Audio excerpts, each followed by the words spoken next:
Well, good morning, everybody. Welcome to Brands Hatch Day 2 here with Caterham Motorsport, and it is September. Sam, can you believe that? September already. September, and it's absolutely lovely weather, beautiful. It's so warm today as well. It's a new month, but we've also got a couple of new series here today. The Classic Modern Motorsport Club are here, and you can see the Hyundai Coupes are here as well. I really like these, actually, by the way, as well. I think they're really cool cars. Let's just touch on yesterday, shall we? You were racing in the Caterham Academy. You lined up third, and you did pretty well, didn't you? It was a chaotic race. We had 2 red flags and a safety car, which is a lot for academy drivers. You know, we're new to this racing, and it was a lot to deal with to know, you know, what the procedure is. You've got to think back to when we read the blue book, you know, all the rules and regulations. So rules? Yeah. Nah, don't worry about what that. Rules? Yeah. But no, it was a great race. Had a great battle. I loved it. Absolutely loved it. So unfortunately, we get one race at the weekend, so we're done. No racing for academy drivers today. It's been quite a season for you, hasn't it? Because you hopped straight out the car and went to do the interviews immediately as well. Tell us about your experience this year with Caterham Academy as a driver. As a driver, do you know what? It's such a fantastic championship to be part of. Like the friendships that you make, and you're all supporting each other, and it's just such a great atmosphere, like just off track as well as on track. And you obviously get to know who, you know, when you're racing with people, you get to know what they're like to race with. But for me, like, you know, getting out of the car and doing the presenting, I love it, especially because it's my group, you know, I want to interview them. And you had a bit of a party, I hear, last night. I wasn't invited, by the way, everybody. I wasn't invited to this party, but you had a good time. It was a good party, sponsored by Dutch Barn Vodka, so yep, it was lovely. Chris Fraser was there, who raced in the 420s. He was making some lovely cocktails, so we all got to sample. They've got gin as well as vodka, so yeah, it was Ella's Farm Distillery have. Sounds good. Too early for me though, right now, I'm afraid. Look, Sam, let's just talk about Caterham very quickly. We've got a number of races coming up for them today as well. Talk us about the structure, the pathway, because this is one of the great things about Caterham Motorsport, isn't it? It's not like a one-make series where you come in, you race and see what happens. There's an actual pathway, isn't there? And you're starting off in the academy. That's where it all starts. Where does it go from there? That's it. Well, with the Caterham Academy car, you buy that car, and then from there, you take that car to the second year, is Roadsport. So you use the same car to move on to Roadsport. So there's a couple of changes on the car. Tyres is probably one of the biggest changes. And then from Roadsports you move on to 270R Championship. From 270s you can have team support if you wish. And then from 270 to 310, and that's all with the same car. Just changing things, taking things off, taking windscreen off, headlights, and yeah, you get a limited slip diff when you get to the 310s. And then the 420s, which is the 7 UK Championship, is the ultimate race car. It's a race car that you buy, so it's slicks. It's And the 7s, that's the first race out today. They're the big boys. They're the ones we're going to see first. And every single race, though, is so tight. It's so close. What's it like being behind the wheel when you're right in the middle of that pack going around Paddock Hill Bend like you had to do yesterday? Yes, it was. Paddock Hill can be quite scary, but actually, I've got over that fear now, thank God. But yeah, it's fantastic. It's such a great feeling. This track is brilliant, and it's brilliant for Caterhams. It creates such close racing, we're going to have a great racing today from everyone. I mean, yesterday, the 310 race, Hugo Bush spun at the bottom of Paddock, and he was facing them coming down Paddock Hill, and I've seen some onboards, and it was so close. They missed him, but how? It was millimetres. It is close racing. You don't want to miss it, and the beauty of it is that you don't have to miss it. Yes, we're live with the BARC at the YouTube channel. Make sure you hit that button, that like button, hit that subscribe button as well. The live chat is open. I know, Dave God, I can see all the comments, so if you want to give somebody a shout out, please do get your comments coming in. We can see them. Now, as soon as we get some 7 cars coming in, you're going to go have a chat with them. A little bit of time before that, we've got the Hyundai Coupes. They're just qualifying at the minute. First race of the day will be the 7s. We'll be back here in assembly when the drivers start to arrive, and Sam, you're going to be having a chat with them. Until then, I'm not going to get some vodka. It's far too early. Let's go get a coffee, shall we? That sounds much better. We'll go get a coffee. We'll see you soon.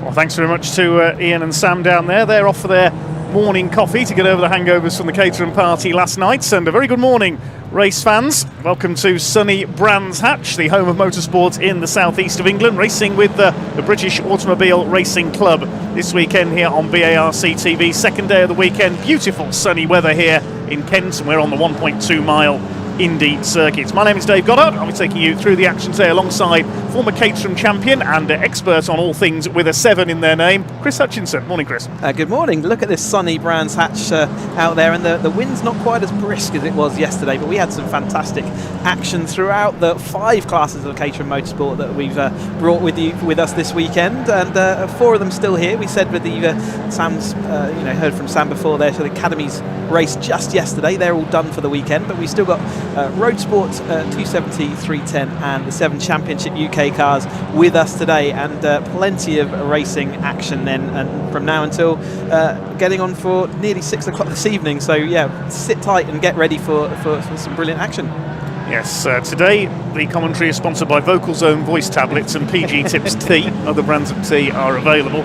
We've got one qualifying session just taking place before our first race. First race was due off at around 11:05. We had a couple of delays with a couple of red flags in the earlier qualifying session. But we kick off with the Vertex Caterham 7 UK Championship, the fastest Caterhams of all. That's followed by the Motul Caterham 7 310R Championship. They were in brilliant form in their race yesterday.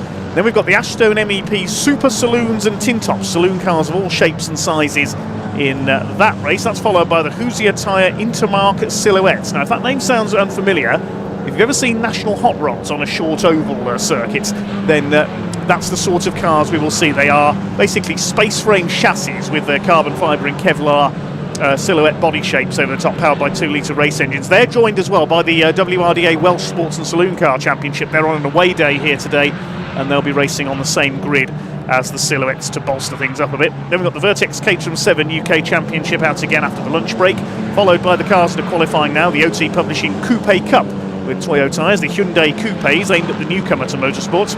Big field of them here this weekend. The Bilstein Suspension Caterham Roadsport Championship follows that, and then the Mission Motorsport Caterham 7 270R Championship. We've got all 5 rungs of the Caterham Motorsport ladder here this weekend. The Academy, of course, raced yesterday. 4 o'clock, we've got the Motul Caterham 7 310R Championship out again. Then a second race for each of our saloon classes. We've got the Ashton MEP Super Saloons and Tin Tops, Hoosier Tyre Intermark Silhouettes with Welsh Sports and Saloons. A very eclectic mix from the Welsh Championship from Pembrey, and the OT Coupe Cup rounds out the day at just after 5:30.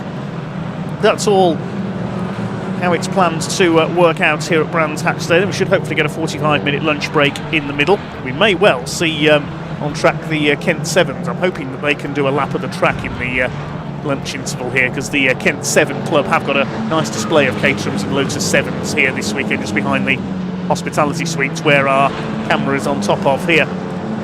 But we are underway with our qualifying session for the OT Publishing Coupe Cup with Toyo tyres. A big field of over 20 cars here this weekend. The wins have been divided up pretty much this season between Dan Munro with the number 41 car and number 2 Mark Ridout across the course of the season, and they are currently top 2 in the times, 59.726 and 59.762 for Munro ahead of Ridout. Then we've got the number 218 car, which is Luca Staccini Anzanello. That's a racing driver name, isn't it? The man from Perugia in Italy. He's just gone second, a time of 1 minute 196, because Dan Munro has had his quickest lap deleted for exceeding track limits. So Mark Ridout has gone to the top. Michael Evans is third fastest in the yellow and purple number 5 car, the Cadbury's Caramel as I call it. And fourth quickest is, up to second now goes Munro as he goes over the line. So Dan Munro back into P2. And up to third goes number 97 of Max Papworth briefly there. Now he's making his debut in car racing this weekend, moving up from karting in the black number 97 car. So he's going to be one to look out for, the youngster. He's gone down to fourth now because Luca Staccini has just gone quickest. Just taking down colours of some of these cars at the same time. It's going to be tricky to pick them out in one mate racing. We've got 9 minutes of this qualifying session still to go. It is Staccini at the top ahead of Ridout, Munro and Papworth. Michael Evans down to 5th. Mark Jones, number 32, is 6th fastest. And we've got Jacob Sylvester in the Kersley Motorsport car. Alex Kersley, the team boss, of course, a former series winner. There's no points on the Coupe Cup. It is a series, not a championship. But he was the most successful driver terms of race wins a couple of times a few years ago, now concentrating on running his cars for the likes of Jacob Sylvester, also Matthew Watson, and his son Harvey Kersley now racing in the Junior Saloon Car Championship as well.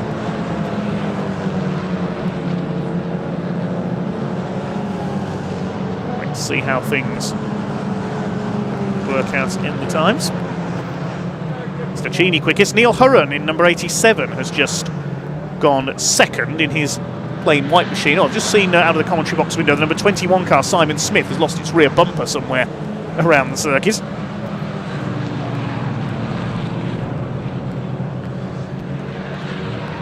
Simon Smith, where's he in the times at the moment? He's got a lighter car now, so he should be fairly well up.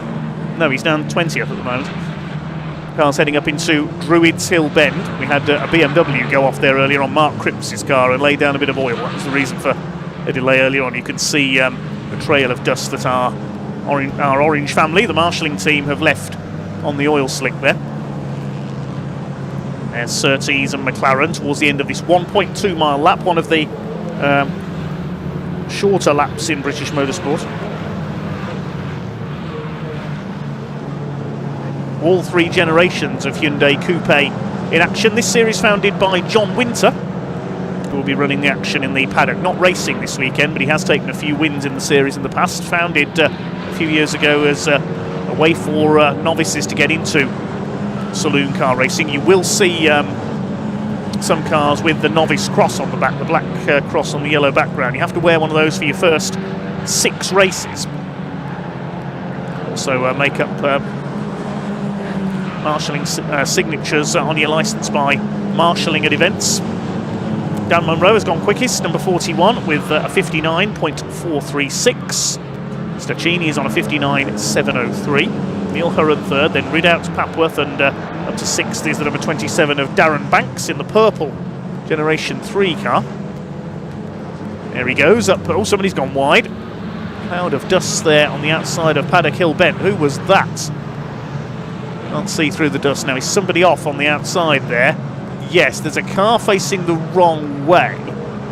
It's a silver car, I can tell you that. That might be Tim Prince, number 44. It could be Roger Owens. His car's a similar colour. So hopefully you can get that. Yes, it's getting going again. And the Generation 2 coupes, I think that is, with the double headlights. Yeah, I think that's Tim Prince, number 44, the man from Gravesend, on his local circuit this weekend. Munro still at the top. We've got 5.5 minutes of this qualifying session still to go for our Hyundai Coupes.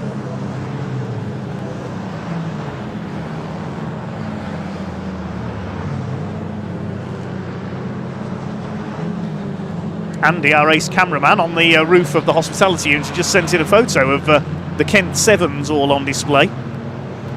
Behind the hospitality units there. You can even see my car parked in the background there. If you are in the area as well, we've got there's a special car on display down at the Caterham awning, the RAF Caterham 7. This is a hookup between the RAF and Caterham. We're hoping to raise money for the Mission Motorsport and Royal Air Force Benevolent Fund, and they have constructed a Caterham 360R out of an old decommissioned Puma HC2 helicopter, and it's quite a spectacular thing to do. And there is an auction running for the purchase of that car to raise money, say, for the Mission Motorsport and Royal Air Force Benevolent Fund. So if you're in the area, or if you're not in the area, then why not go onto caterhamcars.com and find out all the information you can about that, and you can own a bit of an amazing piece of history. Excellent. I'll go and take a look at that myself in the lunch break, maybe.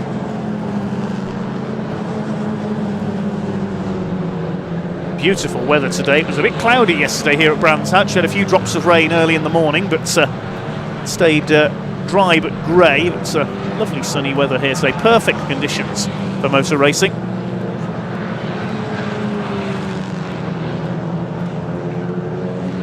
I think we can head down to Sam down in the paddock.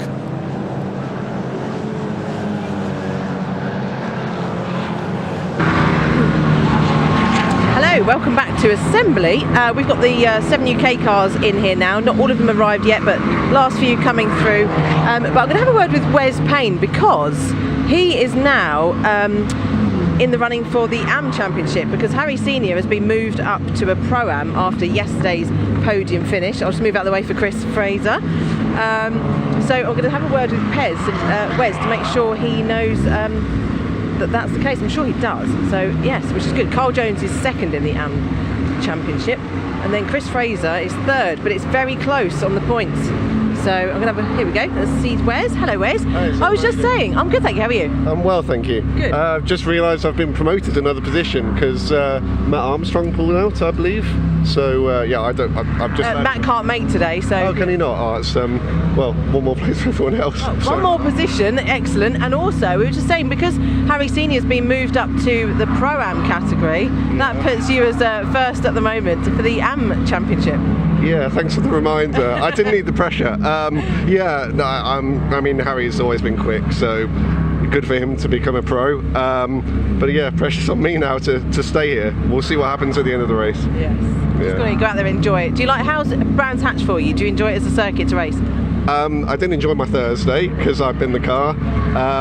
Put it back together, ready for Saturday, and the car felt okay. Made a few changes overnight, and the circuit conditions are different, so we're going to find out. Yes, exactly. Well, I wish you all the best. Enjoy it.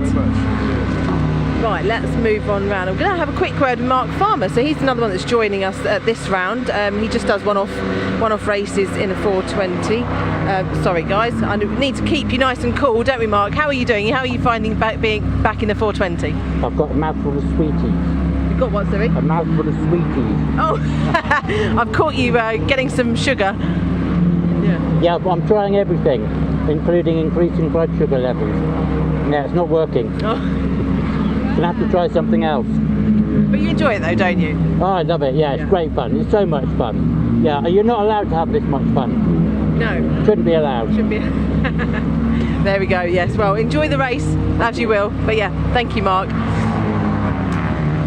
Let's have a quick word with Carl Jones. See if I can sneak in and speak to Carl. That's all right. Hello, Nick. Keep it nice and cool. It's very hot when you're sitting here in assembly, isn't it? It's relentless.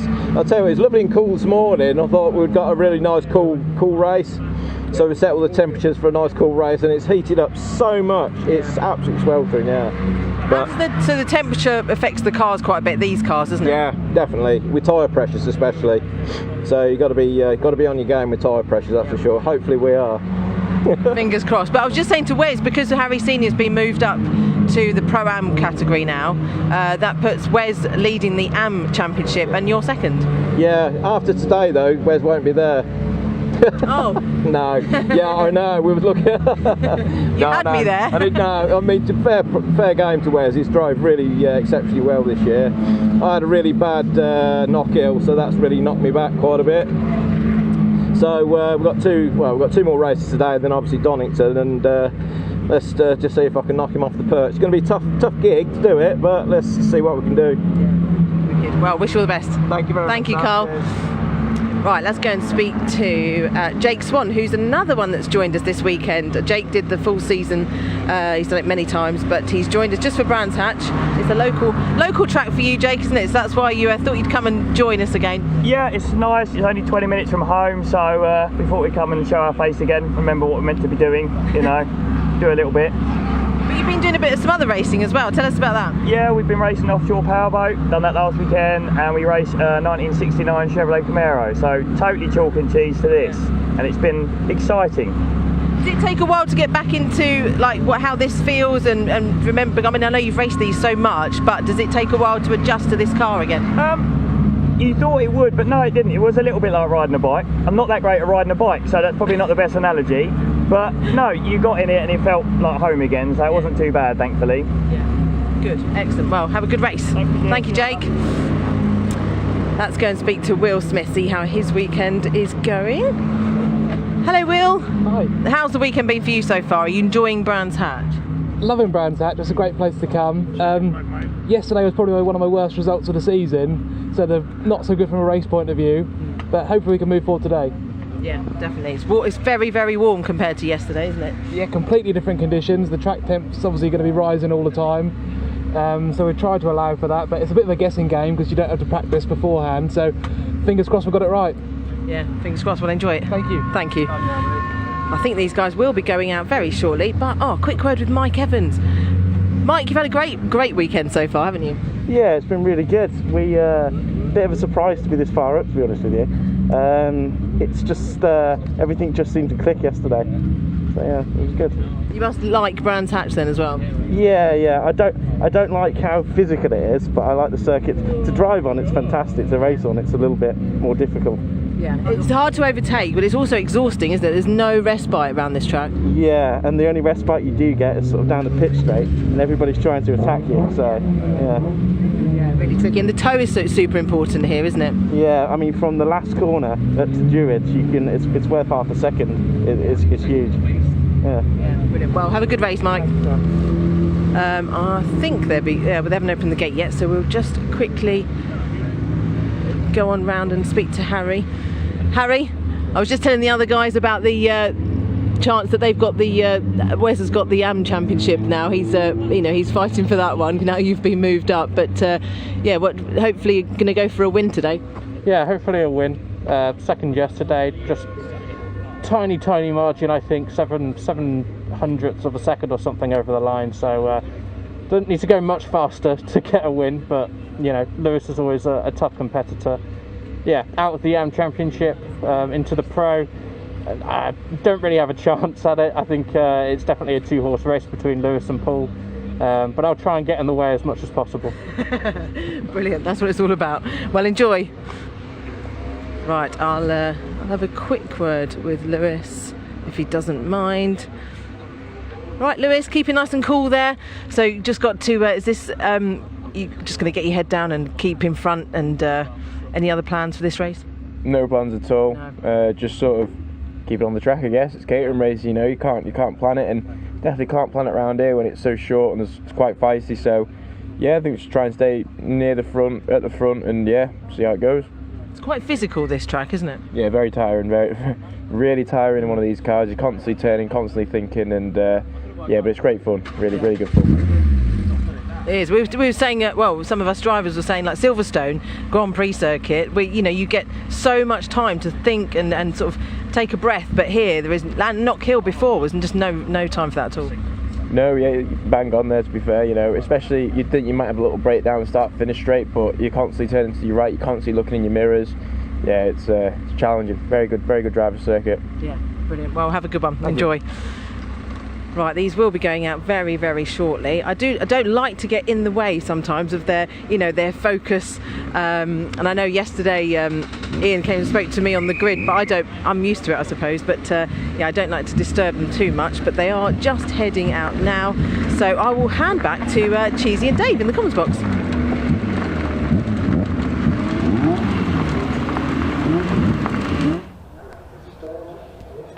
Okay, thanks very much indeed, Sam. The Vertex Caterham 7 UK cars making their way out to the grid in a second then. The Hyundai Coupes, it was Dan Munro who took pole position there ahead of Luca Staccini, Neil Hurren third quickest, and Mark Ridout in fourth. So we'll see them out race 15 on the weekend programme. So they're the second race after lunch today. The Hyundais for the first of their 2 races. But out come the quickest Caterhams you will see, the Vertex Watches Caterham 7 Championship UK. This is for the title of Caterham British Champion. This class has supported British GT this year, British touring cars as well, and these are the fastest Caterhams of them all. This grid is based on the results of the race we've seen yesterday. The reigning champion Lewis Thompson on pole position. Harry Senior now in the Pro-Am class alongside him. They swapped the lead, I think, on every lap in yesterday's race. The second row, number 24, Paul Donkin. Didn't make a good start yesterday, but caught up in third alongside 93, Mike Evans. Row 5 is William Smith, number 27. Struggled a bit yesterday. Starts alongside Justin Armstrong, number 23. The fourth row, 66, Jake Swan, and number 8, Chris Fraser. Completing the top 10, 50, Wes Payne, and number 64 of Tom Eden. Then moving back to row 6, number 17, Mark Farmer, and number 11, Carl Jones. He got a penalty for a false start in yesterday's race, so a little bit further back on the grid. Then we have number 9, Matt Dyer, and 29, Rupert Laslett, and 22, Gary Curtis will round out the grid. One non-starter, as we heard, Matt Armstrong, has withdrawn from today's racing, the son of Justin, so we won't see the blue and red car out for this one. We will see Lewis Thompson and Harry Senior, though, and also Paul Donkin. Slow start in yesterday's race, but he did superbly to catch up to the two leaders. Yeah, we saw quite a lot of wheel spin off the line from drivers yesterday, and I wonder if that's going to maintain and stay today. Still really gusty down this start-finish straight, so the toe into Paddock Hill Bend is still going to be powerful. This top flight, as you say, of Caterham Motorsport, 180 horsepower, 6-speed sequential gearbox in this car, fully uprated race suspension and dampers, and also the slick tyres are on this car as well. An extremely capable car. Laps here in 58, under 59 seconds, so 58.5 I think is round about the speeds that we've been seeing through practice and testing. So extremely quick and rapid car. And the drivers that are in this championship, they've been around Caterham Motorsport for many years. Many Caterham champions, including, say, Lewis Thompson, our reigning champion. It's not often that you see the number one festooned on race cars, but he is back to defend his championship this year and currently finds himself in the head of that championship. Leads Paul Donkin. It was Paul Donkin at the early part of the season, but Lewis Thompson has really come strong in this middle to late part of the season. Still plenty of action to go, because we've got the 2 races today and then 3 more at Donington Park coming up sort of in the end of, or towards the end of October, so that will be their final round. But plenty of racing between now and then, and Donkin has lots of opportunities. And as you say, yesterday he was slow off the line, drifted back to about 6th to 8th or something in that region, and did fight his way all the way back, an incredible pace to get across the gap to the lead 2. Harry Senior and Lewis Thompson were fighting each other all the way, and it was just at the end where Donkin came and joined that battle, and Harry Senior just had to give way to the better of Thompson, who took that win. But Donkin in a much better position if he can get it off the line today. Mike Evans was acting interference in that. Here's another green car, isn't it? So we've got the green car of Lewis Thompson on pole position. He'll be on the left of your screen now, alongside him the light blue of Harry Senior. Then we've got red for Paul Donkin, and Mike Evans in that sort of other green car with the black nose cone there, who was in that 4th place. Can't wait to see how they get on today, and going to be crucial for that championship. It certainly is, yes. So Lewis Thompson going for his 7th win in succession. Can Harry Senior take his first? He's won here in a couple of other Caterham championships over the last year or two.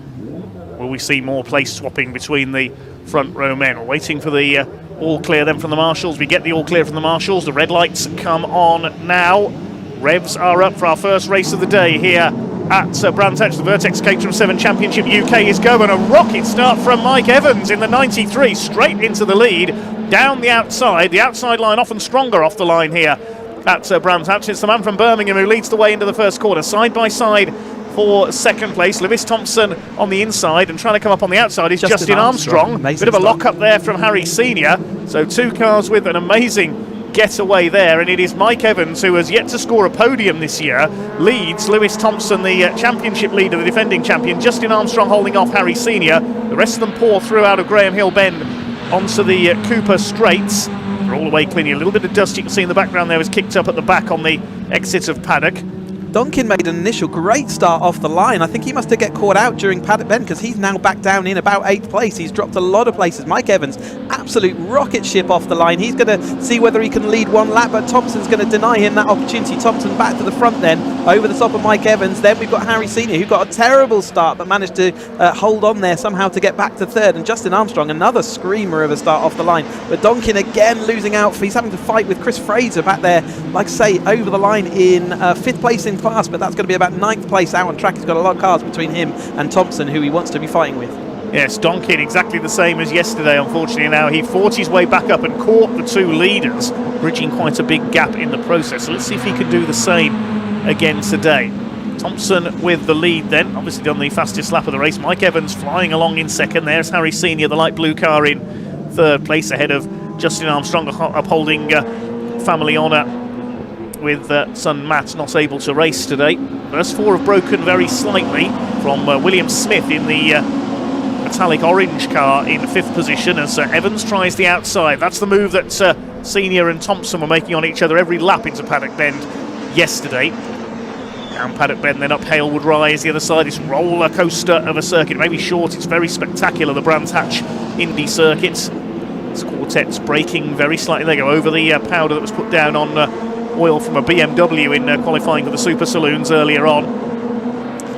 They're not working together just yet. You saw that Thompson resisted that move of Evans into turn 1. There's too close, too compact at this moment to make it sensible to work. There is the battle between Jones and just ahead now of Donkin. Donkin needs to get past all these cars in quick order. They're not racing in the same championship effectively with the Pro-Am and Am Championship, so it'd be good to see Donkin see whether he can do it. Mike Evans got a much better run this time, as has Harry Senior, so we're going to go 3 wide for the first time. Harry Senior had to back out, but again Lewis Thompson late on the brakes, resisting that. So in these early phases of the race, he is not willing to work with the competitors around him at the moment, and is looking to see what he can do. That will quickly change. If it goes down to a group of 2 at the front here, then they will start working together, but right now he just wants to stay out in front, and that's a sensible place to be, given that we can have anything like a safety car or any sort of issue means that he wants to be there.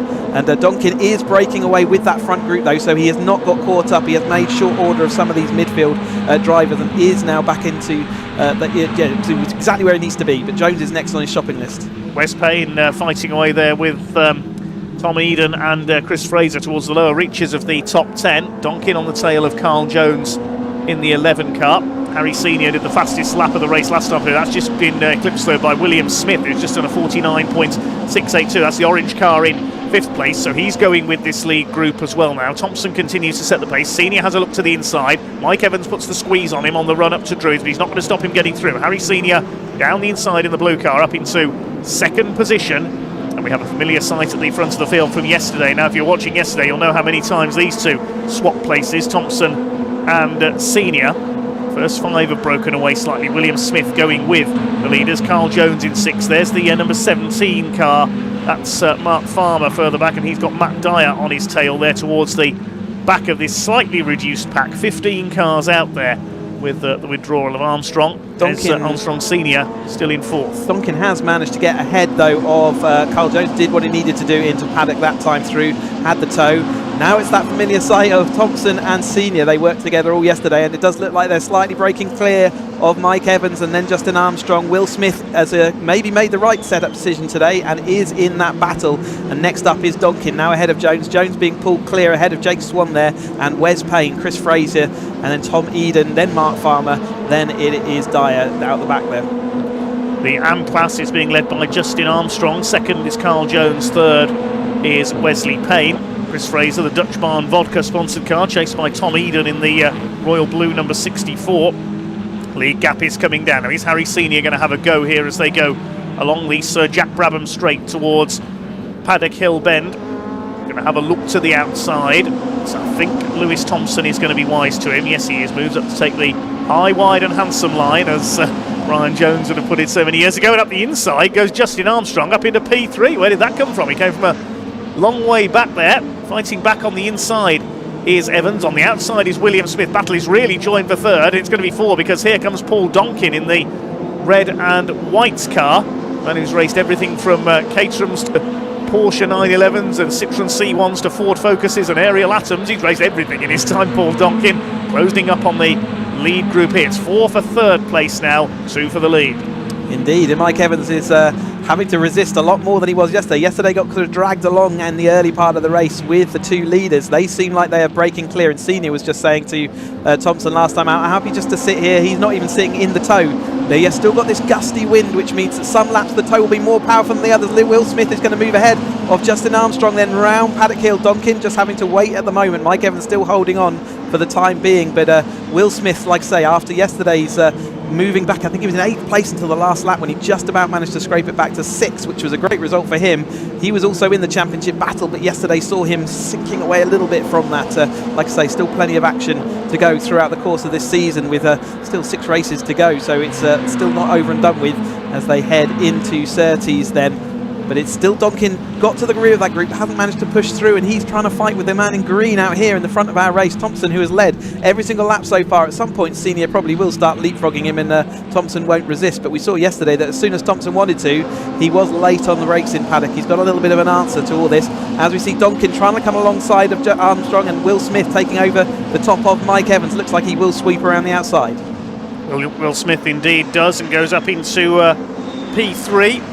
A little bit wide there, coming off Paddock Hill Bend towards the curve, and up the inside Justin Armstrong on the curb at Druids, tackling Mike Evans, or trying to, and Evans will have the inside line for the left-hander at the bottom of the hill at Graham Hill Bend, but no, Justin Armstrong late on the brakes there, and he's round the outside, out onto the curb again. Donkin will have a sniff at trying to take both of them towards Surtees Bend, but no, Armstrong has made that stick. That's pretty impressive from Justin Armstrong in the 23 over the curbs there, the man from Leicestershire. He's just about hung on ahead of Mike Evans, who's now got Paul Donkin on his tail. Believe me, when you can see how uncomfortable it looks from the outside in the car, it's unbelievably uncomfortable. Are these two though? Cena's still poking out from that toe, just happy to just get drawn along by Thompson this time through, so he's not even bothered about taking the overtaking. He just wants to be in exactly the right place for the end of this lap. They're not halfway distance yet, so let Thompson do all the hard work and just sit in the toe and relax until the time becomes critical. They can see that they're drawing clear of Smith, who is now in that third place, so great to see Will Smith back up there in the orange Cripps machinery there as they go round. Mike Evans now is that cork in the bottle for that chase for Packer with Armstrong and then and Donkin in there. Donkin's still not making that progress through, and I think Jones has caught back up with them. He has indeed, as Mike Evans just holds them back today. They run the same set of slick tyres throughout the course of the race weekend through qualifying and then into race 1, 2 and 3, so the slick tyres have to do a lot of work by the end of the season, and they will start getting hot and angry by now. Great to see William Smith back on the pace. He dropped back through the order in yesterday's race slightly with possibly a tyre problem, as Justin Armstrong has a look on the outside through Paddock Bend once again. Mike Evans back ahead in what is now 4th place. 6 behind them is Donkin. They're being closed down by Carl Jones, the black and green car in behind them. He's behind Donkin now as they come through Druids, the number 11. Armstrong goes to the outside at Graham Hill Bend. I don't think that's going to work this time. No, Mike Evans, the man from Birmingham, moves to hold him off. Still yet to score his first podium. Started so well to briefly take the lead, but then dropped back into P4. Still got 11 minutes of this race to go, so we're not at halfway yet in this 20-minute race for the Vertex Watches Caterham 7 Championship UK. Leaders are side by side once again. Here comes Harry Senior around the outside, and he takes the lead for the first time. That's the move he was trying every lap in yesterday's race. He takes it up ahead of Lewis Thompson. Will Smith looks like he is coming across that gap though, so a bit like we saw from Donkin yesterday, Will Smith able to get the speed on them, and they can see that in this lead group, and they'll be watching to see how quickly he's going to catch up, but it looks like he might well factor before this race is over. Mike Evans is not that far adrift, is he? But he's still holding up the Justin Armstrong and Paul Donkin cars, with Jones trying to get through, because Jones wants to fight with Armstrong, because that's their battle nowadays. And Mark Farmer up into a 3rd place in that the AM Championship, so great result for him if he can keep that going. Donkin is nicely up behind Justin Armstrong this time, but Justin Armstrong also getting drawn forward by Mike Evans. They are going to go side by side. Donkin's going to see whether he can get down the inside. It's going to be a little bit of 3-wide attempt. Can Donkin hold on? He's going for it. That is, we had to back away in the end, didn't he? He's going to lose time overall, but everything sorted itself out. But you can see how it's getting a little bit more desperate. He wants to get through this pack of cars in front of him, and he's not finding it easy just now.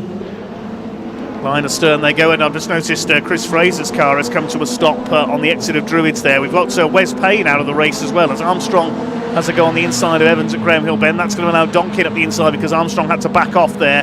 Yeah, we've lost Wes Payne as well, number 50, so I'm guessing those two have had are coming together, unfortunately. So Chris Fraser, we've seen his car is up at Druids. I haven't seen where Wes Payne's has gone. Yeah, that's a shame. Again, Wes Payne was leading that AM Championship.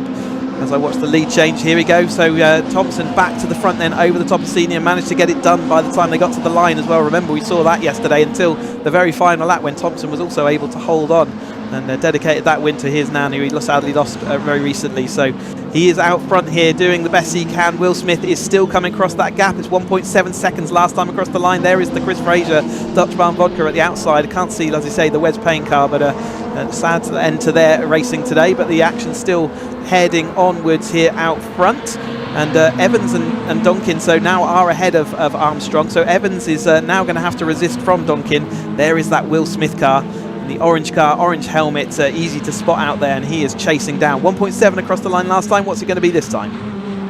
I'll wait and see as they come towards the line. The two leaders are going to be side by side. We know that they're absolutely together, and Harry Senior is going to go to the front around the outside. 1.629 is the gap back to William Smith in 3rd place, so it's closing very slightly, but only by very small margins indeed.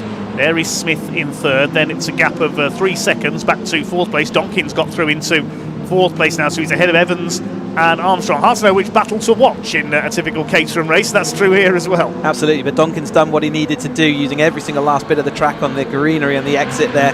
But yes, Donkin is now where he needs to be. He came across yesterday a big gap, but I don't think he can do it in the short space of time. We've got 7 minutes left, and I don't think he's going to have the time to do that. We're going to be more seeing whether Will Smith, as he gets as Will Smith approaches that front group, the 1.6 will rapidly start coming down, as long as and especially if they start battling. At the moment it doesn't look like it, and that gap might have gone out slightly on that lap.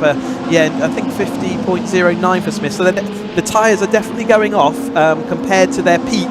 They're starting to feel the effects of the higher temperatures, the higher track temperatures, and the wind is slightly lower as well, so gives them more opportunity into Paddock Hill Bend as well to defend, as Matt Armstrong tails Mike Evans still. This battle's still going on. Donkin has pulled a tiny bit clear, hasn't he, but not much. Will Smith was 1.3 over the line, so another 0.3 back on the leaders that time through, so he is still closing in. There's a battle further back in the order. That's Mark Farmer just ahead of Tom Eden. That's the 3rd place in the AM category and 8th place overall. They're behind the battle of Donkin, Evans, Justin Armstrong and Carl Jones. Donkin instead has got the fastest lap of the race with a 49.603. Trying to close in on William Smith, who's now got the gap down to 1.25 seconds to Senior and Thompson, but Donkin just starting to close in, less than 3 seconds in it between 3rd and 4th now. Here come your leaders. It's Harry Senior back in front ahead of Lewis Thompson, looking for his first win in the Vertex Caterham 7 Championship UK. We said earlier, Harry Senior has won here in another Caterham series this year. The best he's had this season was 2nd yesterday, had a 2nd at Knock Hill as well. Lewis Thompson up there in 2nd place, started his season with a win at Snetterton. His next win didn't come until Donington Park in race 3. Then he had 2 wins at Alton Park, a hat-trick at Knock Hill and a winner here yesterday as well. See that Thompson then in that 2nd place. Will Smith again not looking like he's got the super toe just yet, and Thompson is going to go down the inside then, so he will continue that leapfrogging action. Can be worth a bit of speed as you get that toe down the front end, so as a pair you can go quicker than you can solo. But we are coming down to the final 5 minutes, so it's not going to be long before, as yesterday, we see them starting to less play a ball. You can get a lot of laps around the Brands Hatch Indy circuit, 1.2 miles around this circuit. Get very dizzy as a driver, yeah, at some point soon they will start resisting, and that's the point at which Will Smith will be thinking, I've got an opportunity, although that gap has gone out last time through to 1.7, so he is maybe settling in there and just waiting for the battle to come with him. Donkin has pulled clear over the top of Evans, but there is the DPR Motorsport man in that championship fight, but not quite where he wants to be at the moment, as he heads around then at clearways and off onto the straight for the next time. Senior around the outside into Paddock Bend, moves back ahead of Lewis Thompson. These two, we said earlier, were swapping places for fun all the way through yesterday's race, and then it got a bit more serious in the last couple of laps. If that's, I imagine that's what we're going to see here. It was Thompson who prevailed, but only just in yesterday's race in the Inno Rail Cup. Down towards the left-hander at Graham Hill Bend once again. There is Smith trying to close in, but the gap has gone out to 1.8 seconds now between those two. Donkin's got it down to 2.5 seconds ahead to Smith ahead of him. Then Evans, Armstrong and Jones running together. Looks like Armstrong has got back ahead of Evans there, possibly. There is the 23, indeed he has. He's got back ahead of Mike Evans, then back up into P5. Then Jones, Farmer, Eden and Jake Swan rounding out the first 10. Some action here then, so these two not fighting in the same class, though Armstrong is currently leading the AM class there. Evans is in the Pro-Am. He was he was track sport champion, I think back in 2017 maybe, so something along those lines. So again, another champion Caterham driver, and plenty of those out on the grid in here. But Senior came across the line last time, again just that 700th of a second clear.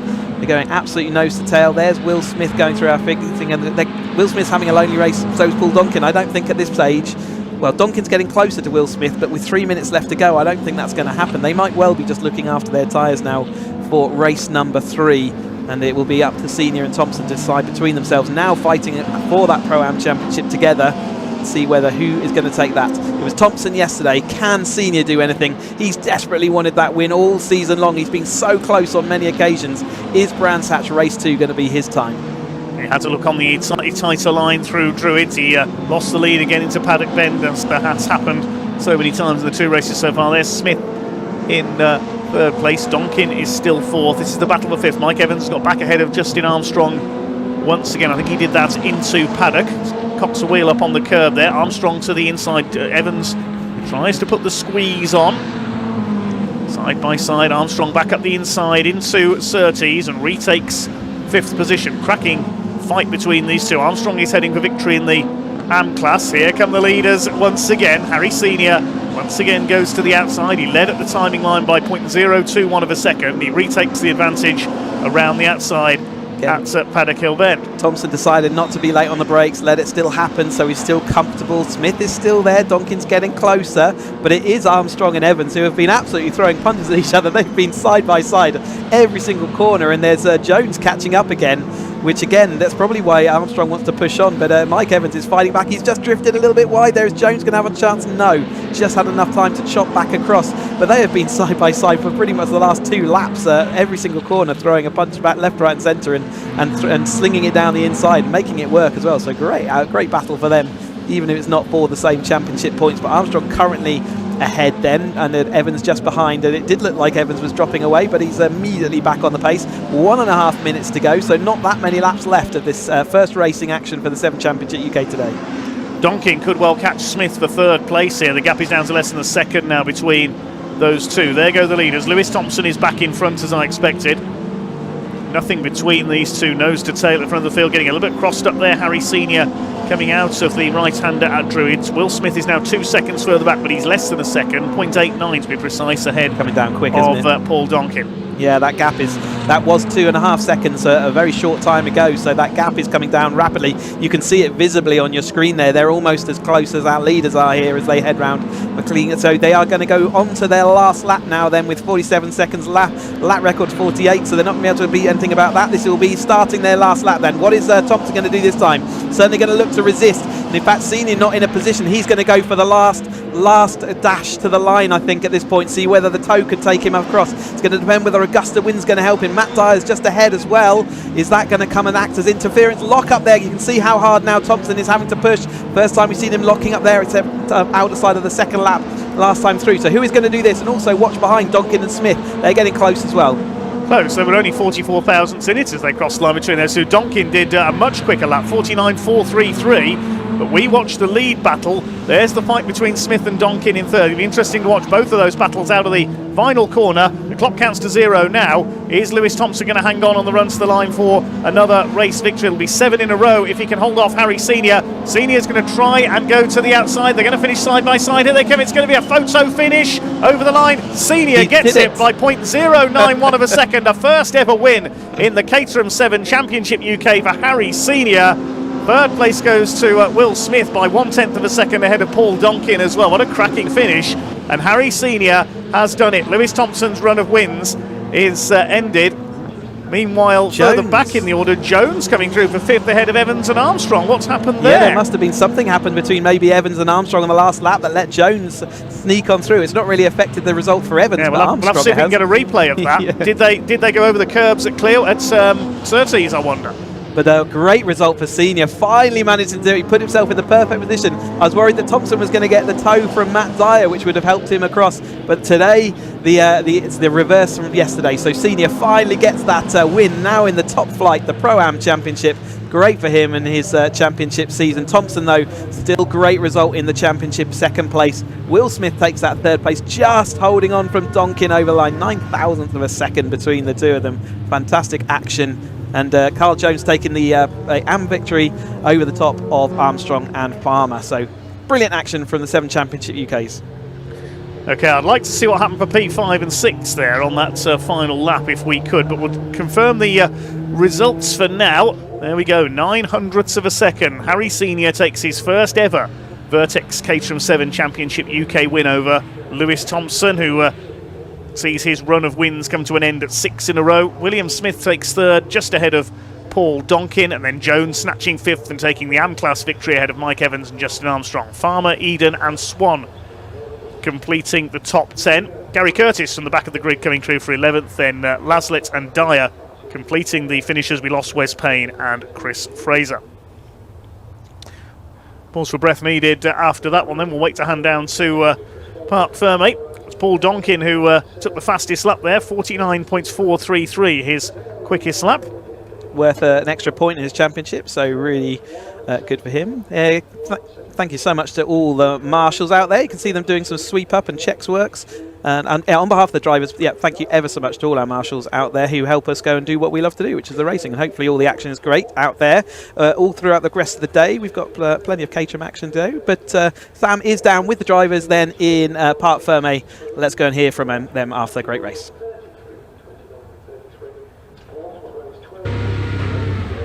So Harry Senior gets his first win in his Pro-Am class. I bet he's delighted he's been moved up to that category now. They've all gone, but we'll go and find them. Here's Harry. He's obviously gone to see his family. Harry, congratulations, your first win, and I bet you're glad you're in the Pro-Am category now. Yeah, it would be a bit of a downer if I won as an Am and didn't get the little Pro on the trophy. Yeah. Doesn't mean much, but it's nice to fight first race as a Pro-Am to finally seal the deal. Oh my god, I can't believe it. Yeah, let it sink in. It was so close though across the line. I thought we was coming up on Matt, who must have been involved in the collision in some way at turn 2. I thought Lewis would just get a tow from him and I wouldn't be able to, because I felt like I had him comfortably if he was in clean air. And I see Matt getting closer and closer to him, and I'm like, if I lose this just because of a back marker, I'm going to be a little upset. But I was able to it must have been so tight, but I as we came across, I saw I was just a nose ahead. I'm elated, couldn't be happier. well deserved. Thank you. Right, let's speak to Lewis and Will. They're both. Here we go, Lewis. Congratulations. That was what a battle between you and Harry, and across the line it was so close. Yeah, it was only at 9,000 or something. Yeah, it was good. It was good. I was just hanging on to the car for a lot of it. I don't know what we did setup wise, but it just didn't seem to work. But yeah, taking nothing away from Harry, it was absolutely brilliant driving. Congrats to him on his win. It's been a long time coming. He's deserved it, and yeah, he just outfoxed me today a little bit and just got me on the line. But yeah, one more race later on, beat Paul, good championship points. Can't really complain. Obviously, it's a bit gutting to lose the winning streak, but yeah, there's one goal now, isn't there? So we're focusing on that, and it's going the right way so far. So pretty good. Well done. Thanks, Sam. And here's Will over here. Hi. Well done, Carl. Will, congratulations on the third place. That was great, and you were just keeping up with them, trying to keep up with them, weren't you? Yeah, I think once I hit third place, I started to close down the leaders. Then my tyres went off and I started to go the other way. Then it was just a case of trying to keep Paul behind. I could see him catching lap by lap. So luckily, I don't know what the margin was, but very little. So yeah, really pleased with the podium. Yeah, definitely. Well done. And then once more later after lunch? Yeah, looking forward to it. Yeah, brilliant. Well done. And right, the Motul 310R Championship is next, but let's see if we have a third place for the AM class, but where did Carl? There, let's go and speak to Carl Jones actually. Carl, you've got to be happy with that. Yeah. Oh no. yeah, really. Oh god. Yeah, really happy. Yeah, it's like that's been a long time coming this year, isn't it? Yeah. So after yesterday and shenanigans, we won't go into that. But I'm really happy. Sorry, Wes. I know. I feel like I jinxed it for him talking about the championship. Yeah, but I didn't see him. I don't know where he came, but I thought it was going to come through or whatever. But mega start. He was really good, a bit scrappy, but no, it's fantastic. Got a bit of a second wind, about 2/3 through the race. I thought, happy days. Started closing on Mike and Justin. I'm thinking, I'm just going to hang back from these two because I can see something happening, and it did. So that's racing. It is exactly. Yeah, and sometimes it's better just to wait, isn't it? It is. Yeah, I've done it a few times. I think it's something to do with age, maybe. But fantastic. Loved it. Let's hope the next race will be as good. Yeah, fingers crossed. Well done. Thanks, Sam. Cheers.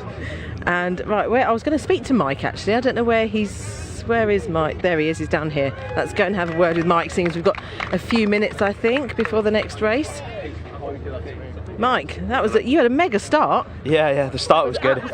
It was everything else after that wasn't so good. I can say I led a lap in 4:20. I'm happy, but leaves a bit of a sour taste when you can't finish. So, but yeah, it was good, and it was good until it wasn't. There are some positives to take away, though.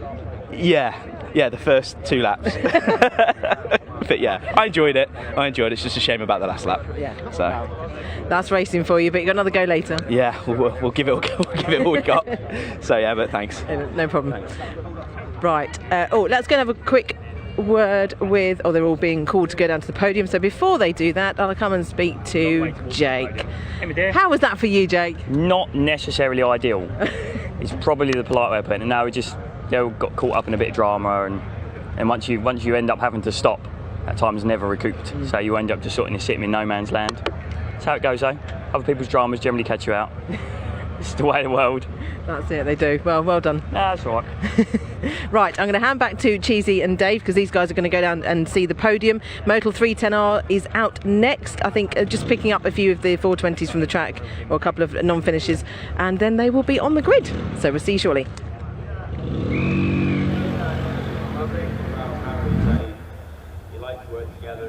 Thank you very much indeed, Sam, and well done to our Vertex Caterham 7 UK Championship. They'll be back out later, the first race after the lunch break. We now move on to the next rung down the Caterham ladder, the Motul Caterham 7 310R Championship. This race, the grid based on the result of a cracking race yesterday. Number 11, Taylor O'Flanagan in his yellow machine will be on pole. Just took the win in yesterday's race, his second win of the season. Alongside him, Lars Hoffmann from Germany in the number 70. Second row, the championship leader, number 9, Harry Cook, alongside 15, David Yates. Good to see him back. He's missed the last couple of rounds. Row 3, former champion Jack Sales in the number 1. Welcome back to him this weekend, alongside another returnee, 71, Alan Cooper. Another comeback man, former Caterham champion 88, Pete Walters on row 4, alongside the man from Malta, 92, Philip Bianchi. Good to see him in the top 10 after some problems in qualifying yesterday. Row 5, the former CEO of Caterham Cars, Graham McDonald in the number 19, alongside 48, Andy Murgatroyd.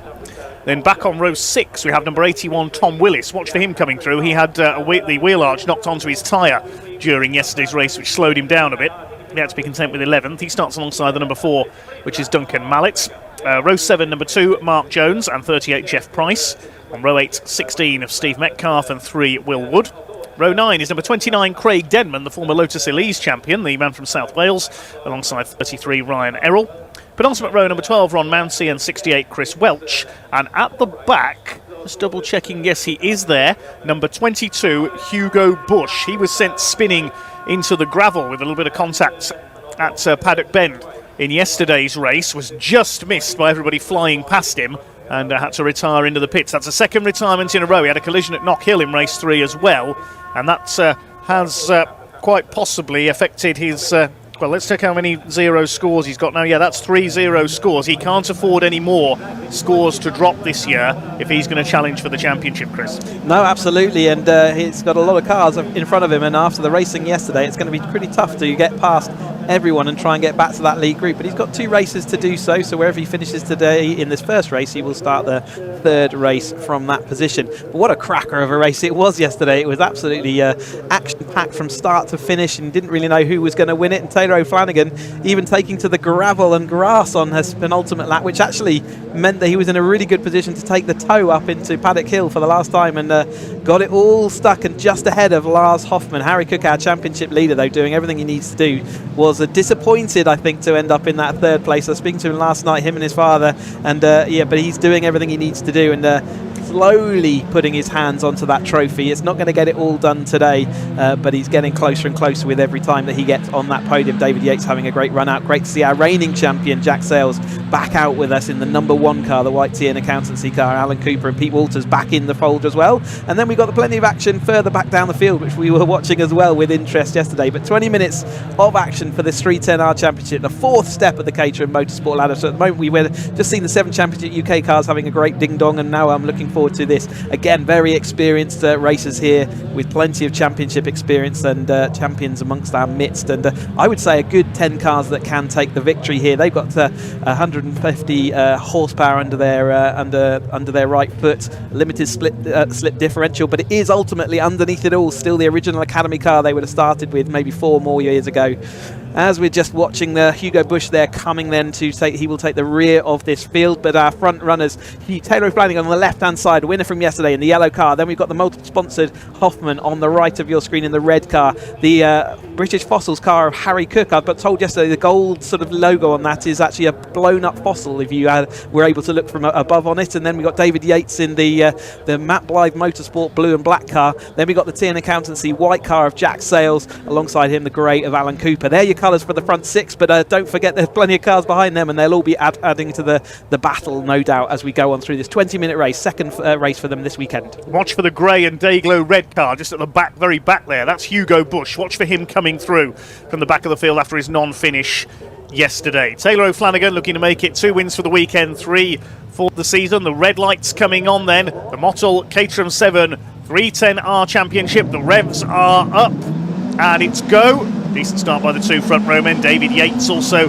gets away well. Alan Cooper coming up the outside. Yates is going to have a go. It's yellow, red, blue into the first corner then, and it's the yellow car of Taylor O'Flanagan who just about holds his lead. David Yates keeps his foot in around the outside. He's going to try and go for second place on the run towards Druids, but it's O'Flanagan who leads. Hoffman in second place. Cook in the black and gold car just about holding third place. They've all made it around the first couple of corners so far. Just kicking up a bit of dust there, put down on some oil.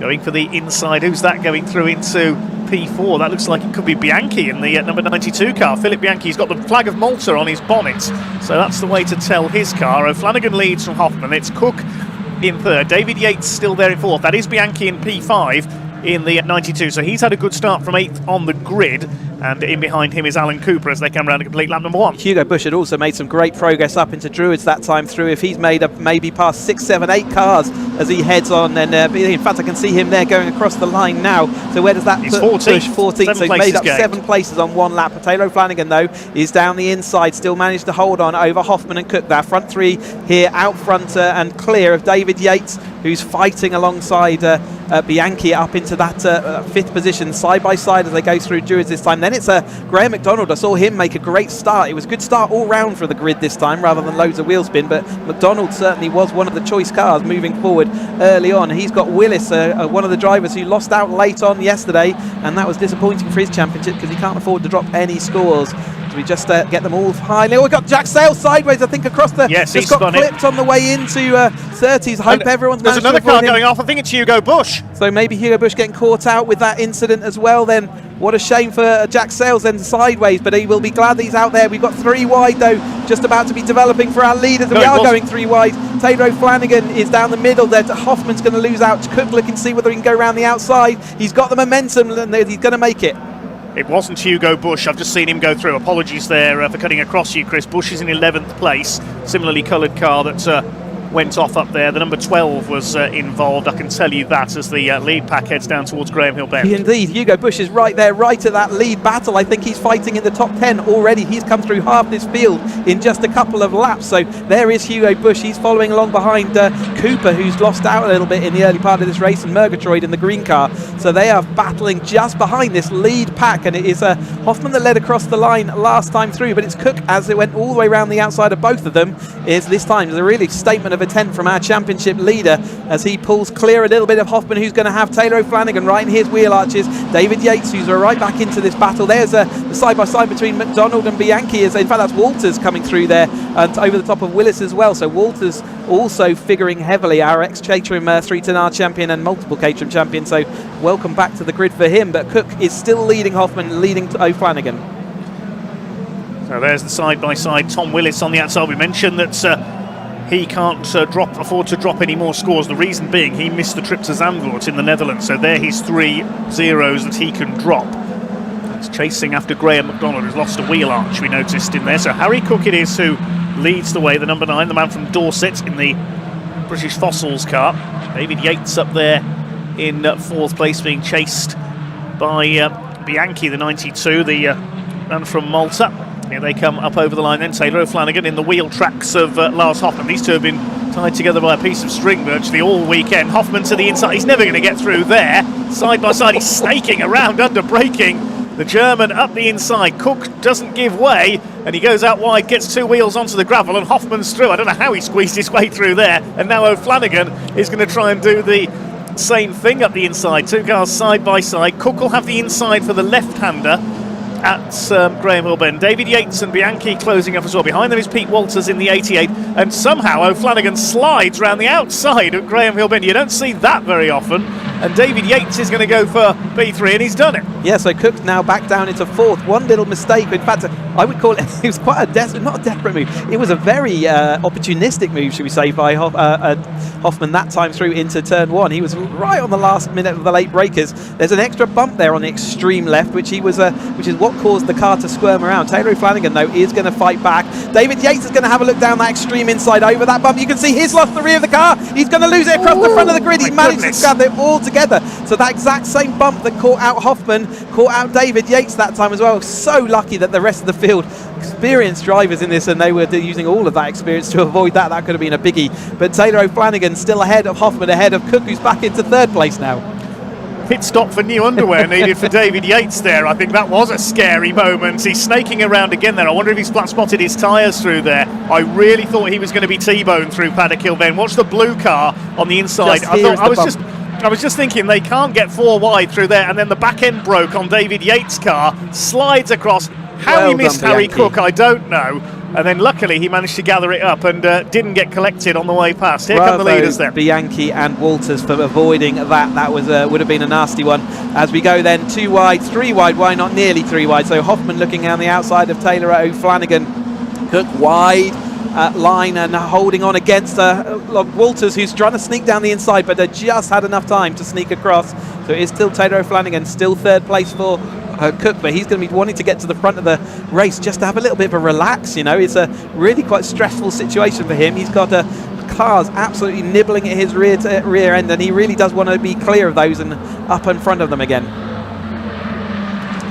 Okay, for just under 14 minutes this race to go then. Fastest lap, incidentally, Hugo Bush. He's up to 9th. You could just see the flash of Dayglow red there in the background, so he's going to catch this lot up. Having started from the very back of the grid. It'll be interesting to see whether he can get through the quicker drivers towards the front of the field. Over the line they go. Taylor O'Flanagan leads it. Hoffman and Cook side by side for second. Cook's going to try and squeeze down the inside. Hoffman says, I'll go to the outside then and try and attack the leader. Walters, Bianchi and Willis are the next 3. The predominantly black car of Pete Walters with the white rear panel. Then the silver car of Bianchi with the Maltese flag on the bonnet. It's the yellow machine who leads the way. The carbon creative car of Taylor O'Flanagan, the number 11, who leads the way down towards Graham Hill Bend. Tom Willis in his silver and black car next to this. Yates back up to 7th. He's got ahead of McDonald, and there's Bush up into 8th place now. So up to P8 comes Hugo Bush, still with the fastest lap of the race. Rounding out the top 10 is Alan Cooper, the number 71, and this is classic slipstreaming Caterham racing. More like a NASCAR race, the way they're all stacked up behind one another in the draft, as they say in America. Taylor O'Flanagan it is who leads, trying to break away as they come up over the line, but he's not going to do so. Here comes Hoffman, nearly clips the back of O'Flanagan there as he tries to go for the outside. That's Bianchi going for the outside as well. It's Hoffman's Willis. going to take the lead around the outside. No, that is Willis. I can see the number plate there. So he's got ahead of Bianchi during that lap as well. And he's now up into what I think is P4. But as soon as you call one position, it changes. It's impossible to keep up with this. Hugo Bush has made another position up, though, into about 6th or 7th there, over the top of David Yates, who we saw having that moment. He's still gathering his thoughts.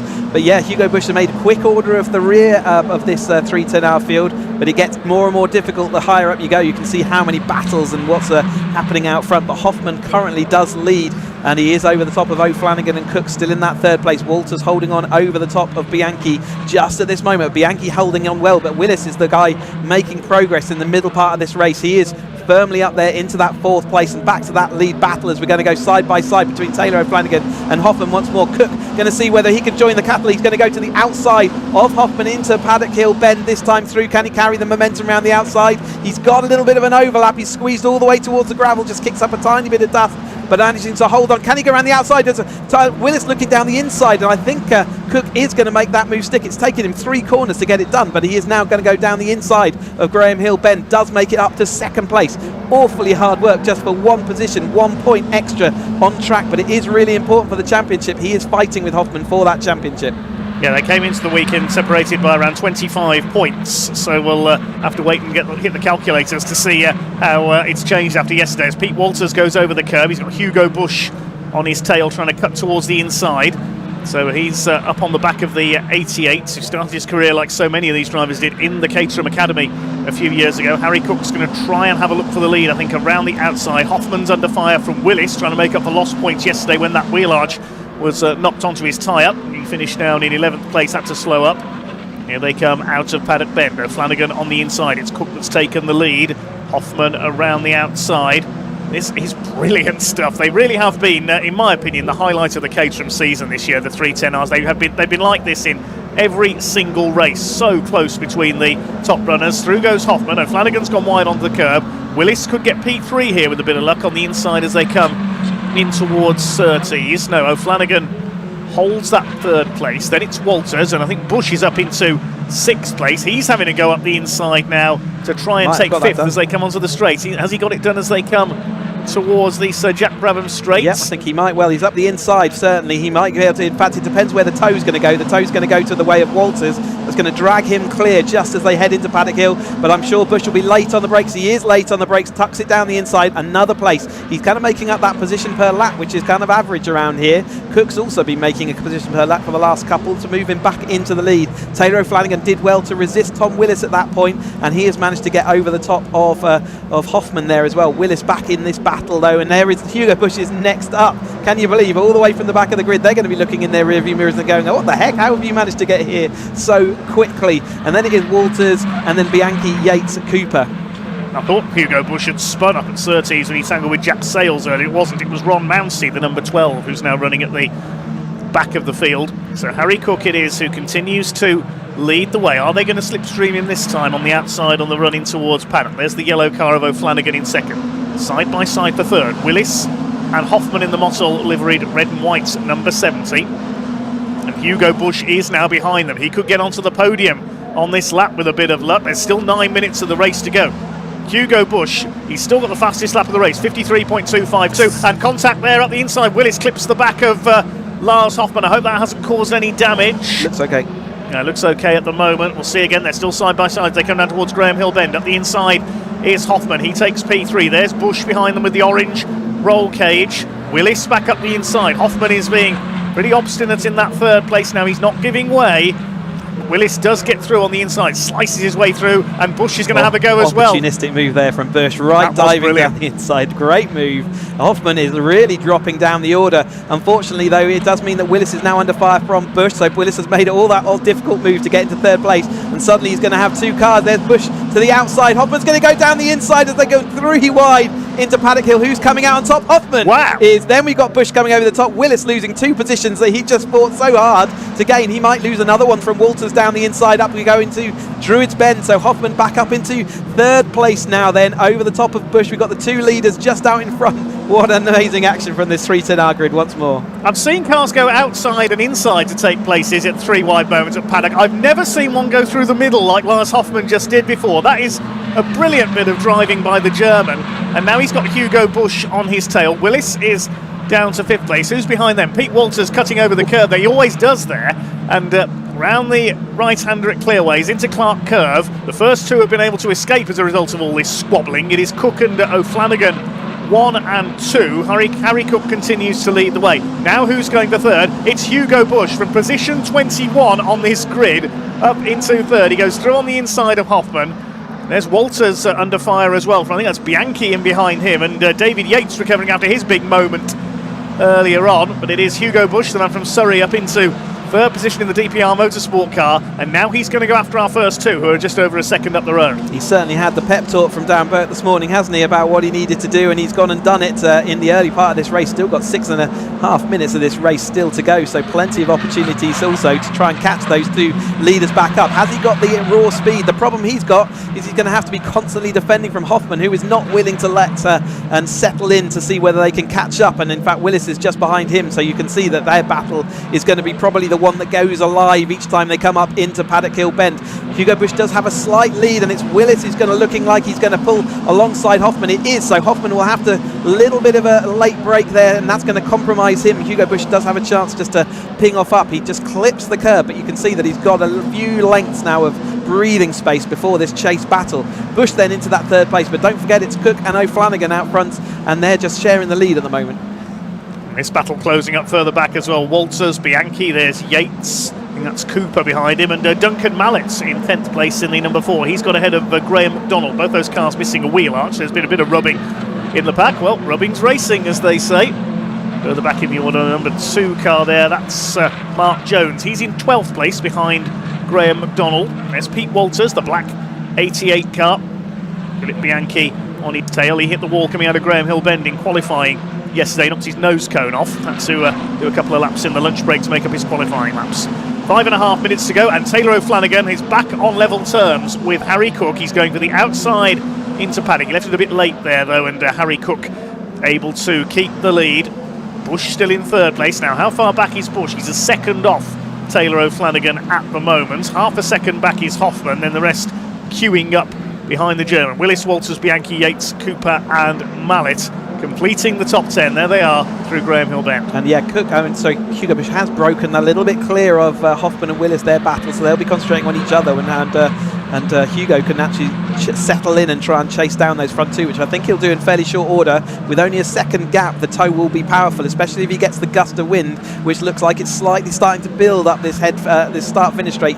You just see the flags fluttering a bit more every now and again. So Hugo Bush in middle ground at the moment, but I think we'll see in a couple of laps he will be back with them. Hoffman, though, has the run down the inside of Tom Willis into Paddock Hill. Are they going to do that swapperoo again? Yes, indeed they are on the way in. A little bit of a swap for the lead as well, with Taylor O'Flanagan now over the top of Cook. He was a little bit sluggish out of Drew his last time out. I wonder whether he missed a gear or had a bit of a slow gear change, but he's now back up to speed and everything looking fine. But Hugo Bush ready to see what he can do in that 3rd place. That's the story of this race so far. A swapperoo, I like that word, I'll remember that one. Meanwhile, Bush has got the gap to O'Flanagan down to just under 0.8 of a second now. 0.16 of a second between our 2 leaders. O'Flanagan having got back ahead of Harry Cook. Are they going to swap again on the home straight this time? David Yates is going for Bianchi. That's for P7 at the back of this line. They've dropped Mallett and Cooper very slightly there. Mallett up to 9th now in the black and green number 4 car. Here comes Harry Cook. He's going to go for the outside. They've been watching Lewis Thompson and Harry Senior. These two have. Harry Cook round the outside, and look, there's Bush, and he's got the gap down to half a second now. He's going to be on the tail of these two. He's got 3.5 minutes to catch these two. If he can win this from the back of the grid, it'll be the drive of the weekend so far by Hugo Bush. Hoffman still heads the train for 4th ahead of Willis. He's got ahead of Walters. Then we've got Bianchi and Yates. Yeah, Bush was at least 2 tenths faster, and you can see now the tow having full effect, and he is being drawn into that lead battle then. So all those swaps at the front of the grid there were just to see whether we don't want to be in front just as Hugo Bush is arriving, because now Taylor O'Flanagan's got the job of trying to attack Cook in front, but also having to look in his mirrors to see where Hugo Bush, who is right on his tail then as they come out of clearways this time through. Are we going to see more action then from Hugo Bush? He's fought all the way from the rear of the field to get to this front back. He's got a bit of a comfort gap back to Hoffman, Willis and Walters, who are going to go 3 wide again once more into Paddock Hill. We've seen that so many times this weekend, haven't we, with that headwind as they go in there. Hugo Bush looking down the inside then as they come up into Druids, down the inside of Taylor O'Flanagan. He makes up another position. 1 more to go and he's in the lead of this race. You wouldn't have predicted that before the start. Well, Bush has just done the fastest lap, 53.185 last time around. Personal best from Harry Cook as well. Bush is closing up now. He's fired up from that retirement yesterday. He's angry, channeling his aggression into this drive, Hugo Bush. This is brilliant. Just over 2 minutes of the race to go. Can he catch and pass Harry Cook? He knows where he can do it, into Paddock Hill Bend. Out of clearways they come. 2 minutes left, so they'll get at least a couple more laps in this race, but O'Flanagan's not finished yet. He's moving up the outside on Hugo Bush now. They almost tap wheels as O'Flanagan, the yellow machine, goes around the outside back into second place. So Taylor not finished yet. They don't want to let Harry Cook get away here. They want to make it a 3-wide finish if they can, I think. Don't forget it was a tap of wheels between Taylor O'Flanagan and Hugo Bush that sent Bush spinning yesterday.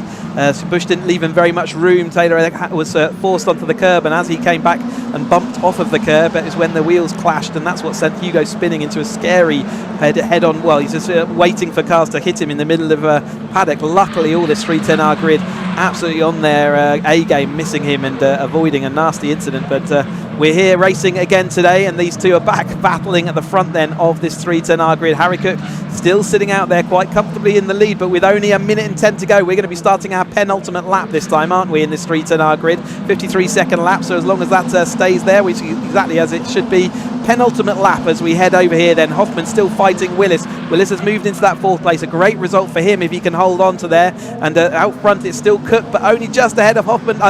Flanagan looking down the inside. We've got outside for Hugo Bush. Is he going to go outside both of them? He's lost the rear a little bit, but he has got the momentum. It might mean he can stick. He swapped back to the inside then. What a move by all of these drivers to make that all work. Hugo Bush going around the outside. See whether he can make it stick. He's got the momentum. There's a bit of wheel rubbing. He is onto the grass, onto the gravel. Cook is not giving him any space out there, but it is now Taylor O'Flanagan back in the lead. We saw that yesterday. They're going to be starting their last lap this time through. The fastest person at the moment is just in front of our commentary box, Taylor O'Flanagan's pitboard man. He's swapping those numbers as fast as he can on this very short lap because the positions keep changing so often. It's P1 for his man as they come over the line this time. O'Flanagan from Bush. Cook's going to fight back on the outside run into Paddock, but almost touching wheels again through there, and closing up on them is Tom Willis. If it all goes wrong for these three, Tom Willis is the man who's going to benefit here. Round the last lap they come then, through Paddock for the final time. Taylor O'Flanagan in here who shows from side by side for second place. Cook trying to get round the outside. Bush says, no, you're not. Here comes Tom Willis. Could he luck in for a podium here? He's going to get up the inside on Harry Cook. Cook's going to have the inside line though for the left-hander. He slides there, bang! And off goes Tom Willis. He's really not had the luck this weekend, has he? Off goes Willis. And damage there for Cook's car as well, so they're unfortunately locked up and that just sent it spinning. You can see how high Willis's car went into the air. The battle for the lead is still on though, with Hugo Bush right in the wheeled arches of Taylor Flanagan. Has he got enough time before the start-finish straight to get this done? He's trialling in. Is it going to happen before we get there? Here they come. Is it going to be O'Flanagan? They're up towards the line. Hugo Bush is going to try and pull out the slipstream, but no, O'Flanagan makes it 2 from 2 this weekend. Harry Cook's car dragged across the line, damage to the right front. He ends up down in P7. It's Lars Hoffman who finishes third ahead of Walters, Yates, Bianchi. Then it's Cook, Mallet, Cooper and McDonald. Round out the top 10. Poor old Tom Willis, 11th place again, back where he started.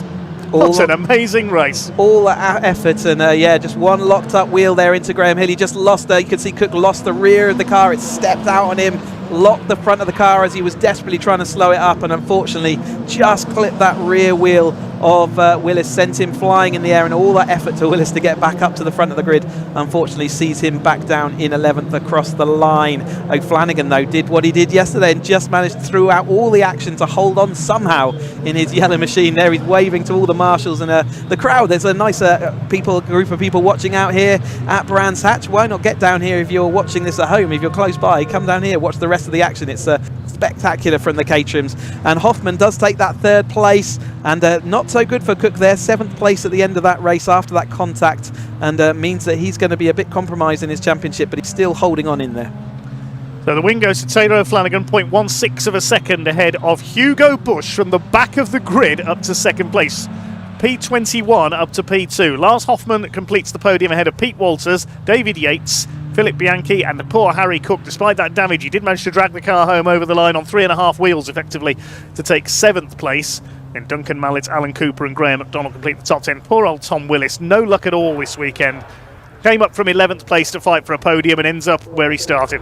Mark Jones, Andrew Murgatroyd and Jeff Price next to him, completing the top 15. Jack Sales recovering after his spin. Then we had Steve Metcalf, Craig Denman, Ryan Errol, Will Wood, Chris Welch and Ron Mounsey after his spin finished at the back of the field. All 21 cars went the distance in that one.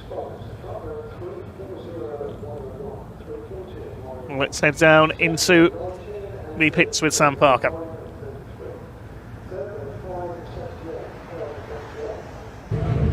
Goodness me, that was crazy. Last lap drama. Goodness, that was crazy. But wow, well done to these guys. Now these guys have raced together a lot. It's always used to be these three. But here we go. Speak to our race winner. That fantastic. That looked quite hard though. Yeah, super tough, but felt good all race actually. Felt like I had control for a little while. Been a long time since that feeling. So yeah, felt good. Saw some action on the last lap behind me, so hopefully both of them guys are okay. But yeah, super chuffed for that. It was very close to the line as you saw. So. Yeah, it was. And so, you know, you timing where you get the toe, aren't you?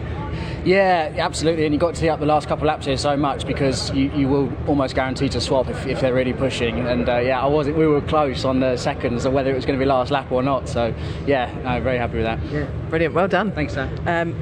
They all keep disappearing. They're all over here talking to their team, and let's speak to Hugo. Come over here, Hugo. Wow, that was a crazy last lap, and just crazy. It was fantastic though to watch from our point of view. How is it from your side? Yeah, I think not that I had an aim before the race, but I kind of had 10th in my head. Beat that by some margin. Just a little bit. Yeah, you had some really good pace. Yeah, I mean, got through a lot of people quickly, so probably within about minute 6 or 7, I knew it was gonna be in the mix. Took a while to catch up Taylor and Harry, but got them eventually, and then. I think they were battling. To be fair, that's what brought them back. Actually, is when they started fighting. Yeah. But, brilliant. Well done. Thank you very much. And Lars, where is Lars? Let's have a little quick scan round. Is he? Oh, he's here. He's behind me. Lars, let's have a quick word. Congratulations. That looked like a great race. I was very lucky and tough race, but yeah, happy to stay here. Yeah, well done. Thank you. I'm going to have a quick word with Pete. So Pete, come back into the championship for this one round. How was it for you? Oh, it's great. I mean, that was a hot race. It's a local track for me, so always going to come back for Brands if it's on.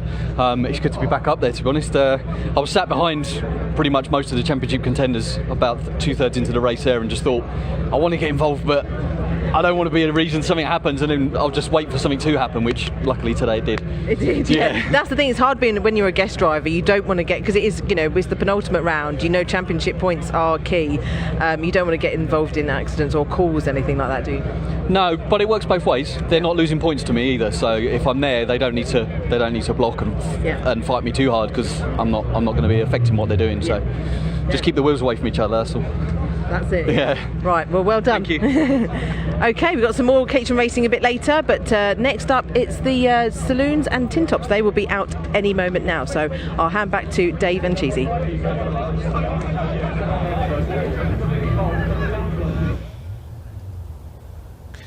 Yes, thanks very much indeed, Sam. So yes, we break away from the Caterham action next because we've got the Classic and Modern Motorsport Club Super Saloons and Tin Tops, sponsored by Ashstone MEP Engineering Consultants Limited. Regulars at Brands Hatch at various events. They do race further afield as well. A nice variety of saloon cars. Numerically dominant is BMWs in our next grid. So they're out next, followed by the other Classic and Modern Motorsports Club class, the Hoosier Tyres Intermark Silhouettes, together with the Welsh Sports and Saloon Car Championship. Well, earlier on today, Ian Waterhouse, our pit reporter, caught up with a few of the drivers from our next race.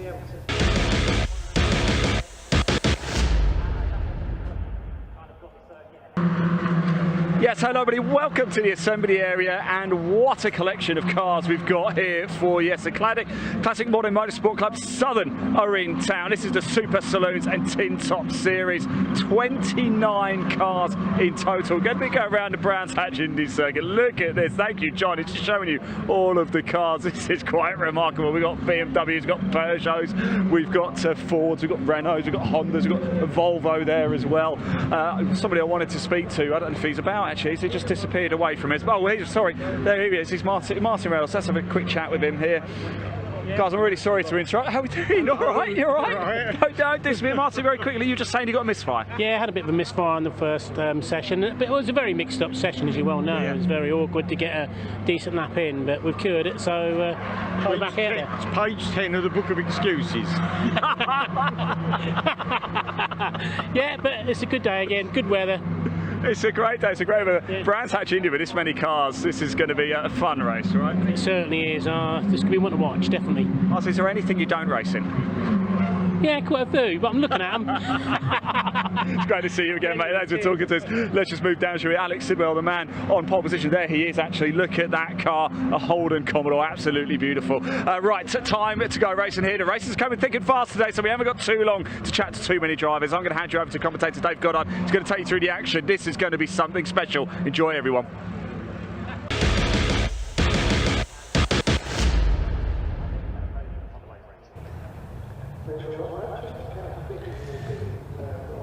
Thanks very much, Ian. Yes, getting ready for our first saloon car race of the day, the Ashton MEP Super Saloons and Tin Tops 15-minute race. Pace car in position for a rolling start, and in pole position at number 340, Alex Sidwell in his huge Australian V8 supercar Holden VF Commodore. He's got quite a collection of Holdens, has Alex. Alongside him, it will be Paul Watson with the first of many BMWs on this grid, the orange E36 M3, number 101.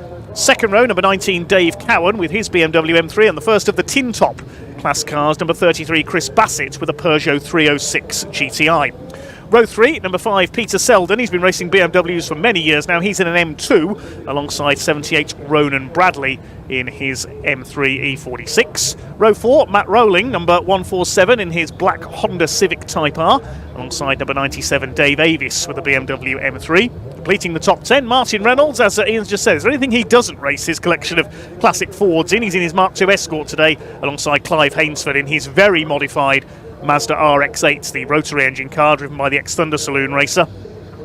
Row 6, number 3, Jack Whitehead. He's in a BMW, alongside number 44, Rod Burley, winner of, I think, more club races on the UK circuits than anyone else in his career. The number 44 is BMW E90 today. Behind them, we've got number 41, Sam Haywood in his Renault Megane, and 87, Graham Richardson's Honda Civic. Adrian Matthews, number 132, used to campaign a Ford Puma, now in a Volvo C30. I think that's the only one of its kind racing in the UK, alongside Neil Gardner, the ex-Rover Metro racer in his Honda Civic.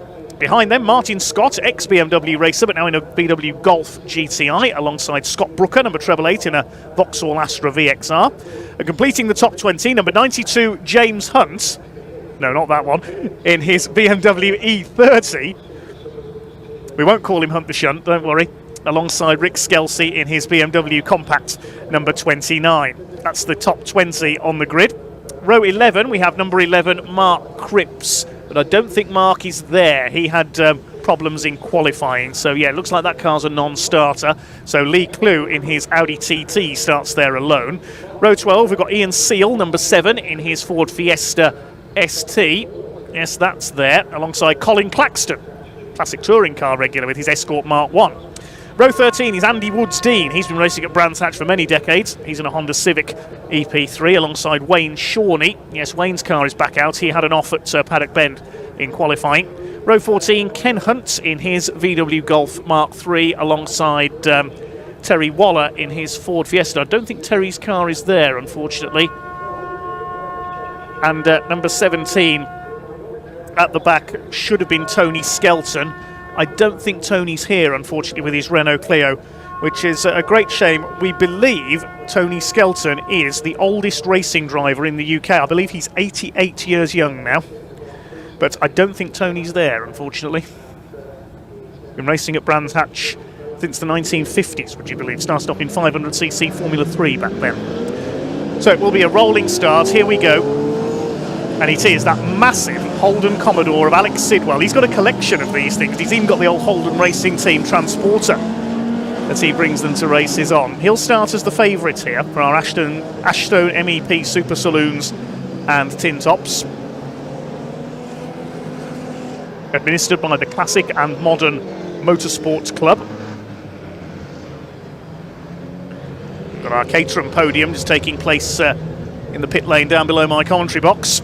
Tom Willis's car has been recovered in as well. Wonderful eclectic mixture of saloon cars out there on track then. Top of the Tin Tops in qualifying was Chris Bassett. The Tin Tops for the smaller hatchback racers. The Ford Fiestas, the BMW Compact, the Honda Civics. The Peugeot 306 at the front. The Renault Megane of Sam Haywood as well. And the bigger saloons go in the Super Saloon category. We've got BMWs, Audi TTs, Ford Escorts, VW Golfs, the Mazda RX-8, that huge Holden Commodore. As I've said before, it's not until you stand next to an Aussie V8 supercar you realise just how big the things are. So this time the pace car will come into pit lane. There's the number 50 Wayne Shawnee's Audi TT at the back of the field there, repaired after an off in qualifying. Pace car's in pit lane. Time to go racing. The Ashton MEP Classic and Modern Motorsport Club Southern Super Saloons and Tin Tops. Alex Sidwell and Paul Watson lead them up towards the grid. Let's get ready to rumble. Here we go, and look at Chris Bassett in the Peugeot 306 up the outside, the leading tin top, up with the Super Saloons. He's trying to take the lead. He's never going to get round the outside there, surely. You know, the grunt of that Holden, which has got nearly 600 horsepower under Alex Sidwell's right foot, it is who leads. Paul Watson's BMW in second. And I think that's possibly Dave Avis coming through. Big cloud of smoke there, a lock-up from the number 147. That's Matt Rowling in his Honda Civic, one of the tin top runners. Chris Bassett, the leading tin top, in third place overall. Dave Avis is in fourth place in the Team Legacy BMW M3. Comes from Smallfield in Surrey, place famous for banger racing. Let's hope there's no contact here though. And Peter Selden, who's been racing BMWs for as long as I can remember in the M2 GTR, is in P5. Well, I suspect we're going to see Alex Sidwell run away with it. Just look at the speed of that Holden in a straight line. The big Aussie machine away and gone. Peter Selden rocketing his way up alongside Dave Avis. He's passed his BMW, now going for Chris Bassett in the 306, which will have, I think, the handling advantage slightly. Dave Avis going round the outside, back ahead of Peter Selden there out of Paddock. There goes the Holden. Alex Sidwell, who's been racing these cars in various events for many years. And a nasty shunt in one of them at Silverstone in the rain, I remember a couple of years back. Not surprisingly, he's done a fastest lap that's about 3 seconds quicker than everyone else. This wonderful mixture. There goes Clive Hainsford's Mazda RX-8. There's the Honda Civic of Neil Gardiner, the former Metro champion. And a nasty shunt in his Honda at Mallory Park a couple of years ago, and his brakes failed going into the hairpin. So let's see what Alex Sidwell's lead is. He's just gone over the start-finish line. Paul Watson's BMW second. 4.4 seconds is now the lead. So I think we're going to know we know who's going to win overall, barring any mechanical problems. Peter Selden up the inside, tackling Dave Avis, and also in there is the red BMW. That's Dave Cowan, the BRE Automotive car. Deceptively standard-looking M3, that one is. Martin Reynolds up there, as he always is, had a win in the Snetterton Saloons a couple of weeks ago at their home circuit up in Norfolk, beating all the bigger BMWs. Dave Cowan side by side with Avis. They're battling over about 6th position. No rear wing or anything like that on Dave Cowan's car. It looks standard, but it's probably not, being in the Super Saloon category. Sidwell has rumbled through to complete another lap. 97 Dave Avis, the Team Legacy machine. You expect a team called Team Legacy to bring a Subaru, wouldn't you? But Watson in second place. Ronan Bradley now up into third place with his M3. He's just got ahead of Chris Bassett's Peugeot, who still leads the tin tops splits. Matt Rowling is second of the tin tops. And third in tin tops is Adrian Matthews with the Volvo C30. This battle is for 7th place between Cowan, Avis and Matt Rowling. There's the black Honda in behind them. Rounding out the top 10 is Rod Burley. Usually quiet race for Rod in his BMW. He's raced everything over the years and won in it. We've just lost the Vauxhall Astra of Scott Brooker into the pit lane. He's pulled in with a problem, the treble 8. Treble 8 Vauxhall Astra VXR. Shades of the early 2000s BTCC. There is Rod Burley. He leads Class A of the Super Saloons. Alex Sidwell in Class S. Which probably means Super Saloon, I think, judging by the way he's going. His only class rival there is Peter Selden in Class S, and he's 4th overall now. He's just got ahead of Chris Bassett, who's calmed down a bit after that very fast start in the Peugeot. Paul Watson is leading Class B in 2nd overall in his BMW. There's Clive Hainsford making a move a little bit further back. Who's that up alongside him? Martin Scott in the VW Golf GTI. Now, he used to race a very nice bewinged E30 BMW. Martin Scott to the battle towards the end of the top 10. Clive Hainsford losing out there to the Golf. And Colin Claxton has just pulled into the pits as well. The Mark 1 Escort has come in. Well, these high-powered saloons, they're fast, but they're a bit fragile at times. Clive Hainsford in the rotary Mazda, back ahead of the Golf of Martin Scott. They're being chased by Adrian Matthews. That's the Volvo C30, the number 132 car. Yes, Colin Claxton is heading back to the paddock. Unfortunately, that's his race over the Zack Speed Mark 1 Escort. You can see the Astra in pit lane as well. I think he might be heading back out. Just caught a glimpse of there, unless he's heading back to the paddock as well. There's Adrian Matthews. This is a campaign of Ford Puma.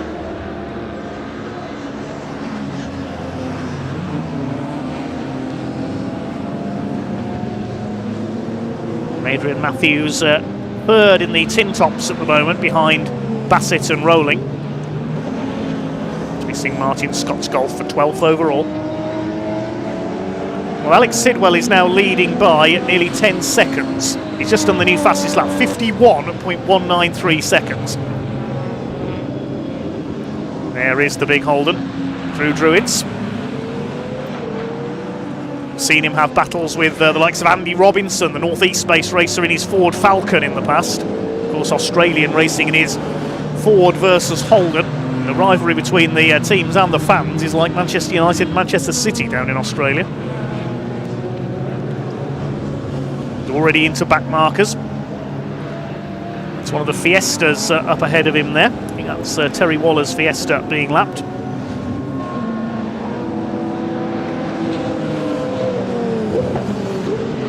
There's Ken Hunt in his Golf. Somebody else into the pits there, I noticed. That's Andy Woods-Dean. Used to campaign the Audi V8, the ex-DTM car, among several other cars. Had a Renault Megane for many years as well, but his Civic has sadly let him down today. We've also lost Lee Clue in his Audi TT somewhere out on circuit. I haven't seen that come through. Andy Woods-Dean into retirement then.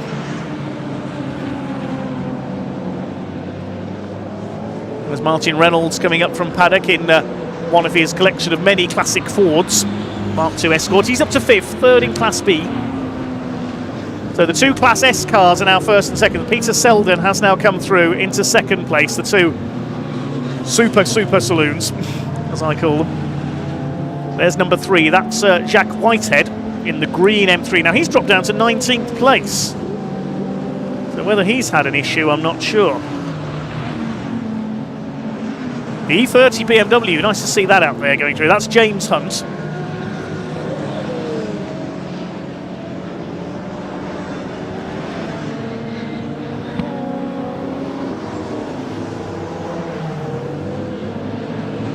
Chris Bassett's being caught by Dave Cowan. There's Peter Selden, lapping number 50, the Grand Prix Raceware Audi TT. Oh, Paul Watson's pulled into the pits. He was in the top 3, so another car with problems. Although Brooker's Astra is back out there.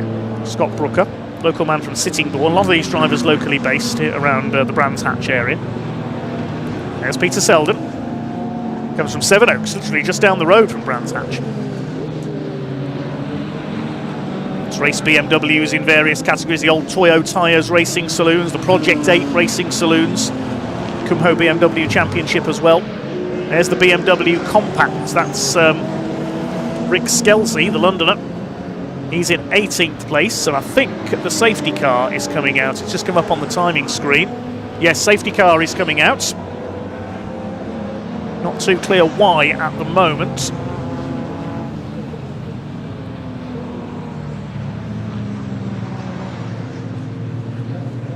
Well, there's Ronan Bradley. He's up to 3rd now behind Peter Selden, the white BMW. He's leading Class B.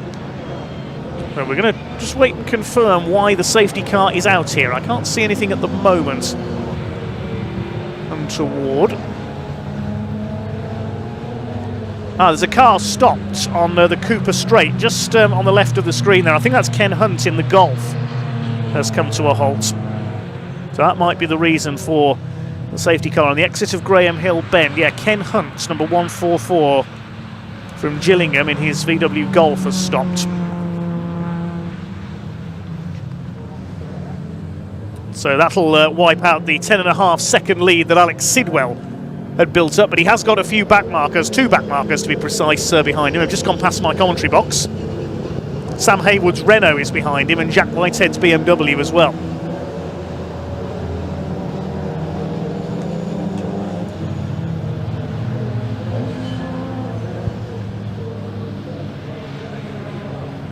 There's Martin Reynolds, the Mark II Escort. Former Blue Oval Saloon Series champion. He's got Ford Anglias, he's got Escorts, he's got a Mach 1 Mustang, Ford Taunus-based special saloon. He's got pretty much every classic Ford you can think of in his collection up in Norfolk. Peter Selden in second place. Ronan Bradley is third with his M3. Then Reynolds is fourth. And just behind him is David Avis. There he is, the white and blue BMW. Dave Cowan is sixth. First of the Tin Tops, Chris Bassett in the 306, who's dropped back to seventh overall now. Then we've got Matt Rowling in his Honda. He's the second of the Tin Tops. Clive Hainsford, the invitation class runner, is ninth in the big Mazda. And Rod Burley is 10th and leading Class A in his BMW. There's 4.5 minutes of the race to go. The recovery vehicle being called in to remove Ken Hunt, the VW Golf. Was the big attraction of the Classic and Modern Motorsports Club. As the name suggests, whether it's classic or modern, you can race it with them. You can use just about anything you like.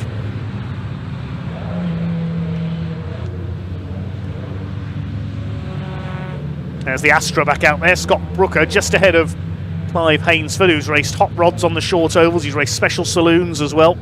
And that is a very special saloon, that Mazda RX-8. Seen it in the Classic Thunder Saloon Championship.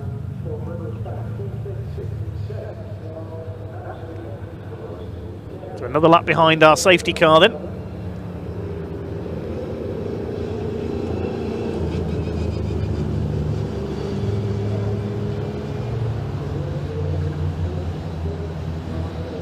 Safety car being driven by Evelyn Buanik today, an ex-BMW racer of many years standing. She's racing the Kumho Tyres BMW Championship.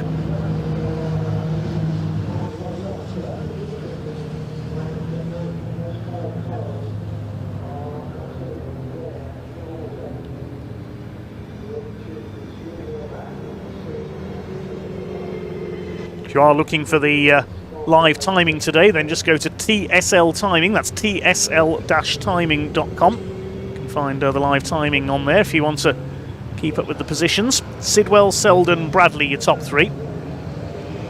Martin Reynolds, there's the Escort in fourth place ahead of David Avis. Cowan in the red BMW 6. We had hoped to see another red M3 out there, but Mark Cripps unfortunately had problems in qualifying. Left an oil slick on the Exeter Druids.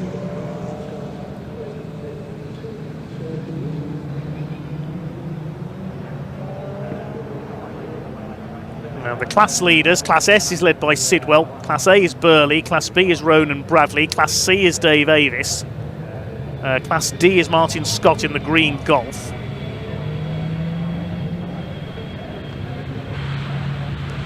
And in the Tin Tops, Class T2 and overall is Bassett.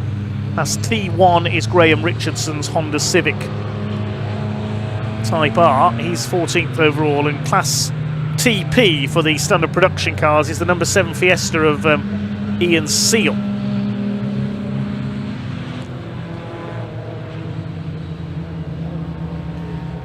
Yeah, the other Fiesta of Terry Waller I don't think took the start, unfortunately.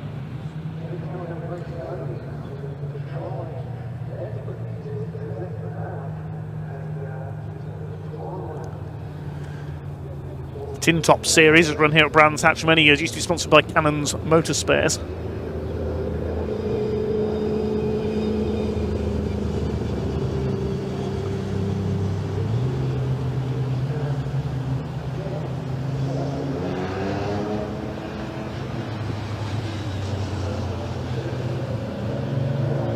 So the safety car's still out. So we've got just over a minute left. I think we might be finishing under full course yellow here. They do get another race later on towards the end of the programme, the Ashstone MEP Super Saloons and Tin Tops.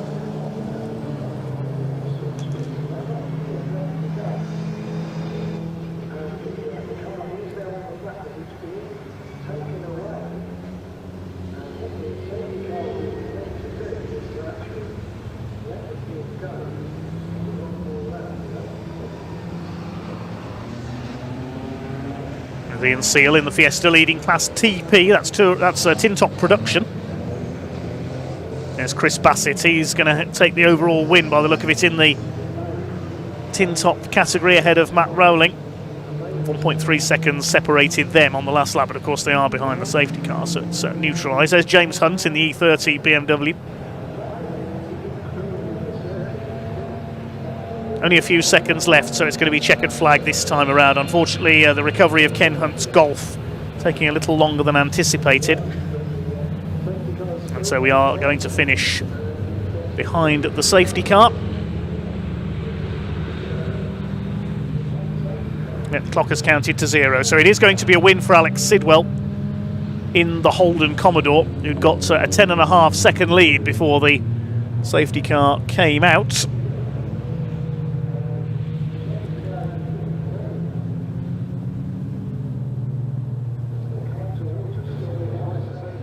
Well, there we go, the checkered flag is going to be waved as they come over the line this time. Alex Sidwell is your winner. Finishing under full course yellow.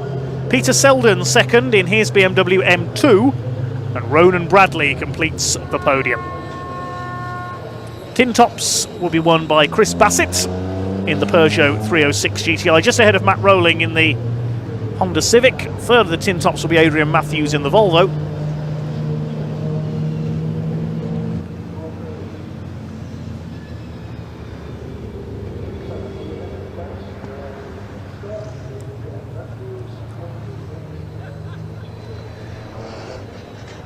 A couple of cars having a few issues in that one. Hopefully they can all make it back out for later on.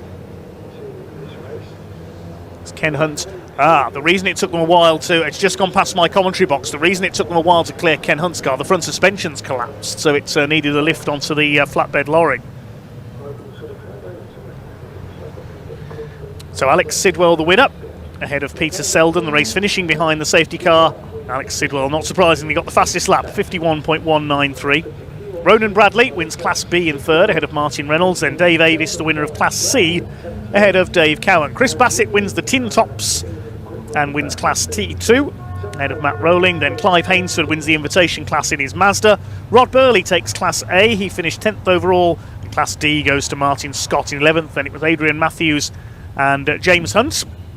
Graham Richardson wins Class T1 in 14th place overall. And Class TP was won by Ian Seal in his Ford Fiesta in 20th place overall. 21 cars went the distance. We lost Ken Hunt. We lost Paul Watson, who was fighting for a podium there, unfortunately. Also Andy Woods-Dean, Lee Clue and Colin Claxton. Cars then heading into Parc Fermé, and Ian will be down there to have a chat to some of the drivers.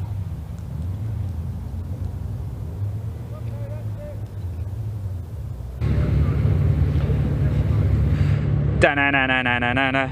Batman. Not quite the finish we wanted for that race there. I had to do it. I'm sorry, that was terrible, wasn't it? Right, let's grab a quick chat with Alex, shall we? Alex, not the finish we wanted, was it? But you look like you're in control anyway when the safety car came out. Yeah, I think so. Yeah, we're just trying to manage the back markers. You know, they're doing their own thing, and just got to make sure you don't get tangled up with them. That's really. And watch out for Peter coming. I know. Yeah, we'll chat to Peter in a minute because he was going quite quick, wasn't he? But you've got to do it all again a little bit later. Yeah. Is back markers a concern? 'Cause it's such a massive. I mean, it's so nice to see so many cars out there, though, isn't it? Yeah, it is good to see, and everyone's doing their thing, aren't they? So that's good from that point of view. Yeah, definitely. Yeah. Top man, look, enjoy the sunshine, and we'll see you out later on track. Peter, hello. Quick word of you. Unfortunately, you weren't really able to have a go there, Alex. Safety car coming out.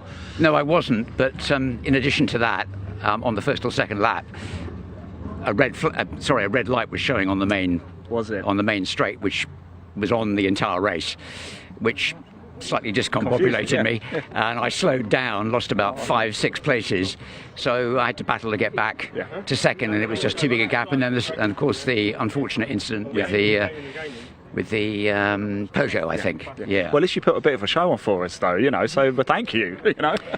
Frankly, the least I can do. You've got to do it all again a little bit later, though. So well done. Well look done. forward to it. Thank you so much. Thank you. Hello, Ryan. How you doing, mate? You all right? Thank you. Yeah, you did pretty well there. I know safety car shortened the race somewhat, but you had quite an eventful race, making up a few places. Yeah, it was good. It was a good race. Unfortunately, Paul Watson in front of me looked like the exhauster. Yeah. Fell off when I was just about to catch him. Have a bit of a battle with him for the class, but I wasn't catching these two guys there. No. They're gone. But we'll see what happens in race 2. We'll try and hang on to them for as much as we can, but you never know. Well, that's the good thing, is you've got to do it all again a little bit later as well. But how nice is it? So many cars out there on the Indy circuit. It's great. It's fantastic. It's nice to see. It's a good crowd. Obviously, Intermark's coming up as well, all part of the club. So it's good for the club. Good to get the numbers out there. and roll on race 2. Hope the sunshine stays the way it is. Oh, it will Better than do. last Saturday. Definitely will do. Top man, cheers, Ryan. And hopefully we'll chat a little bit later as well. You might as well stay with us for a little bit. You can see the Intermark silhouettes. I did catch up with a couple of drivers a little bit earlier. I'm going to turn around strategically, John, so we can get a look at the cars. They're just starting to fire up there. Don't they look something special indeed? We'll come to that very shortly. Just a quick reminder, we are live, of course, with the BARC on the YouTube channel as well. Hit that like button, hit that subscribe as well. I think we're so close to about 34,000 subscribers. If we get over that today, how cool would that be? Right, these are about to go out on track. Everything's almost clear. Time for another race. I'm going to hand over to commentator Dave Goddard to take you through the action. Enjoy.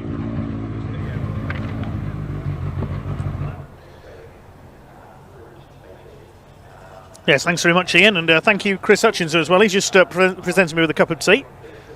No time for a tea break now, though, because we've got the Hoosier Tyre Intermark Silhouettes coming out onto track. If you've not seen these racing before, you may be asking, what on earth is a Hoosier Tyre Intermark Silhouette? Well, if you've ever seen National Hot Rod racing on a short oval, a quarter-mile oval, the cars are very similar to those. They are space frame tubular frame chassis with carbon fibre and Kevlar body shells built to resemble usually small coupes and powered by 2-litre bespoke race-tuned engines, very similar to a short-circuit hot rod. They're also joined today, I'm very pleased to say, by the Welsh Racing Drivers Association, the Welsh Sports and Saloon Car Championship. We normally see them down at Pembrey in South Wales, but they have an away round today, and they're going to be on a separate grid behind the Intermark Silhouettes. Let's see who Ian was able to catch up with a little bit earlier on.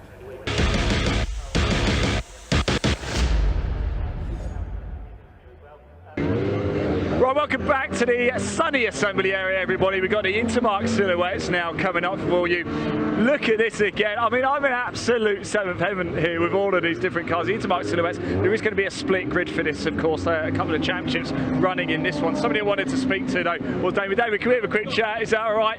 Because you brought a Westfield out to play, but look at it. It's got wings. It's got all sorts on it. Tell us about the car. Yeah, it's just a Westfield with a 2-litre engine in it. And that's it, right? Just a massive wing on the back, it's fine, yeah. 4-speed box, nothing special. No, nothing. Look, what's it like taking around Brands Hatch Indy? Yeah, it's a bit different to sort of what I'm used to. First time out on the circuit, so it's just trying to sort of learn how to drive everything. Everyone sort of puts the creeps up you with Paddock Hill Bend. You don't want to end up in the gravel around there, so it's a bit nervy going through there every time, and just hopefully make it stick, isn't it? Make it stick, dealer. Thanks for talking to us. Best of luck for the race. Enjoy it, won't you? Let's just move over to some of the silhouettes, shall we, as well. See who we can have a quick chat with. Just want to jump in here to... I just love these cars, aren't they? They are absolutely brilliant. If you look at the tyres, actually, I don't know how well you can see them. They are quite small, aren't they? Let's just jump in. How we do, but it's great to see you again, by the way. And look, these cars, they look so much fun to drive. What is it like? Yeah, they're good fun.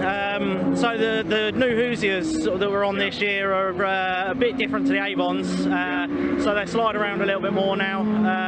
But yeah, they're great fun, lightweight, fairly quick. So they slide around a little bit. Are we going to see a bit of almost sideways action down Paddock? Maybe not at Paddock. They grip quite well through Paddock, but certainly coming out the last corner at Clearways, they're always sideways through there. Brilliant. Top. Best of luck for the race. That's the talking to us. There we go. Keep your eye on Clearways. We're in for some entertainment here. I'm going to hand over to your commentator, Dave Goddard, to take you through the action. It's going to be another cracker here in the sunshine at Brands Hatch.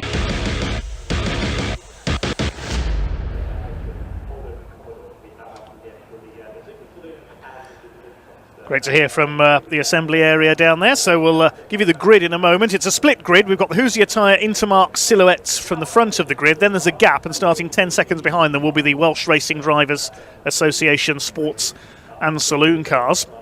They race at Pembrey in the south and Anglesey in the north of Wales mainly, but you don't have to be from Wales to race in the series, and in that Sports and Saloon Car Championship you can use just about anything you like, really. So the Intermark Silhouettes next up, then we will have our lunch break, which will take around 45 minutes before we have the Vertex Caterham 7 Championship UK back on the grid, and then the first race for the OT Publishing Coupe Cup with Toyo tyres. Hyundai Coupes, this one aimed at the budget racer. Great to have them here this weekend. Just waiting for the grid to be confirmed. I can tell you quickest in qualifying was number 3, Paul Knight, in his Vauxhall Tigra. Well, it's a Vauxhall Tigra body shape on his car. Comes from Denham in Buckinghamshire. He did a 50.234 second lap. That's even quicker than Alex Sidwell was managing in that big Holden. They're very lightweight, the hot rod style cars in the Intermark silhouettes. Alongside him will be number 5 Ray Harris in his Ginetta G40 space frame. One of 3 Ginettas out there, built by Carl Boardley Motorsport. Carl, a multiple hot rod world champion, now racing in touring cars. We've seen the man from Hayling Island take a few successes in GT racing as well. Ray Harris started his career at the Arena Essex short oval just east of London near the Dartford crossing. Sadly closed its doors in 2018. Behind him will be number 51 Russell Humphrey on the second round. Now Russell in recent times has been racing a BMW in various events, including at Castle Combe, but he's now out in his Vauxhall Tigra. Starts on the second row of the grid alongside Colin Smith, veteran hot rod racer, number 491 in his Ginetta G40. So Paul Knight is on pole position. He's the first of the drivers in the Senior Cup in the Intermark division as well. That's for drivers aged 55 and over on the 1st of March 2024. So Paul Knight in the number 3 on pole. Ray Harris, the first of the youngsters, if you like, in the number 5 car alongside. Russell Humphrey is in the regular division. Second of the Senior Cup drivers is Colin Smith, number 491. The man from Hullbridge has raced hot rods for many, many years. Now out in a Ginetta G40. Third row, 52, Mick Robertson. Now, I remember Mick when I was a child at Hensford Raceway, racing in the National Super Rod category with a Ford Sierra with a V6 engine. Mick's still going in his VW Corrado, still going strong, the man from Slough. And he's up there in on the third row of the grid, 5th position. And we'll start alongside another vastly experienced campaigner from Bridgewater in Somerset, Keith White, in his BMW Z4 Coupe. Keith White, ironically, is a former champion in the Welsh Sports and Saloon Car Championship with that car. On row 4, we've got Warren Farasmand, number 637, Whiz to his friends. He's in a Peugeot 206cc coupe-bodied car. Alongside number 49, Ruben Taylor. We've seen him in a Peugeot up to now, the man from Devon, but he's now in a Ginetta G40. So he'll be on the 4th row of the grid. Row 5, number 28 Chris Ayling, another National Super Rod racer, among other things, in his Vauxhall Tigra. And alongside him we will have number 476 Sean Pooley. Comes from the Isle of Wight, and he's racing a VW Corrado in the yellow and red colours of the Hun family, who have raced hot rods as long as I can remember. And the Hun family have raced in the Silhouettes and also in the Pickup Truck Championship in recent years. But Sean Pooley racing one of their Corrados today. On row 6, number 81, which is Paul Coxidge, in his Vauxhall Tigra, alongside number 523 Stephen Phillips in a Ford Fiesta.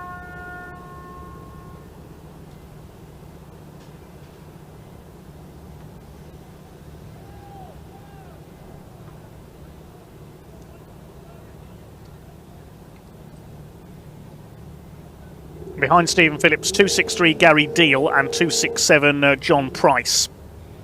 Well, I've just been informed by the BARC officials. We are in fact taking the lunch break a bit early. We're going to take lunch now, and the next race will be pushed back a bit to 1:30 p.m. So we're going to take an early lunch break of around just under 45 minutes from now, with the resumption of racing at 1:30 with our next race for the Intermark Silhouettes and the Welsh Sports and Saloon Car Championship. So a slight change of timetable.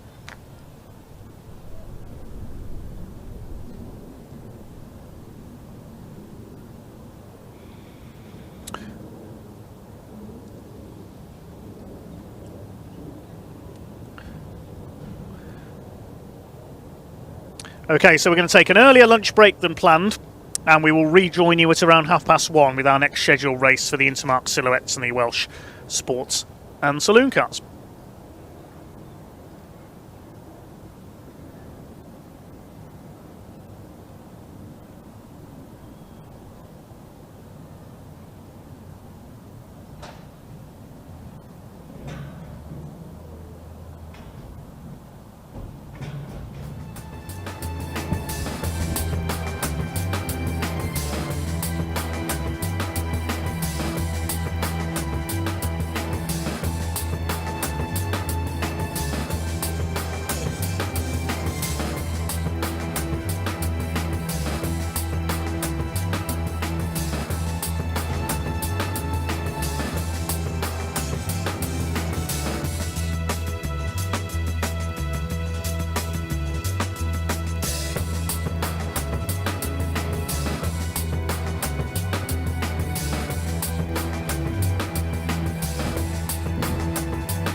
Right, everybody, hello and welcome to the pit lane here. Yes, we've had we've been caught off guard a little bit, shall we say. The lunch break has been brought forward. Now, the reason it's been brought forward is because, I don't know if you can see those lights up there over the start line gantry there. Those two red lights are stuck on. So they are trying frantically to get this sorted. They've been testing it, they're trying to continue to test. You may remember actually in the last race we had with the Tin Tops and Super Saloons, Peter Selden was saying, he finished second in that race, he was saying he was caught off guard by that. He slowed down because he thought it was a red flag, actually lost 5 or 6 places because of that. Now obviously they're trying to get it sorted. They're about to get the silhouettes out, but of course they've been sat up there in the assembly area now for 20 minutes, half an hour or so. Kelly Dan, bless her, from the Classic Modern Motorsport Club Southern, she's just had to go and tell them all to get out the car. The cars have to stay though in the assembly area, so for the silhouettes the cars have to stay in the assembly area. Let's go for a little walk down, shall we? So we can get a bit closer. You can probably see all the people there on the start finish line. I wonder if we can go down and maybe have a word with somebody. Yeah, Kelly Dan, bless her, she just had to go and tell everybody, all of the drivers for the silhouettes, they can leave the cars, and get out and go. The cars have to stay in the assembly area. Now, the thing about Brands Hatch here, if you know it, is how far away the outer paddock is from where we are in the pit lane. The pit lane behind it is actually quite small, so you've got the garages. We might be able to turn around and see actually as we're walking down. You've got a number of the Caterham teams here, of course, doing some work. Here's Paul Donkin's car just to the left of me in the garages. A lot of the work going on here. Out the back, there isn't really any space, it's just car parking, so there's an outer paddock here at Brands Hatch if you've never been before, but it's the other side of the track, so you've got to actually walk through a tunnel to try and get there, which really doesn't help matters indeed. So the drivers have to go. They've had to walk all the way over back to the outer paddock. They've got to be back at the cars by 1:20 so that is when we're going to start getting things roughly going again, around about 1:20 this afternoon. Lunch break was due to come after that silhouettes race, but let's go get ourselves onto the track. I think we can get onto the track here because I've just seen Sam Parker. Of course, Sam does all of the work with Caterham, so that's why I didn't go talk to a load of the drivers, because I'm not too sure who. So here's all the marshals, by the way. If you have a wave, guys, what a great job you guys do. Let's go and keep moving on. There is something actually I want to say the BARC are doing. They've put together a real nice little goodie bag for everybody today. Let's Sam's actually talking, so let's get on track here and we won't interrupt her just yet. But there's Sam Parker, of course. She was racing yesterday in the Caterham Academy in the green class, qualified in 3rd place as well. Fantastic, wasn't it? Ended the race 8th or 9th, I think, in the end. But we are on the start-finish line here at the Brands Hatch right now, and just above Sam's head, off to the right, is that rogue 2 red lights that have caused these issues here at Brands Hatch this afternoon. That's why we're in the lunch break now. So if you're looking at the timetable wondering what is going on, the silhouette should be on track right now. They will go immediately after the lunch break and then we will be straight into it. Oh, sorry Sam, we thought we'd come and commandeer. Do you know what's going on? Do you know what the problem is here right now? With the lights, they were testing them because I think they're faulty. So 2 stayed on for the tin tops, doesn't it? They did, yes. Yes, that caused a bit of confusion. It did. Yeah. It did. But what are you doing here? What's going on? We're just filming a little Academy promo video. Very nice. So I had to put the suit back on. Yes, absolutely. We thought you were done with this for this week. I did, no, yeah. You've got to put it back on. No, I've confused a lot of people because they're saying, but your race was yesterday. I'm like, no, don't worry. So, yeah. I'll let you crack on. Sorry, guys. I don't mean to disturb you. Taking up time. It's what we do best, isn't it? To take up time. Let's move around a little bit further, shall we? And make our way back into the pit lane. Yeah, there's the lights up there. I'll just show that up there. That is what is causing it. Oh, look, it's gone off. It's gone off. Look at that live. Gone off live. You might get a better shot over here, actually, John. It's just gone off. I wonder if they've fixed it now. That would be good, wouldn't it? So, yeah, 1:20 is when the silhouettes are, well, the drivers need to be back at the cars. Will we get breaking news? Look at this. Wow, this is thrilling live stream TV right now, isn't it, everybody? Thank you for sticking around and tuning in with us. The things we have to do. We're feeling like you wouldn't believe here right now. Don't forget, do hit that like button and that subscribe button. You only get this with the BARC. We couldn't ask for better TV, could we? We've got the marshals over here as well. I wonder if anybody can give us any information. Are we hearing something? Are we hearing anything, guys? Guys, can we have a quick chat? How's it all going? Are we fixed? Are we fixed? Do we know the lights? Don't know, honestly. Right, can I ask you a question? How long have you been marshalling? Oh, about 6 years. How did you get involved with it? I've just been enjoying races since I was young, and just looked at it, I thought, yeah, have a go, sign up, and here we are 6 years later. So you know what you're doing then. You're quite experienced. Who's been doing it longer than 6 years? Okay. 1, 2, 3, 4. Okay. How long have you been marshalling? Something in the region of 40 years, one way and another. 40 years. Okay. How long have you been marshalling? 13 years. 13 years. Okay. How long? 17. 20. How long have we been marshalling? Too long. Too long. Well, we've got in a sandwich, a nice cheese sandwich. Just simple cheese sandwich, mate. How long have you been Living the marshalling, dream. mate? 10 years now. 10 years. You don't look old enough. There we go. Thank you so much, guys. Anyway, really do appreciate it. 150 years in total of marshalling right there. Great stuff. Thank you, guys. Really appreciate it. Good stuff indeed. It looks like the lights might be fixed. What we're going to try and do now, let's talk about the outer paddock whilst we're here. John, if you just come with me. I know a lot of you know Brands Hatch, so apologies if you know this place like the back of your hand. But if you don't, when I was talking about the silhouette drivers, the assembly area at the other end of the pit lane, we just walked all the way down, of course. They've now had to get out of their cars. They were expecting to be on track now. They've had to get out of the cars, walk all the way over there. You see where those lorries are, the big white awnings over there. That's where the Caterham Hospitality is. They've had to make their way over there, and they've got to be back here by 20 past. Now I can tell you it's probably a good 10-15 minute walk or so. John and I, we're going to head on over there hopefully before we can get there and actually bring you some of the footage inside there. So we're going to go for a very short break, make our way over there, we'll come back. It looks like the lights are fixed and hopefully we'll go racing just after 20 past 1. Thank you.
by lights.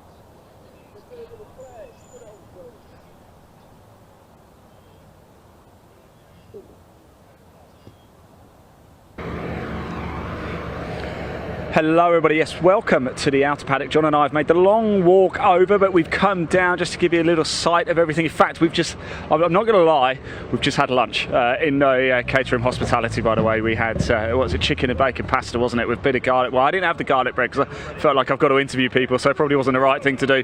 Did have a little chocolate brownie as well though, so there we go.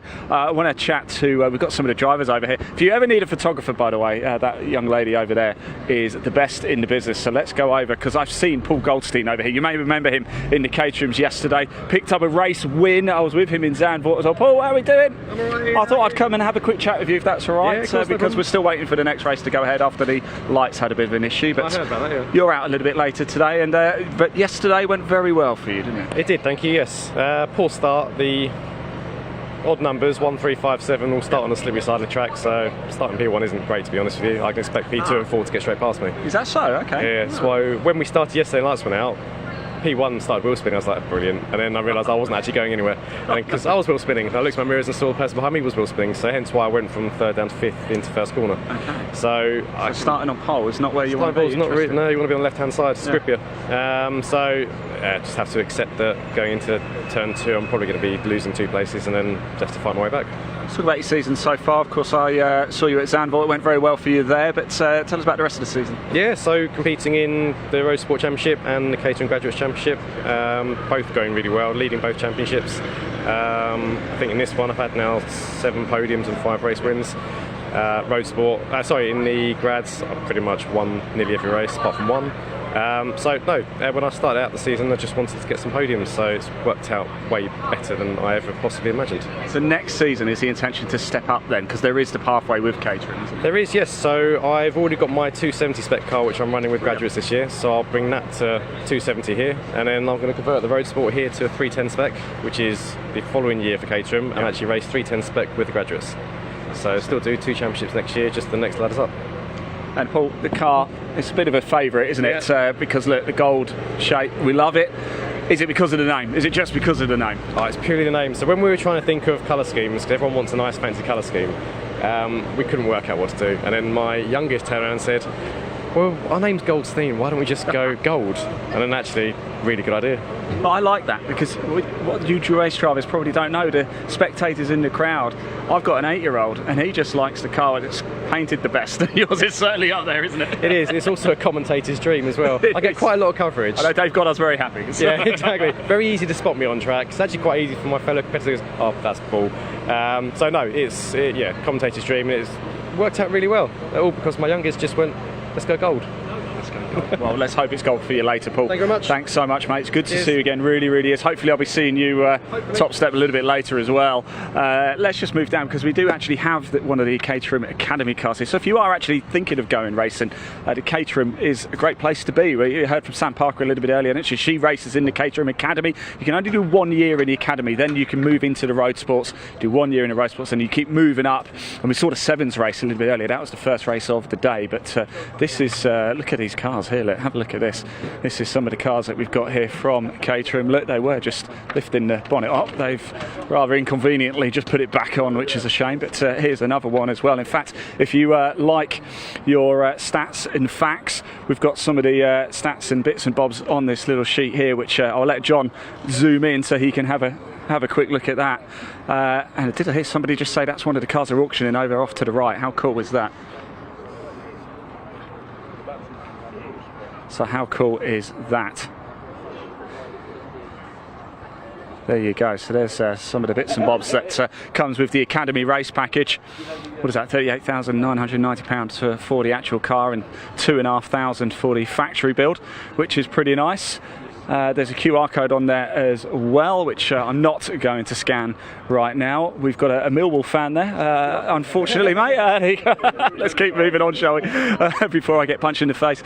Let's keep going down. A lot of the cars here, as you can see. This is the outer paddock here at Brands Hatch. We're going to keep making our way up the hill a little bit. You can see the first corner grandstand there up at Paddock Hill. What a great viewing point. That is absolutely sensational. One of the best tracks here at Brands Hatch, certainly for if you're a spectator. If you've never been been, you can basically see the entire track from one place. It really is a wonderful place to come and watch some motorsport. We're going to keep making our way up. I do believe the drivers are back at their cars for the silhouettes. That's the next race to go. Then, of course, we have the final race for the Caterham 7 Championship UK. Then we've got the first race for the Coupe Cup. Then we've got the Roadsports, the 7 270Rs, and then we go again with the 310Rs, and then of course got the Saloons and Tin Tops, the Intermark silhouettes, and we round out the day later at about 5:30 with the Coupe Cup with Toyo tyres. I believe the cars are about to head out for the silhouettes, so I'm going to hand back to your commentator Dave Goddard, take you through the action, and we're going to make our way back to Parc Fermé. See you soon.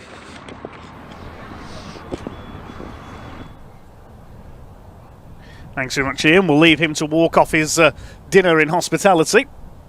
And we'll get the cars out onto track fairly shortly. The marshals are just making their way out onto the grid now to line up the Hoosier Tyre Intermark Silhouette cars and the Welsh Racing Drivers Association Welsh Sports and Saloon Car Championship. It'll be a split grid. They'll be about 10 seconds apart on the rolling start. Although the poleman in the Welsh Sports and Saloon cars, his fastest lap time was quite a bit quicker than the slower of the silhouette cars, only a second and a half off the poleman. It's Paul Knight, number 3 in his Vauxhall Tigra, qualified fastest. 50.234 was his practice time, alongside Ray Harris, number 5 in the Ginetta G40. Paul Knight's the first of the senior cup cars for drivers aged 55 and over. Second row, 51 Russell Humphrey and 491 Colin Smith.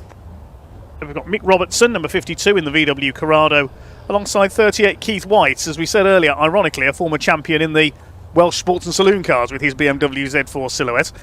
Row 4, Warren Wiz Farasmond, number 637 in his Peugeot, and 49 Ruben Taylor's new Ginetta alongside him. Completing the top 10, 28 Chris Ayling's Tigra, and the Corrado of 476 Sean Pooley. Cars just making their way out to the grid in a second. On row 6 of the grid, we've got 81 Paul Coxedge at his Tigra and 523 Steve Phillips. We'll check he's there because the Fiesta, I think, had a bit of a problem in qualifying. And then we've got 2 cars that didn't set a time in qualifying. 263 Gary Deal, the ex-Brian Laram Vauxhall Tigra, and 267 John Price. That car had something fail on it leaving the pit lane, unfortunately, in qualifying, and so he never got a lap in.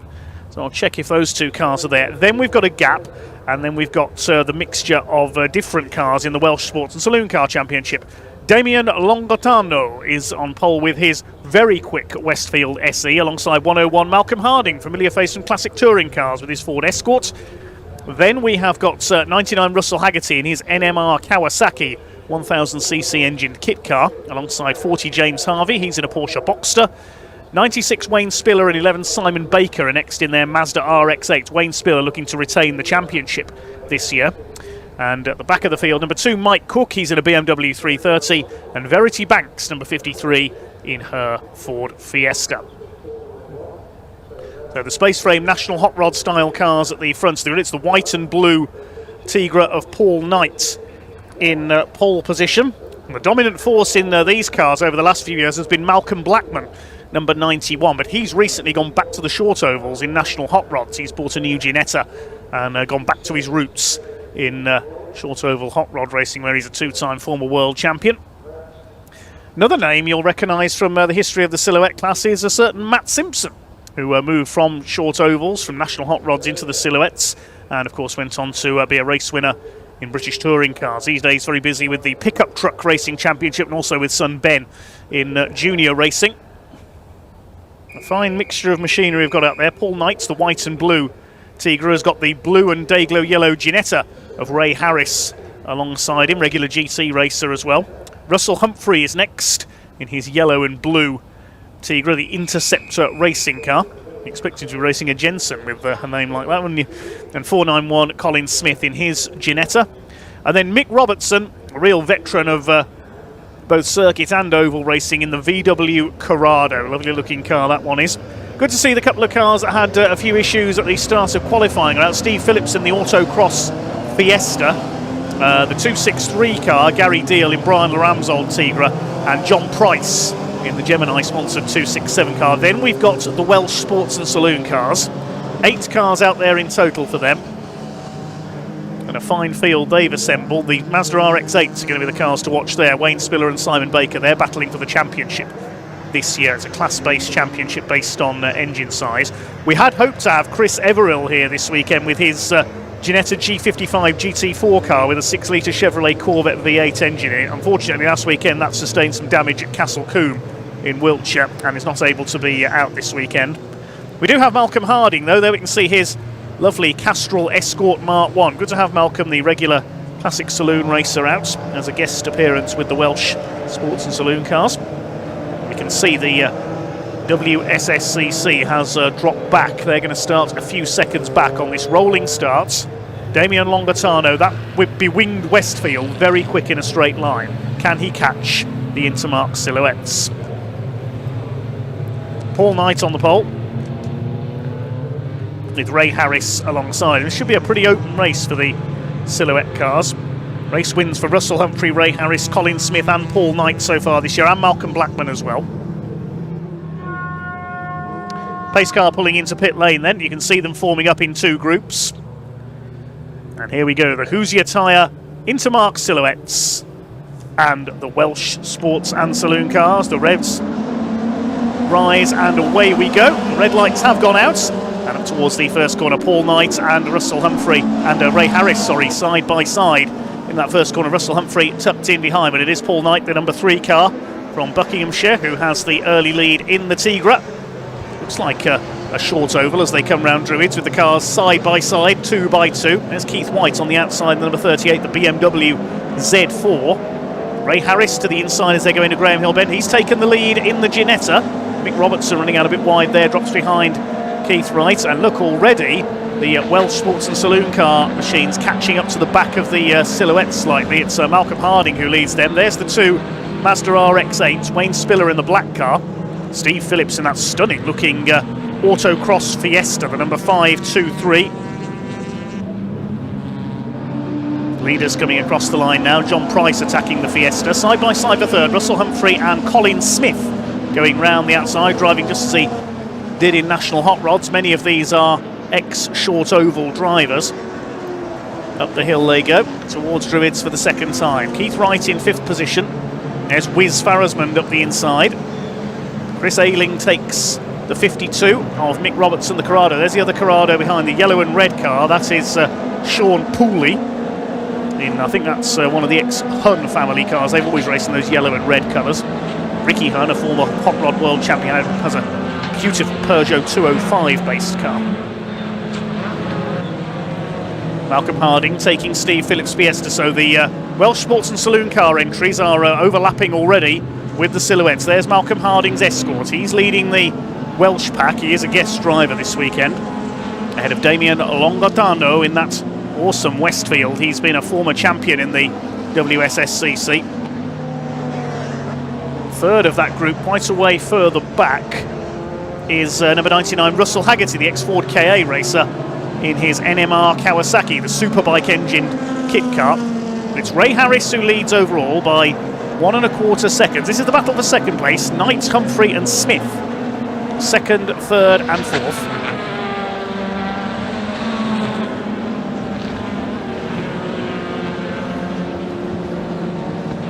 Russell Humphrey, the ex-BMW racer, attacking Paul Knight, the pole-sitting driver.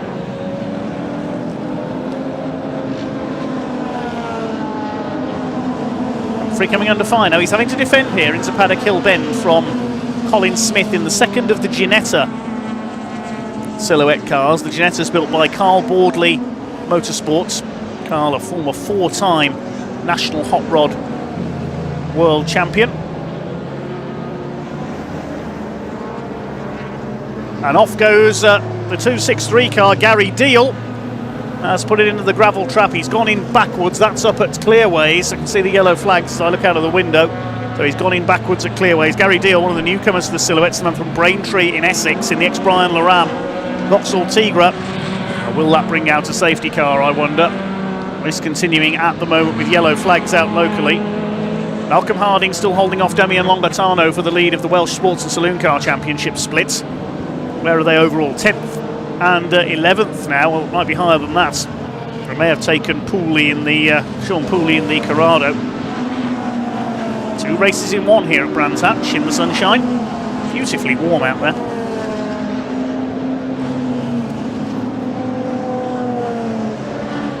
Harris leads by just over 2 seconds in the silhouettes class. Paul Knight leading the senior category in second place, the Seniors Cup. There's John Price, number 267, just behind the Welsh leaders there. The Gemini Windscreens car, based up in Stoke. But it's Ray Harris, continues to lead in the turquoise and day-glow yellow Ginetta, just lapping Mike Cook's BMW there. Man from Lambton in Wales. A few Welsh-based drivers here, plus 1 or 2 from further afield. Simon Baker in his Mazda RX-8, all the way down in Dawlish he's based, on the southwest coast. One car coming into the pits, it's Ruben Taylor in his Ginetta coming into the pits, and Russell Humphrey clips the back of Colin Smith going through Druids.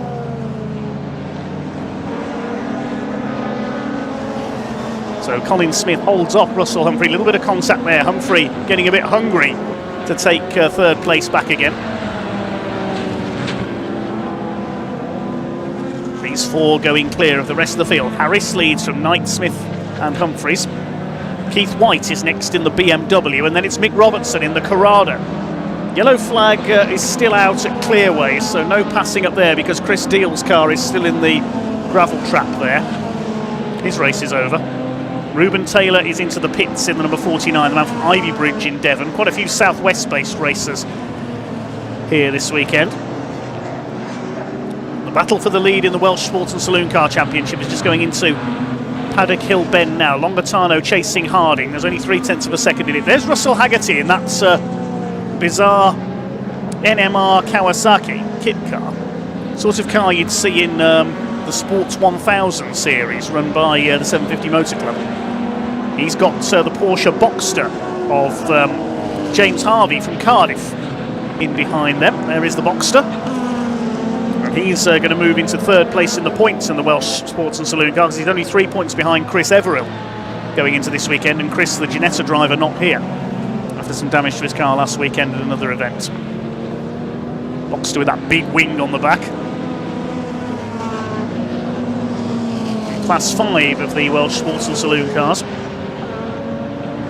There's one of the RX-8s, that is Simon Baker, and he's ahead of Wayne Spiller in Class 2 of the Welsh Sports and Saloon Cars. So Wayne Spiller needs to get back ahead of him here. There's the other RX-8. Wayne Spiller is the championship leader, looking to retain the title he won last year.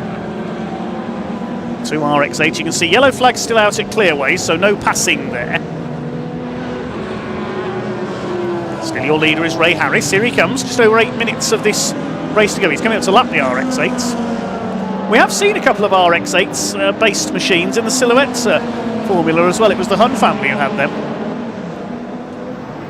Blue flags being shown to them to warn the leader is approaching. Also Verity Banks in her Ford Fiesta is going to be lapped as well. The driver from Farringdon in Oxfordshire. She moves out of the way.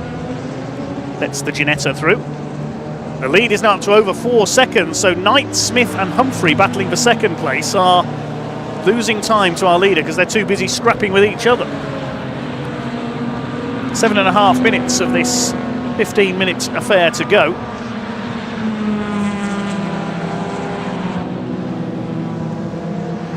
There's Verity Banks in the Ford Fiesta. Now she is in Class 1, the only entry in Class 1 for the smaller capacity cars.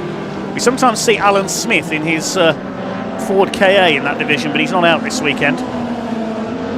Russell Haggerty used to run with them as well, the IDGAF racing car. I'll leave you to work out what that stands for. There's a battle at the hill and bash, some wheel banging there. That's Colin Smith and Paul Knight. Excuse me, says Colin Smith. Look out, Simon Baker. They dive past the Mazda. Just like watching National Hot Rod racing at Hensford Raceway or Vauxhall Stadium, Ipswich, that is. They tend to wheel bang a lot as well.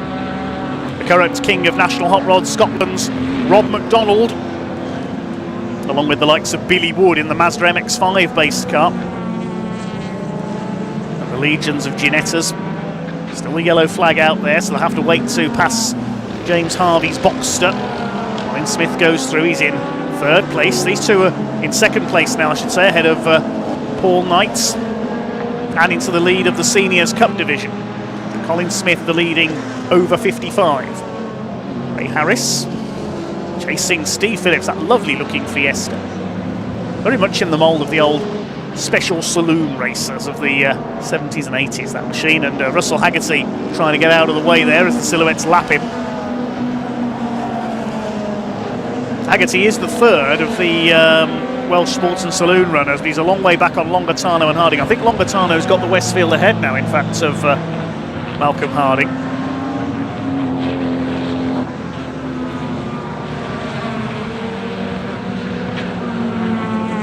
There's Wayne Spiller, championship leader. 5.5 minutes to go in this combined race. The Welsh Sports and Saloons and the Silhouettes. And yes, Damien Longartano, there he is ahead of Malcolm Harding. Extraordinary looking bewinged Westfield with the 2-litre race-tuned engine under the bonnet.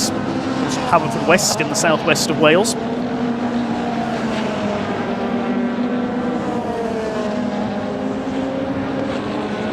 I believe it's a Vauxhall Red Top 2-litre engine in that Westfield. It's very, very fast in a straight line. And he leads Malcolm Harding in the Escort. There's Chris Ayling, number 28, the former Hot Rod and National Super Rod racer. He's 10th, 5th in the seniors category in his Tigra. Malcolm Harding, we've seen him in Mark 1 and Mark 2 Escorts over the years, always in the Castrol Zac Speed livery.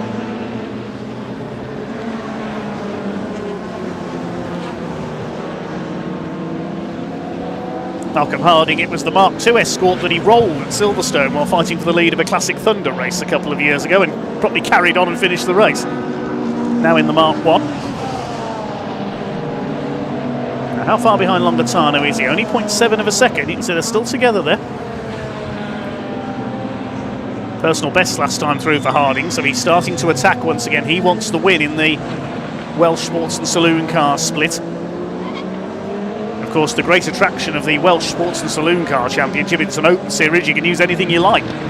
You've seen everything from Ford KA hatchbacks right up to GT3 spec Audi R8s a couple of years ago. Keith Butcher had his Audi R8. We've had super touring cars in there. Alvin Powell racing ex-Paul Radicic Ford Mondeo for many years. Here comes Wiz Farasmund, cutting his way through some back markers. He's got the Porsche Boxster ahead of him, and Steve Phillips in the Fiesta. He slices through the middle of them. Wiz Farasmund, another driver who began his career on the ovals at Arena Essex, also at Liddon Hill down in Kent, famous rallycross venue, also a short oval venue. Inside goes Simon Baker, the number 11, the man from Dawlish, down on the southwest coast. Less than 3 minutes to go then. Ray Harris continues to lead. Now, is he being reeled in? I think he is. Yeah, the gap's come down to 1.5 seconds now, so Colin Smith getting a second wind. Perhaps struggling a bit with the back markers, our race leader. There he is. There's Colin Smith. It's Ginetta's 1 and 2. And Paul Knight in third place, so they could get to see 3 of them together for the lead here in the closing stages. Down towards Graham Hill Bend. They're well clear of Russell Humphrey, who's dropped back into 4th place. Longartano continues to lead the other split. Just a couple of retirements so far. Still the yellow flags out, so they've been out for most of the race at Clearways.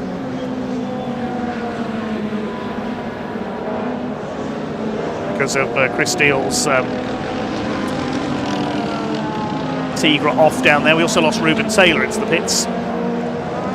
Ray Harris continues to lead. What's the gap this time? 1.79 seconds. Pulled away just a little bit from Colin Smith on that last lap. There's Colin Smith in second. The Gaz Shocks Piper Cam sponsored Ginetta. First the Tigra's Paul Knight. So Colin Smith leads the Seniors Cup category. Along the Cooper Straight they come. Now, can they catch Ray Harris for the victory? Through towards Clearways, through towards the yellow flag zone. Oh, Malcolm Harding in trouble. The Escort has stopped on the entry to the Brabham Straight. Now that's dodgy. He needs to get away from there if he's able to, because he's partially unsighted to the opposition there up by the pit wall. Let's hope nobody's close enough to collect the Escort there. There's less than a minute left on the clock, so I suspect we could get a red flag if he's not able to move that car. He's crawling down the pit straight at the moment, Malcolm Harding. The opposition need to be careful here. They need to move wide. They'll be able to see him now as they come down the pit straights. He's frantically trying to get the car to the end of the pit wall, Malcolm Harding, so he can pull over. It means Damien Longatano is going to win the Welsh Sports and Saloon Car Split. So there's 24 seconds left on the clock. Ray Harris slows right down as they come along the pit straights through the yellow flag zone. He's trying not to overtake the back marker in the yellow flags. That's why he'd slowed down. I thought for a second the red flag had gone out, but it was because the yellows are out. There was a back marker ahead of them and they were trying not to pass him. There's a great cloud of dust at Paddock Bend as well. Someone's had an off there. We didn't see who that was. There go the leaders. Clock has counted down to 0. Still yellow flags on the pit straight now because of Malcolm Harding's car stranded against the pit wall right below our commentary box. But thankfully the drivers have all seen it. They know it's there. There's a bit of dust on the back of Mick Robertson's car. I think it might have been him who's been off at Paddock. But it's going to be a win for Ray Harris, barring any disaster through clearways for the last time, and he'll have to go a little slower through there because of the yellow flags. Here comes the Ginetta. It's going to be Ginetta's first and second. Here they come through the yellow flag zone, and Ray Harris will win our first Intermark Silhouette Race of the day, sponsored by Hoosier Tyres. Colin Smith comes over in second. Paul Knight is third. Smith wins the Seniors Cup category. The rest of the pack will come home slowed by those yellow flags, and look where Malcolm Harding's Escort has stopped. That was very dicey indeed. Thankfully he was able to pull it over to the inside, and the opposition were able to see him and go round him. Meanwhile, here comes the man from Haverfordwest, Damien Longatano. After Malcolm Harding pulled over, he was free to come home for a clear victory in the Welsh Racing Drivers Association Sports and Saloon Car Championship. He takes the checkered flag. Second in that split will be Russell Haggerty ahead of James Harvey, the NMR ahead of the Porsche.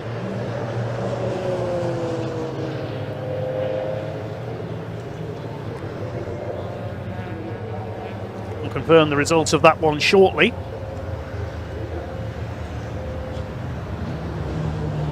Steve Phillips a bit slow across the line there in the Fiesta.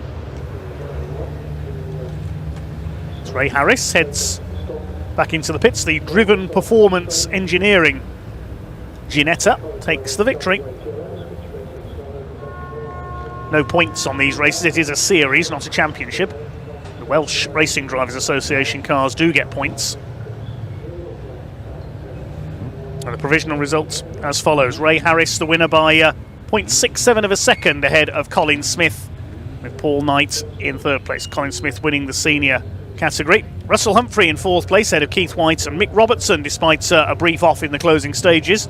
Damien Longatano in the Westfield wins the Welsh Racing Drivers Association Championship split ahead of Warren Farrisman, Chris Ayling and John Price rounding out the top 10. Then Paul Coxedge, Sean Pooley, Russell Haggerty in third of the Welsh Racing Drivers Association cars, and then Simon Baker and James Harvey. Wayne Spiller only second in class. That'll close the gap at the top of the points. And Steve Phillips, Mike Cook and Verity Banks completing the finishes. We lost Malcolm Harding, Ruben Taylor and Chris Deal, of course, went into the gravel at Clearways. Let's head down to Ian Waterhouse in Parc Fermé.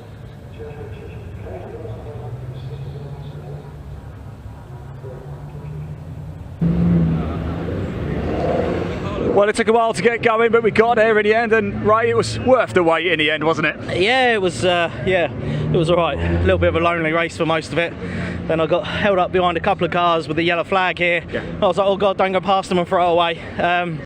So yeah, then they started to catch up, and I was all right. I need to keep my eyes on them. I suppose the last couple of the final sector actually was under yellows, wasn't it? On that last lap, I was thinking, oh, it's getting quite close, and then I saw the yellows. I thought, well, we can't overtake you anyway. So yeah, and it was literally like from clearways all the way down to the start-finish line, because there was another car broke down there as well. So yeah, I'm like trying to avoid overtaking anyone, looking in my mirror, and yeah, thank God it was the last lap. More of the same later? Yeah, hopefully so. Yeah, I believe we'll be doing a partial reverse grid, so we'll start a bit further back and have a bit more fun. Top man, thanks mate. Congratulations, well done buddy. Anyway, hello Colin, how you doing mate? All right? That was exciting, wasn't it? Wasn't it just, eh? You got bit in the end? Yeah, we was getting there, weren't we? We was reeling them in, as they say. That was Johnny, weren't we? What are we going to see from you then in the next race? More excitement, more go, go, go. I think the word first think about finishing before thinking about winning, but as if we can go, we will go. Man, look, congratulations, picked up a nice little P2 there. Well done, mate. Good. Let's go grab Paul Knight, shall we, as well, in the number 3, who finished in 3rd. In fact, he's running away actually at the minute, so let's so he's run away from me. I know, they don't want to talk to me, but we'll go get him anyway. I think he's just going to go shake hands. Paul, quick one. How was that for you? We got there in the end, didn't we? Yeah, very disappointing to be honest. Yeah. Yeah, change the tyres around. It's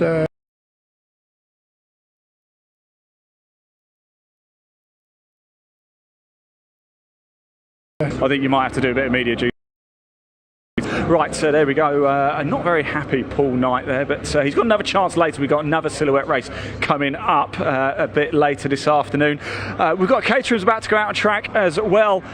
Sam, you've got some news for us actually, haven't you? Yes, so the start lights are a little unpredictable. So they are going to resort back to the start procedure, which is of the national flag.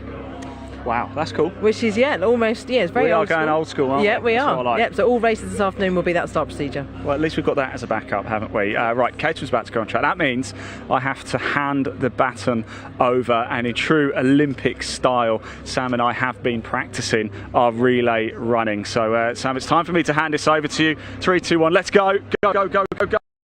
It's yours. Thank you.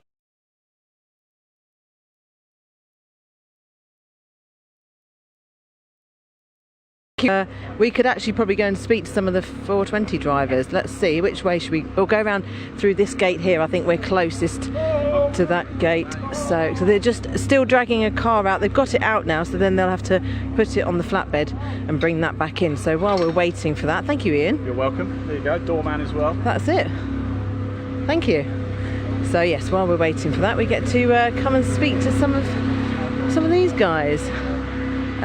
We spoke to a few of them after their last race. There was a few that weren't too happy with the little incidents that went on track, but we're going to speak to Paul.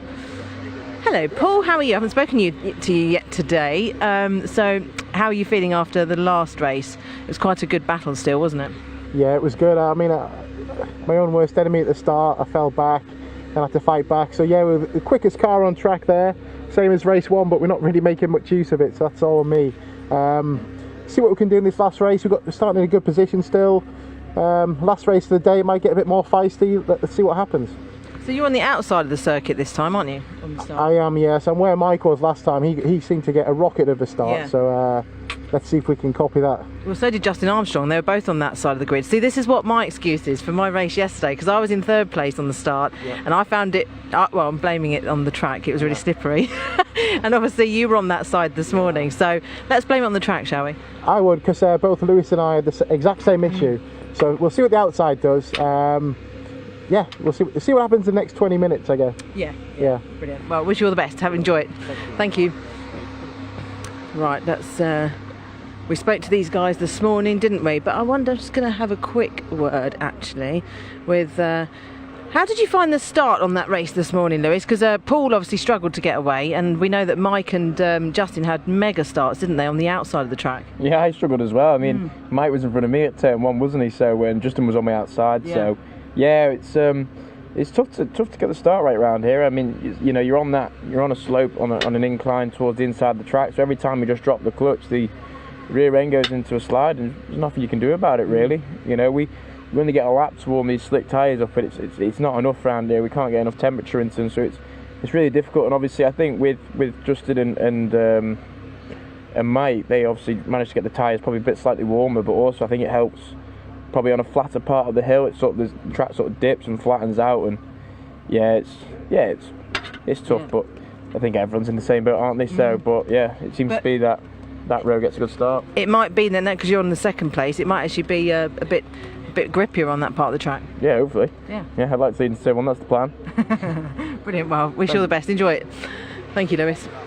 They're nearly, look, you can see over there, they're almost recovering that vehicle. They've got it out of the flatbed, and then that will be on its way back soon. But we are running a little bit behind with the schedule because of the issue with the start lights. So they brought lunch forward so they could try and fix the start lights. So the race that we've just had was meant to be before lunch, not after lunch. So yeah, a little bit of a reshuffle with the timetable, but it's all working out all right. So let's go and have a quick word with Chris Fraser. He was making cocktails last night, and so we're not going to talk about racing, Chris. We're going to talk about the vodka and gin that Ella's Farm Distillery create, which was sampled by the paddock last night. And you were making some very lovely cocktails. They were, it's really good quality, isn't it, the vodka? Yeah, we worked pretty hard on that. It seemed like everyone had a good time and lots of people enjoying the liquids, which was great. Yeah, so, it's good. A few hangovers in the paddock, but not too bad. Yeah, just a few, but not many. But yeah, you can actually taste the apples, I thought, in that. Yeah, we just wanted a little bit in there because if you take all the flavour out, then it's just alcohol and water. But there's a real skill in getting something that's really smooth and a bit of flavour and stuff like that. So, yeah, it's good. Brilliant. Well, I'm actually going up to Ella's Farm Distillery on Tuesday night to come and have a look round on Wednesday. So I'm looking forward to that. Yeah, I'll see you up there. Yeah. And show you around. Yeah, that'd be really, really good. So well, we'll let you get in the zone. I'm sure we'll be racing very shortly. Well, from the back, it's always fun.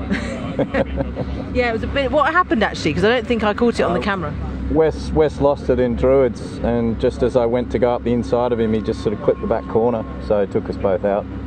So we'll see what we can do from here.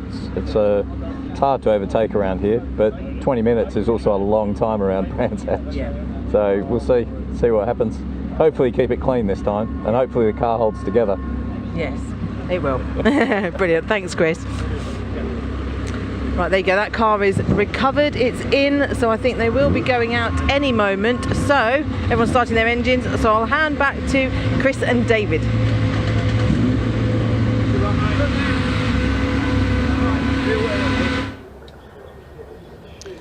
Thanks very much, Sam. Nice to hear from Chris Fraser, because as he just said, we didn't see what happened to his car, unfortunately, during the earlier race. Bit of a tangle at Druids with Wes Payne, so they're going to start at the back of the grid for this next race, with the result of one race determining the grid for the next. You can just see there on the left of your screen Chris Deal's Tigra being stretchered off back to the paddock. Hopefully he can repair that bit of damage for the second race for the Silhouettes towards the end of the programme. It's due off at just after 5 o'clock.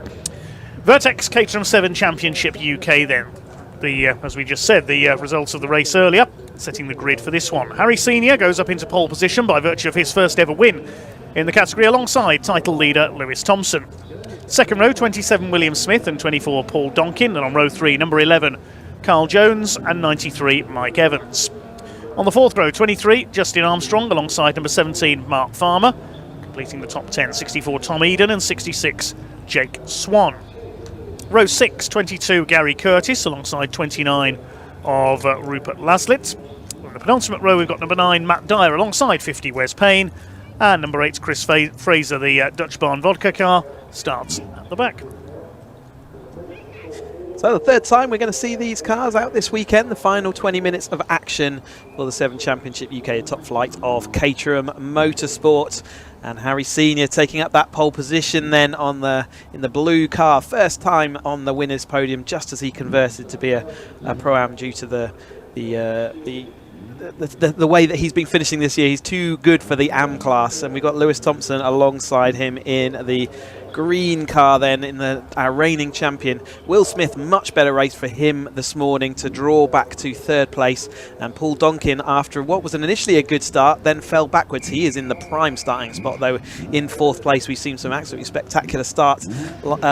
And Mike Evans and Carl Jones behind. Mike Evans been rocket ship starting, as has Justin Armstrong. So let's keep an eye out for that kind of mid-pack, seeing if they can push on through. But a fine sight, these Seven Championship UK cars. 180 horsepower, 6-speed sequential gearbox. They got slick tyres. They've got fully uprated dampers and suspension. A very thoroughbred race solution, and one that these drivers know all how to handle. There's multiple champions and lots of race experience as we just watch them all getting off the line for their formation lap. They will be trying desperately to get heat into the tyres. You heard Paul Donkin mention that before. It's a very short lap to try and get heat into these Avon slick tyres. They're also into their third race, and they also had to do the qualifying. They get one new set of Avon slick tyres each race, or the 6 tyres that we're running on this year, and it means that they are working hard. You can see them all weaving as hard as they can, getting on the brakes.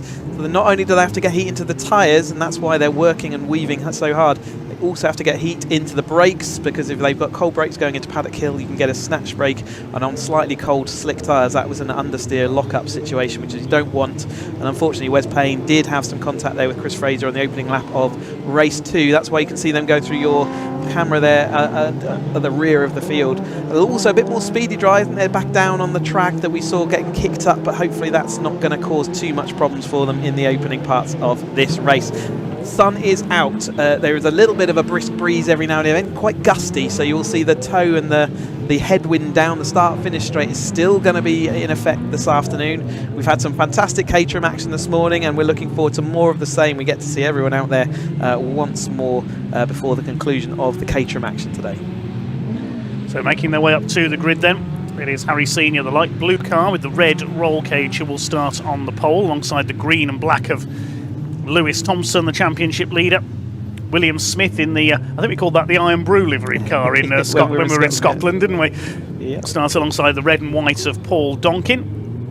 In row 3, Carl Jones, who's in black with the green roll cage. And alongside him it'll be Mike Evans in green with a bit of red trim and black.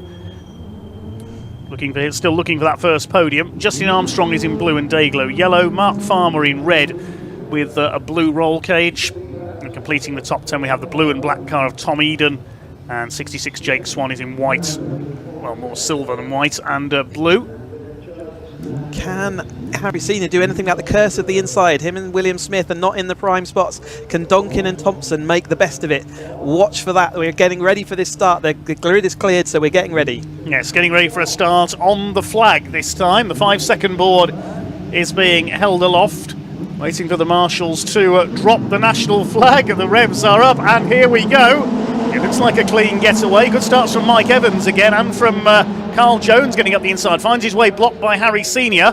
Paul Donkin making a much better start. He's finally got the start right. Third time lucky for Paul Donkin. Running wide, that's Mike Evans out of Paddock. It's Harry Senior. Look at Carl Jones forcing his way through. 4 wide into Druids. That's never going to work. Boxed in on the inside is Lewis Thompson. He's going to be on the outside for Graham Hill Bend. So it's Senior that leads. Carl Jones could get through into second. He's done it. Oh, superb at the first couple of corners from Jones. Thompson goes down to third, and Donkin, despite his good start, is in fourth. Yeah, even that's still a variable start from different sides of the grid, but like you say, Donkin did get it away. He got it away last time, but just swamped into the middle pack. He managed to deal with a complicated situation there for all the drivers, as Carl Jones weaved his way through and forced and muscled his car into that second place. Our leading AM driver then is in second place in the race, and our newly converted Pro-Am driver is out front. Thompson in an unusual position down in third place, with Donkin, his main championship rival, just behind him. Will Smith comes up next, so he didn't lose out too many spaces off of the line. So they were all away, and Harry Senior is out front. He's been there plenty of times, as Lewis Thompson now down the inside of Carl Jones, then into Druids. Jones will still have the inside line as they head into the left-hander here, and Donkin's still well in contact. So it's all nose to tail in the opening parts of this race. Everyone's got it away, and it looks like we've got away with incident-free so far. Well, as one car had a spin at the back as rejoin, Rupert Laslitz lost a few seconds as Thompson dives up the inside of Jones into clearways, going through into second place. And now to chase after Harry Senior. We've been here before a couple of times this weekend, certainly. Paul Donkin tucked in behind them. Jones up on the outside line. Will try and be later on the brakes for Paddock Hill Bend. I think Thompson's got the move done, though. He certainly has. Paul Donkin in behind them. It's William Smith in the number 27, the orange car. Harry Senior covers off the inside line. He's got the lead up into Druids for the second time ahead of Thompson, Jones, Donkin, then Smith, Evans and Justin Armstrong, the 23. Then we've got Jake Swan, a better start from him this time in the 66. They head down into Graham Hill Bend, all very closely bunched together in this line astern. Third race of the weekend for the Vertex Caterham 7 UK Championship. So far, all the front runners okay. Just that one spin for Rupert Laslett at the back of the field, but he's been able to rejoin with no damage. Will Smith being chased down by Mike Evans. He might have a look here on the Brabham Straights. The two leaders have broken away slightly, and with this familiar situation at the front of the field again, it's Senior against Thompson. Thompson up the inside into Paddock Bend, and battle is joined once again. It's like deja vu all over again, isn't it? As Donkin's still fighting with Carl Jones behind. I think Carl Jones is going to have the inside into Druids. Mike Evans jinking around behind William Smith, who managed to hold on that time through Paddock Hill Bend, and Justin Armstrong, who is the next up in the AM class. So Carl Jones in the carts in that centre of our screen is leading that, and Justin Armstrong's got quite a few Pro-Am drivers between him and the next position up in that championship, which is really coming to a head now that Harry Senior has been promoted into the top class. It means that battle's come alive as we come down to the tail end of this season. There is Donkin then chasing down Carl Jones. Carl Jones has been pedalling Caterhams for many years, and a very experienced driver there, and he's absolutely coming to the fore in this race. You could hear in the pre-race interviews how up for it he was beforehand and into the racing this morning, and he's doing everything he needs to. We've got some real specialists here. Mike Evans also coming alive this weekend in his car. Yes, Jake Swan Dixon side by side with Justin Armstrong there, coming out of Paddock, trying to get around the outside. They've got Chris Fraser up behind them. He's come through nicely from the back of the grid so far. He's up into the top 10 in 9th place, got ahead of Mark Farmer. Mike Evans all over the back of William Smith as they come out of Graham Hill Bend along the Cooper Straights, inverted commas. It's not very straight, it just curves slightly around to the left, you can see there. Paul Donkin now ahead of Jones up into 3rd place and chasing after our two leaders again. I'll say again, we've been here before. Yep, and they are actually quite nicely clear, so Donkin's got that work to do again. He did clear in through Graham Hill that time. He got a bit of a run through there and actually cleared Jones's car, so he'll be quite pleased that he doesn't really have to deal with Jones's car just for the moment. Obviously with the tow that we've got coming down the start-finish straight, although the wind is slightly dropping off and changing its direction just a touch throughout the course of the day, but it is Senior still out front. So from pole position, he has been in 2nd place. They've been swapping backwards and forwards. Donkin is now having to concentrate on Jones once more, but again, not for championship positions, but actually he doesn't want to get tripped up by Jones because he is more intent on the battle in front. And Thompson is on such a run now. He did have that streak ruined by Senior, but he's been on a 6-win streak, which has really seen him move forward, and he can't get it all done today, but he's getting closer each time he finishes ahead of Donkin on the track, and that's what he's doing. He's doing everything he needs to right now, and they're going to go side by side once more again. Thompson to the outside, and it is just a routine swap around for those two drivers. No competition there. 14 minutes of this race, no reason to battle when they can see that Donkin is not catching up with them. At this point, Jones is dropping wheels onto the gravel, just manages to get back onto the racing surface before Druids, and have a bit of dust on those slicks to dry off, but it should be all right. But William Smith and Mike Evans still firmly nose to tail in that battle, and there's Armstrong ahead of Swan, and then Fraser having a much better race through, currently in 3rd place in AM class. Yeah, Swan going for the inside there. He's going to pass Justin Armstrong, does so at Surtees. That's for 7th position. William Smith still holding off Mike Evans just ahead of them, and Chris Fraser on the move from further back in the number 8's car as well. The two leaders are going to go side by side again over the line. This time it's Senior who goes to the outside. Just about holds his lead there over the line. The swapperoo. The swapperoo, indeed. Well, I'm going to let you trademark that one. Paul Donkin giving chase. Now he's 1.38 seconds down. Then the fight for 4th headed up by Jones. Smith behind him. Then it's Evans. The rest of the pack makes its way through. Jake Swan is next. His weekend slowly improving as it goes on. And Justin Armstrong, Fraser and Mark Farmer rounding out the first 10. Mike Evans moving to the inside. I see the nose cone move on Mike Evans' car there in the sunlight. Does it come loose? Yeah, let's keep an eye on that. It is possible if you tap at the driver in front, then the little clips that hold that in place can get dislodged, but we'll keep an eye out. If it does come dislodged, it'll happen as he pulls out. But another swapperoo then into Paddock. Again, this will happen lap after lap while these two continue to work together, and Donkin is clear of Jones once more. Oh, we got to spin Mike Evans out into the gravel then. He is deeply buried.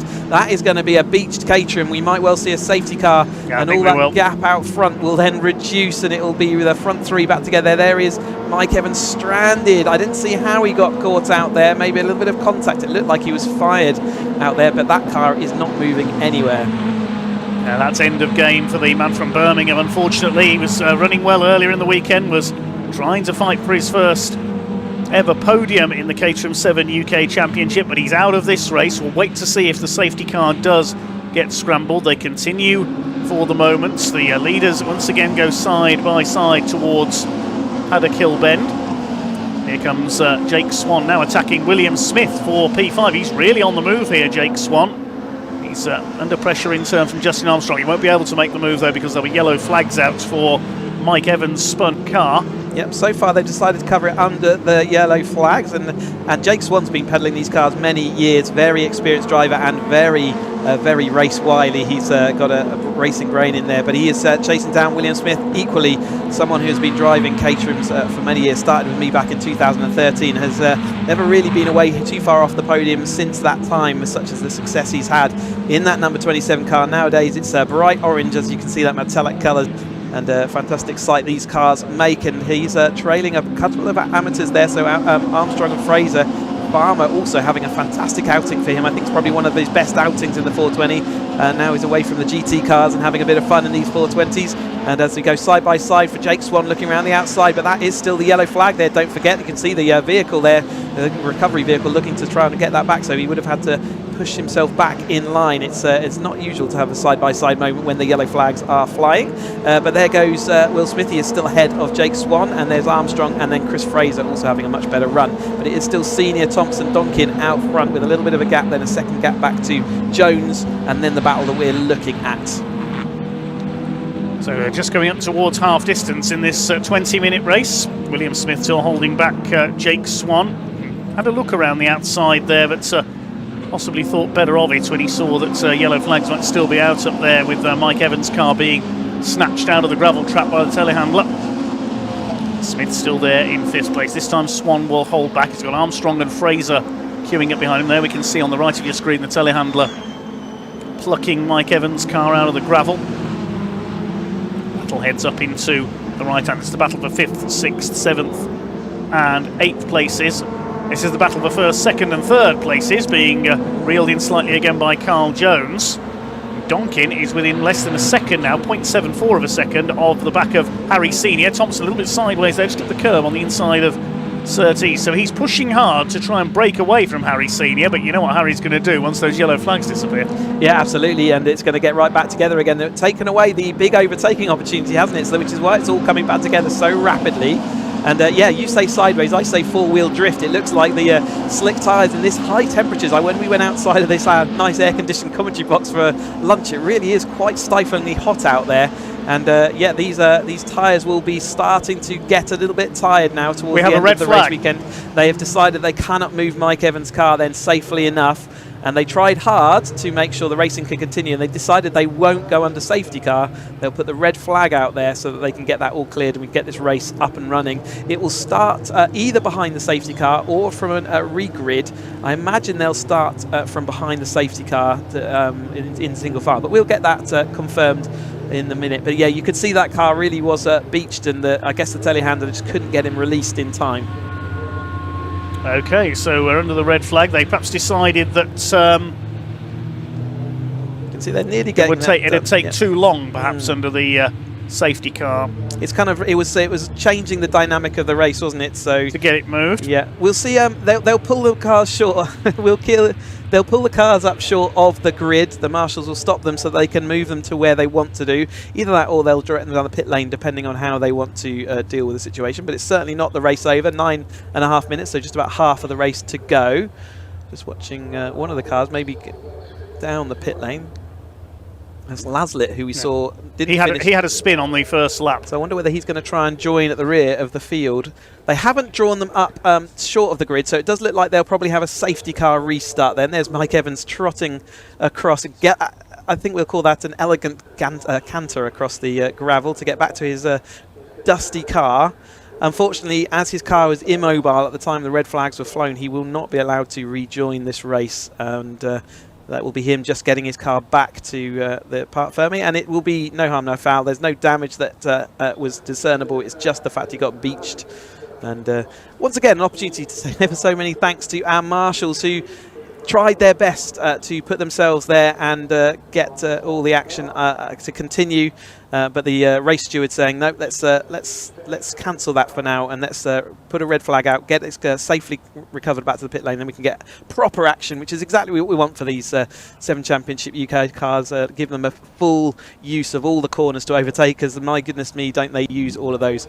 I can just see the cars asked to, I think they're going to be lining up. They're moving away from the start-finish line, which means they're going to go and chase down the safety car, and at the point that they get behind that safety car, I imagine they'll start the clock and start safety car restart procedure. But let's keep an eye out, because they're being told one thing, and we'll find out as we go through. But Mike Evans, you can see him there in his dusty 720 car. He's had a fantastic race weekend though, so let's really congratulate him on that. I think this is his best outing in the 7 Championship UK to date, and he can take all that positivity through to Alton Park on the 19th and 20th of October, when we will be having our grand Caterham Festival finale. Not one to miss. If you're if you enjoyed the Caterham action out there today, why not come and join us at Donington on the 19th and 20th of October. But these are still at 9 minutes of this race still to go. I can see the red flag symbol. No, it's still officially under red flag conditions, so we will see what they're gonna do. The marshals will direct them.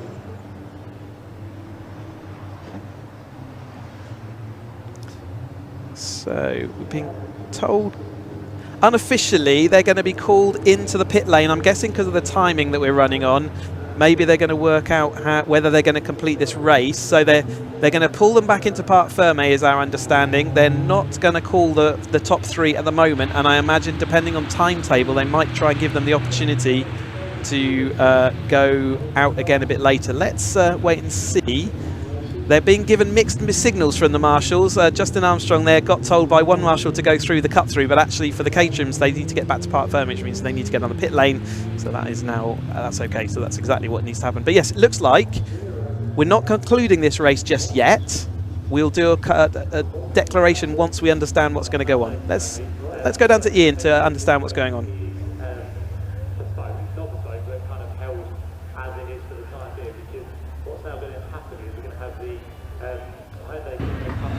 Right, everybody, welcome down to Parc Fermé. A little bit confusing. You can see the cars are coming into Parc Fermé. That means the race is over. There was still 9.5 minutes or so left on the clock, so we are getting word that the race result is not going to be declared as of yet. So just bear with us a little bit whilst we figure out exactly what's going on. Let's have a chat with Lewis, shall we? Because it was all going so well. Lewis, that was a confusing end to the race, eh? But how was it for you? Yeah, it was a good race. Just getting into it, really. Yeah. Car was coming on nicely. I was looking forward to his last few laps, but yeah, a bit of a shame, really. But it's a shame to end the weekend for you guys that way, but it's been a good one for you. Is that declared the result? Yeah. We're getting word that they've obviously pulled you in. It's been red flagged. It's been ended, but we haven't got an official declaration of the result yet. So I'm not too sure. I don't want to say anything yet and get it wrong. So, but it's been a good weekend for you. Huh? Yeah, it's been a great weekend so far. Obviously, if it ends like that, it's a bit of a shame because it was running really well. So yeah, I'd like to get out and finish it off on the track. I think. Yeah, it'll be good fun. Anyway, so next time, but well done, mate. Great weekend for you. Congratulations. We've got Harry here as well. I haven't spoken to Harry yet. Sorry, guys. Sorry, Harry. Good to see you, mate. It's good to see you. Congratulations for earlier, by the way. It wasn't me doing it. I've lost Sam. So, oh, Sam's over here. Sorry, Sam, come back. Sorry, I wasn't stealing, but the cars came in the quarters on the hop. So I was just saying hello to Harry because I hadn't seen him. But is it correct that we don't have a full classification yet? Shall I hand this to you? Yeah. There is no checkered flag showing on TSL timing yet, so it's still 9 minutes left of the race, so we're not sure what's going to happen. Well, I will hand over to you because you're better at this. Thank you. See you, mate. Well, it was going well, wasn't it, for you? Actually, it probably, you know, obviously live snatch that was going on at Paddock. Lewis was in front, and that was a prime overtaking area, isn't it? Yeah, I mean, I think about halfway through their kind of yellow flag period, they put the yellow out at the start of the pit straight as well. Because what me and Lewis figured out is that you could overtake someone, we could get past each other before we made it to the yellow, and obviously the yellow starts horizontally across from where the yellow flag is. So we're kind of going too wide into the yellow flag zone, which was a bit sketchy, you know, and there's double waved yellows there, there's a JCB out on the track, you know. I know they said they were going to do live snatch in our briefings and everything, but it's a sketchy thing to be doing, because you're leaving it up to us to slow down, and you know, at the front we can slow down to the correct speed, but the guys behind are always going to, you know, slowly catch up. So we're kind of in a catch-22, you know. Do we push it and maybe get a penalty, or do we play it safe and maybe have Paul Donkin come flying past us the next lap, right? So I don't really understand why they didn't just throw a safety car out. We had plenty of the race left to go, but me and Lewis were doing great. It's a shame Paul caught us. I was kind of hoping we'd sail off, but we'll see. If we're going to restart, then it's going to be feisty few minutes. It certainly will. Well, they're calling out the next race, so whether your race will be, the rest of it will be put at the end of the day, or I'm not really sure. We'll see if we can get some clarification for you. Yeah, well, I'll keep my ears out.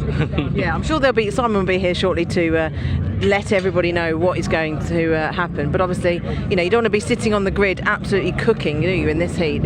Well, that's what I was afraid of when they had us on the grid, but they quickly told us to come back here, which, you know, I got water and I got a breeze here. In the car we would have roasted, so I'm thankful for that.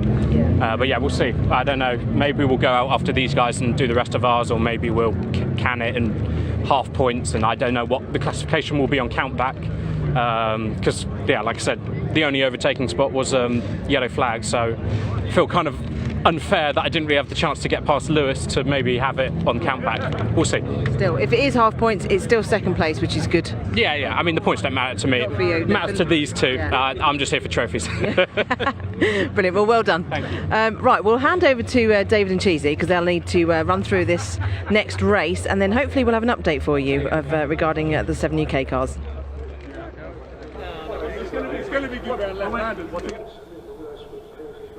Yeah, thanks very much indeed, Sam. We'll wait to see what's going to happen with our Vertex Caterham 7 UK race. But next up, we're back to Saloon Car Racing. Cheesy's just gone to get more drinks, and it's now the OT Publishing Coupe Cup with Toyo tyres. Hyundai Coupe is on the grid. They had their qualifying session this morning. It's number 41, Dan Munro, who starts on the pole alongside number 218, Luca Staccini.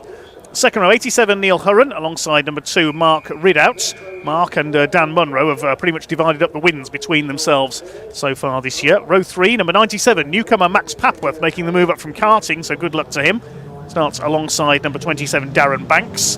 On the 4th row, 32, Mark Jones, and number 5, Michael Evans. 5th row, Matthew Watson, number 12, and number 10, another newcomer, that's Ben Wilkinson. Then on the 6th row, we've got number 78, Jacob Sylvester, and 51, Paul Laurie. Row 7 is 75, Dan Fletcher, alongside number 9, Eddie O'Kane, the Harrow Middlesex-based Irishman. Row 8 is number 18, Ian Brunning, alongside number 8, Gary Hobbs. Don Gillies in number 22 is on row 9, alongside 65, Spencer Hirons. Completing the top 20, number 26, which is Roger Owens, and 21, Simon Smith. And 44, Tim Prince, who had a spin at Paddock Hill Bend in qualifying, starts at the back. Big field of 21 Hyundai Coupes out there. This will be a 15-minute race for the OT Publishing Coupe Cup. This series aimed at the newcomer to racing. Pick up these cars very cheaply indeed. I know John Winter has won plenty of plaudits in the motorsport world for his founding and handling of this series. Aimed at the newcomer. Only basic safety measures allowed on these machines, the roll cage and so on, to be put into these cars. They're kept as standard as possible. Great fun to race, a great camaraderie in the paddock. And as I've mentioned before on our streams, I was even allowed to drive a couple of laps of the Silverstone National Circuit up their media day a couple of years ago as well. That was in 2020. A big thanks to Michael Evans, number 5, who let me loose in his car for a couple of laps in the wet at Silverstone, an experience I certainly won't forget in a hurry. 44, Tim Prince at the back of the field there after his spin earlier on in one of the Roger Owens run cars. But it's number 41, Dan Munro, the black and white Kersley Motorsport's backed car, the man from Luton who's on pole. Alongside him is Luca Staccini, the Italian, based in London. He's in the black, gold and white number 218, normally number 28, change of number for him this weekend. Neil Hurren's in the all-white number 87, and then number 2, Mark Ridout, we want to watch off the line here, the orange liveried car. In the all-black car, watch for Max Papworth, the karting graduate, in the black number 97. That's another Kersley Motorsport car run by Alex Kersley, who's won many races in the Hyundais. Darren Banks in the purple car completes the third row. Waiting for the flag to go down then on the OT Publishing Coupe Cup first race of the day. Here we go. Good start by Luca Staccini. Not a good start for Dan Munro, and trying to push his way through is Neil Hurren in the 87 car. Max Papworth, a bit of a slow getaway. Well, it's his first ever car racing start. He's dropped back a few places as they plunge their way through paddock. Looks like it is Staccini who has got the lead ahead of Neil Hurren. Dan Munro is down to third. Then it's Mark Ridout in the orange car. Mark Jones in the blue and white machine. The third generation coupe is up into fifth. And then Darren Banks in the purple car, side by side with the sort of red wine coloured machine of Matthew Watson, number 12. Mark Ridout up the inside, attacking there. Dan Munro moves across him. There's Michael Evans, the purple and yellow car. And it's Luca Staccini, who took several wins last season, was the most meritorious driver in terms of race wins in 2023, I believe. They all make their way through, all okay so far. There's Don Gillies just ahead of the number 8 of Gary Hobbs, that very attractive looking Dayglow yellow car. They complete the first lap then. It is the number 28, number 218 today of Staccini who has the lead. Side by side for third place, Mark Ridout up the inside. He goes up into third, bit of a lock up there through Paddock Hill Bend. Staccini leads, Dan Munro has come through into second, so Neil Hurren drops to fourth in the all-white coupe. A little bit of damage to the right-hand side of that car, and Matthew Watson's lost it. Sideways into Druids, he saves the spin. Let's hope nobody's going to tag him.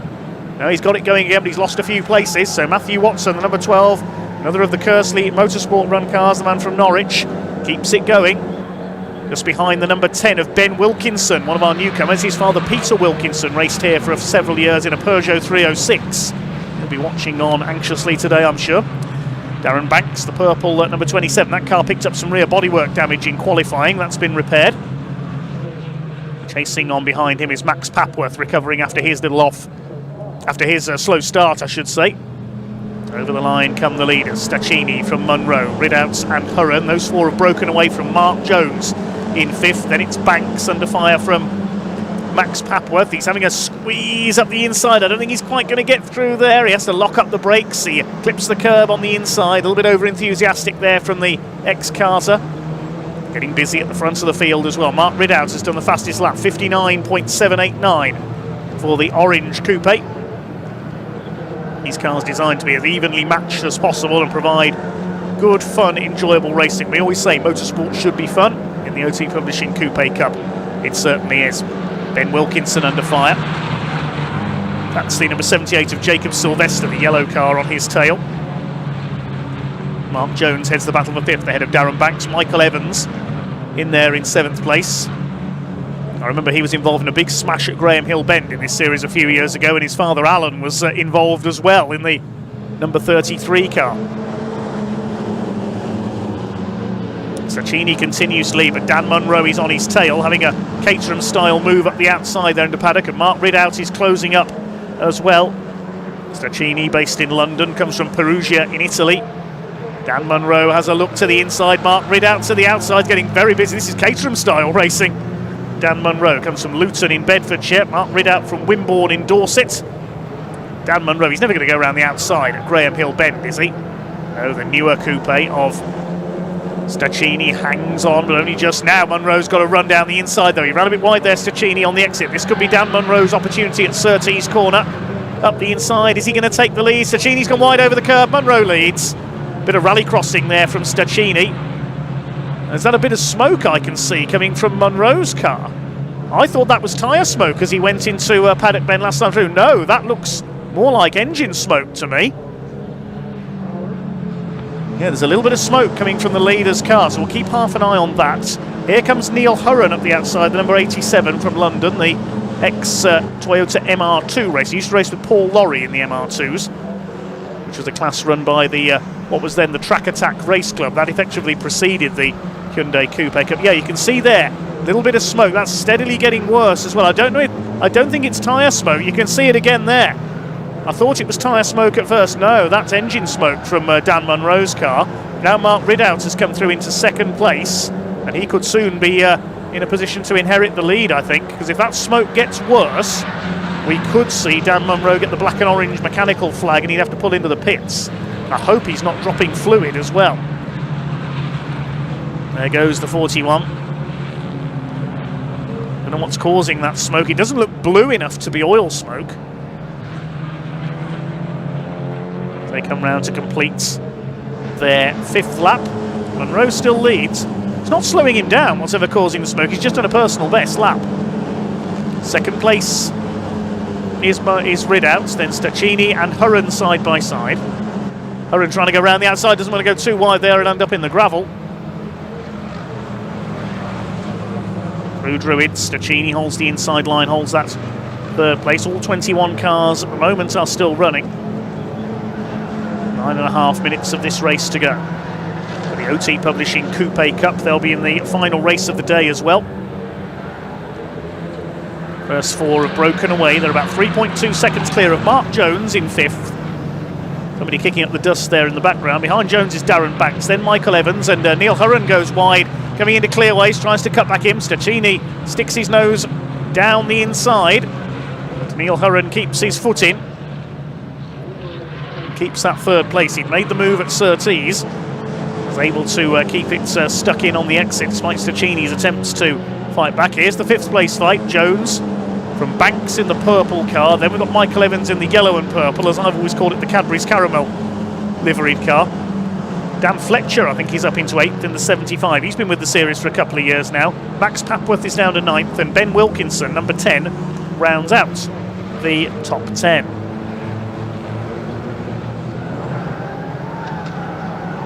Supporter of Ben Wilkinson in our YouTube comments. Hello to Will. Hi to all our other commenters as well. We haven't really had a chance to read out any of your shout-outs today. There's Dan Fletcher, the number 75 automobile car. Moving up onto the back of Michael Evans. Max Papworth is in the black car behind. It's bouncing over the curb there at Surtees was Wilkinson in the number 10 car. He's got Jacob Sylvester behind him, the man from Devon. Matthew Watson behind them after his half spin at Druids earlier on. Munro still leads, but only by 3/4 of a second, because Mark Ridout has done the fastest lap of the race, 59.789. Here comes Fletcher, trying a Caterham-style outside move there on Michael Evans for 7th place. There's Stacchini. He's dropped back a bit now into 4th. 21 car just going over the start-finish line. That's the ex-John Winter Tiger liveried car, I think. Simon Smith at the wheel. He's running without his rear bumper. Lost that in qualifying. Darren Banks picked up a bit of damage in qualifying as well, but he's been repaired. Michael Evans chasing Dan Fletcher, who got the move done at the start of the lap. 7 minutes to go. Jones, Banks, Fletcher, Evans, Papworth, 5 of them line astern. A little further back is Wilkinson. Then Sylvester, Watson. Ian Brunning's been with these series for a few years, the number 18 car. He's next through. Now Dan Fletcher making his move on Darren Banks in the number 27, the Michael Banks cars machine. Comes from Romsey in Hampshire. Darren Fletcher up the inside into Paddock Hill Bend. Is he going to get the move done? He certainly is, and Darren Banks has now got Michael Evans attacking. Someone's kicked up some dust there on the outside. They go through the dust cloud.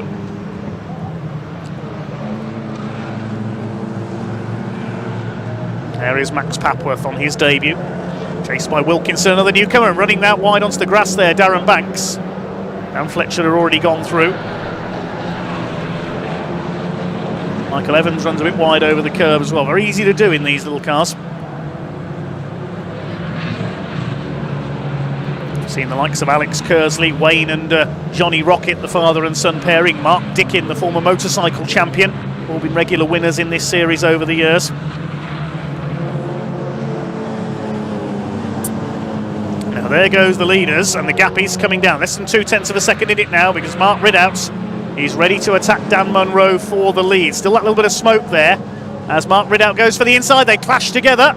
They bang doors there going up the hill towards Druids, but Mark Ridout is going to get through on the inside. He's done it.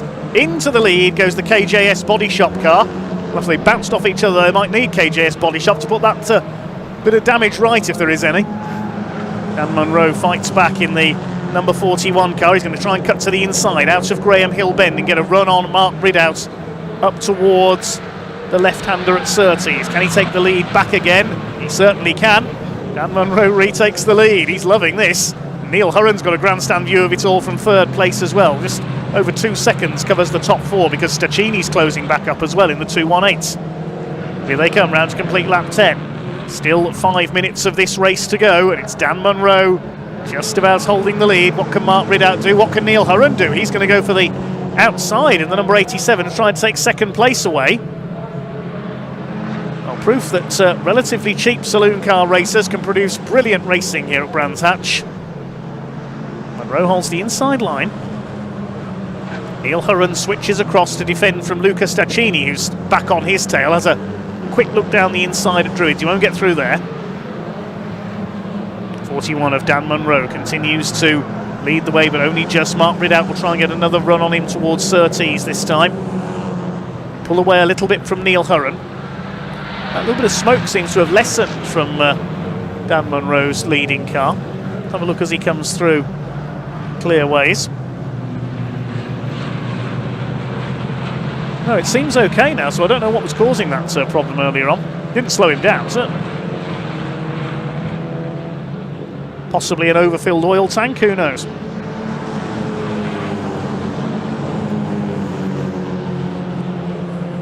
Up into Paddock Hill Bend they come once again. A little puff of smoke there, but I think that was tyre smoke. And Mark Ridout closes back up again. These two starting to go clear of Neil Hurren now. You can see there, that was tyre smoke as he locked up slightly. Dan Munro is under pressure. He's feeling the pressure from Mark Ridout. These two have been pretty much the class of the field in the series along with Luca Stachini this season. Neil Hurren's been there for several years, always there or thereabouts. Be nice to see him get a podium here. He's for 6.5 seconds ahead of the rest now, with Mark Jones still in P5 ahead of Dan Fletcher. Stachini all over Neil Hurren for third place. Runs a bit wide going into clearways. And Neil Hurren's run wide, coming through into Clark Curve. This is Stachini's opportunity. The black and gold car up the inside. A car that's been signed by many members of the Orange family, the Marshalls, over the years. Has to get their names on a race car. Neil Hurren keeps his foot in, but Stachini's got the inside for Paddock, and he's going to go through and up into P3. Coming towards the closing stages now, 2.5 minutes remaining. Side by side still for third. Hurren back up the inside as they came up Halewood Rise. There's the battle for fifth. It's Jones ahead of Fletcher. Who's this making a move up the inside? That's Ben Wilkinson on Max Papworth, the two newcomers. Behind them is Jacob Sylvester, the yellow car. Darren Banks under fire from Michael Evans. They're fighting for seventh. It's Dan Fletcher's now up into P6. Still your leader is Munro. They're coming round to lap a back marker as well. They'll be shown the blue flags by the marshals just to warn them that the leader is there. Across the line they go. It's number 44 car of Tim Prince, who is about to be lapped. Local man from Gravesend. Neil Hurren still ahead for third place of Luca Stachini. They've been swapping places. Now, what can Mark Ridout do here? Dodging about on the back of Dan Munro's number 41 car. Right up on his rear bumper now. It's the Generation 1 coupe of Dan Munro leads. Generation 2 machine of Mark Ridout in second place.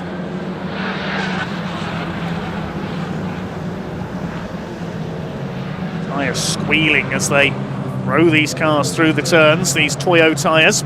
Neil Hurren still under intense pressure from Luca Stachini for third position. Runs out a little bit wide again there, Neil Hurren. He always does coming out of clearways. Ridout still with the fastest lap of the race, 59.789. No change in the order on that last lap. All 21 cars still running, but they're very closely matched indeed here. Hurren pulls away a little bit in third place from Staccini. Only 30 seconds left on the clock now, so Mark Ridout knows he needs to make a move fairly quickly here. Will they get another lap in? I don't think they will. Only 20 seconds left as they come into Graham Hill Bend, so it looks like it could be checkered flag this time for the OT Publishing Coupe Cup. Here they come up towards the left-hander at Surtees. Is Dan Munro going to hang on to take the win, or is Mark Ridout going to zap him on the run to the line? It's going to be close between these two. They have been the class of the field so far this season. Is it going to be Dan Munro? Is he going to hold on? They're coming up towards the flag this time. Coming up with less than a car length between the two. I think Dan Munro in the number 41 has done enough. Yes, Dan Munro takes the win ahead of Mark Ridout by a quarter of a second, and Neil Hurren is just going to hold off Luca Staccini for third place. The battle for fifth is headed home by Mark Jones, then it's Fletcher, Banks, Evans. Wilkinson gets ahead of Papworth to complete the top 10, then Watson, Sylvester, Brunning, O'Kane, Roger Owens, Paul Lorry, Gary Hobbs in the number 8, Don Gillies, Simon Smith in the 21. Spencer Hirons and Tim Prince a lap down will complete the finishers.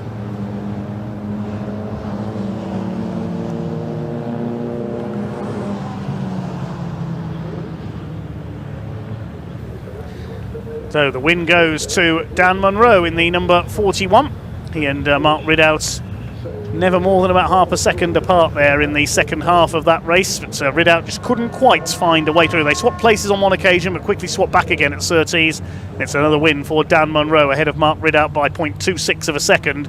Neil Hurren gets onto the podium, holding off Luca Staccini on the run to the line. Mark Jones heading home the fifth place battle ahead of Dan Fletcher, who made good progress through the field. Darren Banks had to settle for seventh ahead of Michael Evans. Ben Wilkinson, one of our newcomers, in ninth ahead of young Max Papworth, completing the top 10. They'll be chuffed with their results. Then Matthew Watson, Jacob Sylvester, Ian Brunning, Eddie O'Kane in the O'Kane Irish Foods car, completing the top 14 ahead of Roger Owens. All 21 cars, I'm pleased to say, were able to go the distance in our OT Publishing Coupe Cup with Toyo tyres opener. Let's hand down to Ian in Parc Fermé.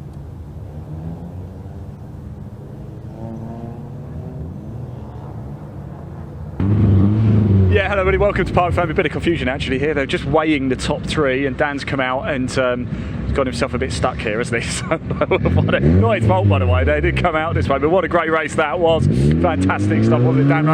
The man who started on pole, picking up the win as well, came under big pressure at the end from Mark Ridout.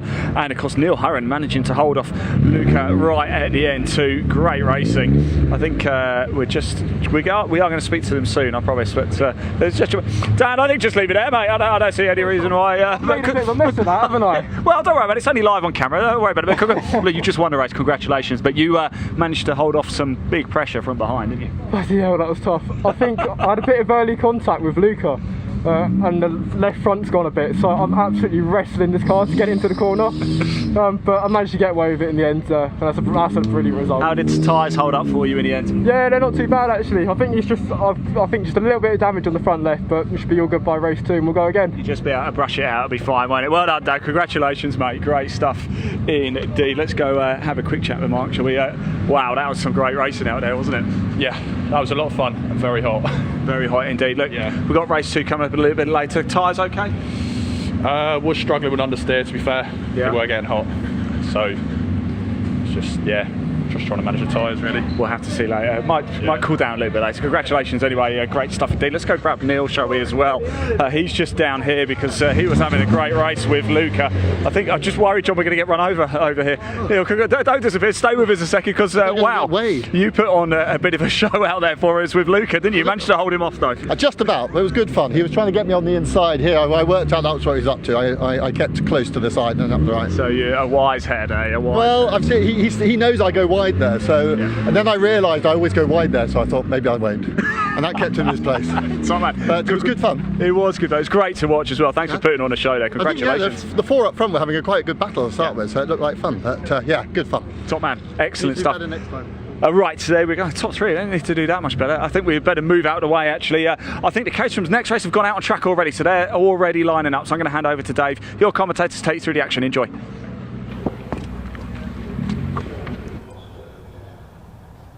Yes, thanks Ian. It is the next Caterham race on the grid, the Bilstein Suspension Caterham Roadsport Championship. All these drivers effectively on the second rung of the ladder. Most of these graduates of the Caterham Academy from last season. It is the points leader and yesterday's winner on the front of the grid, Paul Goldstein, in the number 12 car, alongside his title rival 43, Jono Emery. Second row, number 8, Django Jones, and number 76, Monty Hind. Cars about to move off for their green flag lap. Third row, Nick Heighton, number 78, and Istvan Demesh, who qualified on pole yesterday, had to settle for 6th in the number 55 car. Row 4, 37, Henry Speaks, and 5, Henry Morris. Completing the top 10, we've got number 31, Ben Stewart, and 89, Patrick Cunningham. Row 6, number 14, Giles Hanson, alongside 13, Jack English. 7th row, Will Jarvis, number 20, alongside 26 of Tim Payne. On row 8, we have Miles Ainan and Gerthe Ducey in numbers 15 and 30. Number 40, Dean Pollen, alongside 62, Graham Handy. 52, Balnijar, and number 10, Harvey Ashmore on row 10. Row 11, 22, Neil Bell, and 73, Brian Joyce. That start from the back of the grid. Yesterday's race came through into 22nd place. Chris Coates, 25, and number 4, Neville Sykes are next. Ahead, Anthony Nichols in the 6th car, and 65, Andrew Mackay. 92, Howard Ashmore, and 3, Craig Jarvis on row 14. 15th row is Anne Hall, number 63, and 96, David Jarvis. Penultimate row, 75, Reuben Hunter, alongside Andrew Miles, number 16. He ended up in the gravel at Paddock Hill Bend in yesterday's race. And 21, Orlando Morris. Watch for him coming through from the back if he's there. He pulled off on the green flag lap in yesterday's race, didn't get to take the start, had a problem at the last moments. Waiting for the cars to make their way up to the grid then. And Paul Goldstein, you can probably work out what colour car he is racing in if you've not seen these cars before. It is very gold indeed, number 12 car, and it certainly looks as though he's going for gold in the championship, pulling away from Jono Emery all the time. Yeah, got a good little lead there. Can't do anything to conclude the championship this weekend though, but he will start his gold car alongside Jono Emery, and they've been at the front of this field most of the year. Just a quick news update then, the Seven Championship UK race that we saw previously has actually concluded, so they will not be out on track. That will be a race result once they've dialed in that red flag. So we are straight into this Roadsport, the final action for these drivers out here today. They had 2 races over the course of the race weekend. This is race number 2. You can see Goldstein on the left of your pole position in the gold coloured car, alongside Jonathan Emery in the purple car. Then we have Django Jones in the maroon colour car with the, and then it's Monty Hind in the blue with the yellow fluorescent stripes on it as well. Let's look out for the curse of the inside line. This huge 33 car field still lining themselves up, but it won't be too long before we get this race underway. Really warm conditions here at Brands Hatch, still a headwind down this head straight, and the Roadsports are certainly going to be feeling that tow. Final few cars getting in line before when we get the 5-second board and this race can get underway. I was trying to see if Orlando Morris was there at the back, but from my commentary position I can't see the back of the grid. It's such a long grid. The revs are up then for the Bilstein Suspension Caterham Roadsports Championship, and the curse of the inside line strikes again. Jono Emery has got away best, leads the way down towards Paddock Hill Bend for the first time. It's 3 wide in the pack, 1 car getting a wheel onto the grass there on the inside, but it is Jono Emery who takes up the lead ahead of Paul Goldstein. We'll see how the rest of the field pans out there. It looks like it's Monty Hind who's come through into 3rd position. Someone was off in Paddock as well though, so hopefully they can recover, otherwise we might have another safety car situation to get that car out of the Paddock Hill gravel, which has been grabbing Caterham's left, right and centre. But it is Jono Emery who did the better of the outside start there, got it over Goldstein, who had a bit more wheel spin again like we've been seeing all weekend, but he is in safely in that 2nd place then as he goes across the line this time. Let's hope it. I'm not seeing any sort of safety car notes at the moment to say that that car is stuck, so hopefully we can get this race all up and running and away. Gerthe Ducey going through there, the number plates track limits and beyond, it says on his car. Love the bit of humour. Quite a few of these cars we mentioned yesterday as Emery leads. It's the number 40 of Dean Pollen in the gravel. Red flag. And the red flag is coming out. Poor old Dean Pollen. He ended up here. He brought out the red flag in qualifying yesterday as well. He ended up in the Paddock Bend gravel. Yeah, he's not having a fantastic experience of Brands Hatch, but that will be, as it's a first lap incident, it'll be a complete restart. So it's actually not at Paddock, it's at Druitt. Yeah, so maybe up the hill and then spun and stalled. Unsure. Either way, that is the reason for this stoppage. So maybe there was a bit of damage on that car which caused it into the gravel, and then only found out about that by the time he got up to Druids. But it will be a complete restart, so not the smoothest running racing over the course of this weekend, but it's certainly been action-packed. Dean Pollen just dropping backwards there. Hopefully can get that car refired, and then it'll be a quick restart procedure. But it will be a full restart procedure, straight back to the 20 minutes. They will have a full green flag lap to, again, go around the track once more, and then we'll be up and running. Yeah, first red flag brought out by the 40 car in qualifying, then another one in race 2. You could say the pollen count is very low this weekend. Oh dear. Oh dear. I did have to get that one in. So, just a reminder then, if you're joining us, there's the various things going on at the track and at the circuit. We've got the RAF car auction going on with Caterham Cars. So if you go caterhamcars.com, it's a car that we've built out of the pieces of a Puma HC helicopter. Fantastic. We're aiming to raise lots of money for the Mission Motorsport and Royal Air Force Benevolent Fund. So do go to caterhamcars.com if you're in the market for a very unique piece of motoring history. A 360R built out of a decommissioned Puma HC helicopter, as these are Roadsport cars then being stopped short of the grid so they can pull through. And it's gotten plenty of unique aspects to that car as well. They've brought forward some of the insignia and many of the panels that are on the outside of the car, all riveted in place, all completely unique from the helicopter and unadjusted. So it really is a piece of motoring history, as Goldstein is pulled forward onto pole position, and we've got the flat loader ready to get Dean Pollen's car off and away into the paddock area. But yeah, 20 minutes of action then that they'll be going back to, as the car glints off of Goldstein's car as he arrives back on pole position in front of me. But we'll get the marshals.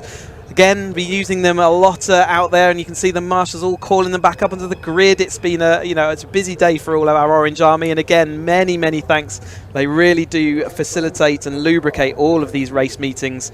And I know that the academy drivers all have a fund that they then distribute to all our marshals and give them a nice goodie bag around all the circuit for all the races that we take part in. So we really appreciate the marshals, and thank you ever so much to all the work you do out there. I was going to say, where's my goodie bag? But you have brought me some cups of tea today in the commentary box, so thank you very much for that, Chris. Dean Pollen's car about to be loaded up by Trackside Recovery, thanks to Steve Bewers and his team for, as they always do here at Brands Hatch, helping out our marshalling team this weekend.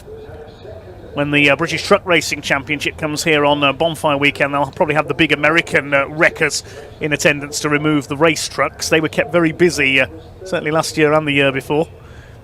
Yeah, they need them with the trucks out here. It's an exciting proposition. You can see how many cars there are in this Roadsport Championship. So these are second step of the Caterham Motorsport ladder then. These were all brand new novice drivers at the beginning of last year joining the Caterham Academy. So again, if you're looking to see how you get into motorsport and how do you get all this involved in all this action, well, it's caterhamcars.com, and the Academy package, if you've never held a race or kart license before, is the thing for you. You buy a car, and as part of the purchase of that car, you get a whole season's racing in the Academy thrown in, and then at the end of the year you get to choose to upgrade your car into this Roadsport specification. So they get new tyres, they have a rear anti-roll bar, and they get a brake bias valve, and it moves it from slightly more road focused to a little bit more track focused. 2 seconds per lap round here around the Brands Hatch Indy circuit. And then at the end of the Roadsport year, you can choose to go on again. So you can choose to go into the 270R Championship by putting on wide track front suspension, uprating the dampers all around, taking the windscreens and lights and number plates off,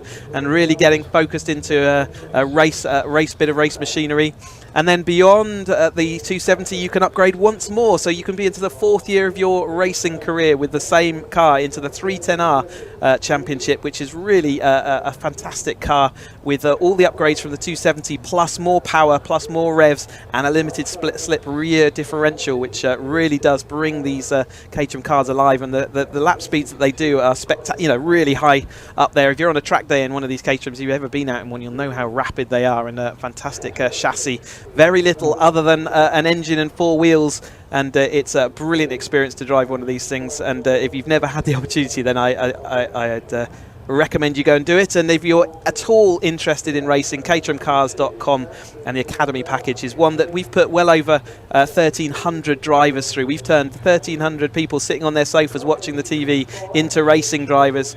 achieving a dream, and like I say, many of them go on to fill these Roadsport grids, and we've got 33 cars out there today, all enjoying their ongoing experience, all in a very even package of race machinery. You can't do anything to increase performance in these cars. They're all identical, and we even have Caterham looking after all of these cars, the Academy and the Roadsport, so it's absolutely dead even package for everybody, and what a fantastic and a very successful package it's been over the years. So those of you watching the stream today, if you fancy a go, say, at the Academy, just think, shot we've got now, in 2 years' time, that could be you. And to say, many people have done it before.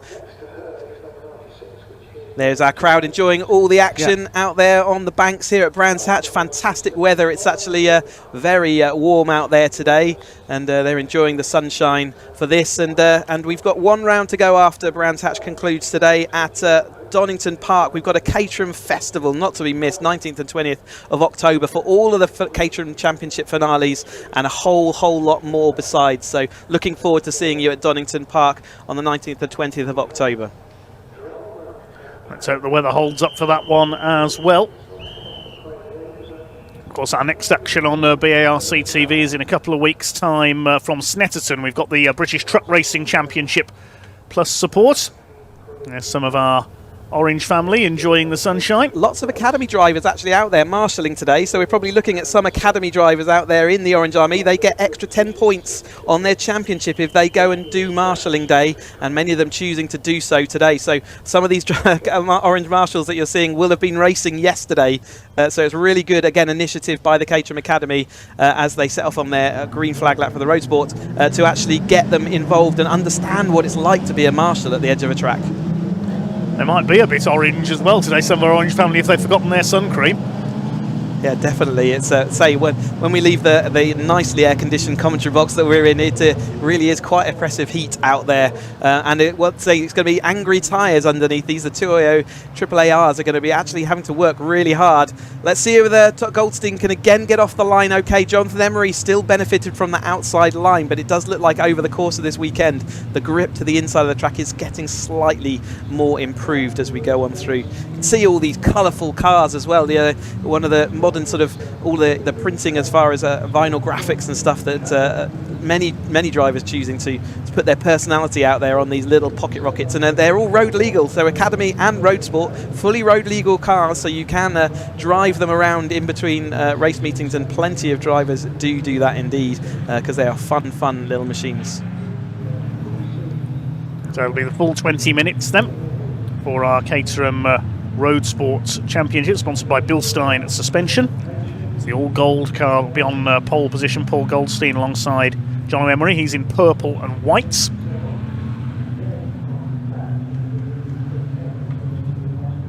They're the main championship protagonists this year. Second row of the grid, Django Jones. He's in the maroon car with the white stripes. Monty Hind in blue and Dayglow yellow. Alongside him, the number 76. Orlando Morris, incidentally, is there at the back. He has been able to repair his problem from yesterday, and will start from the rear of the grid, so watch for him coming through. Nick Heighton in blue and grey is on row 3 alongside the blue and white car of Istvan Demes, the Hungarian-born racer. And then Henry Speaks, the Hong Kong-based driver, in his red and sort of greenish-blue car. Starts alongside the number 5. That's Henry Morris. Grey car with green stripes. Those are the leading colours on the grid.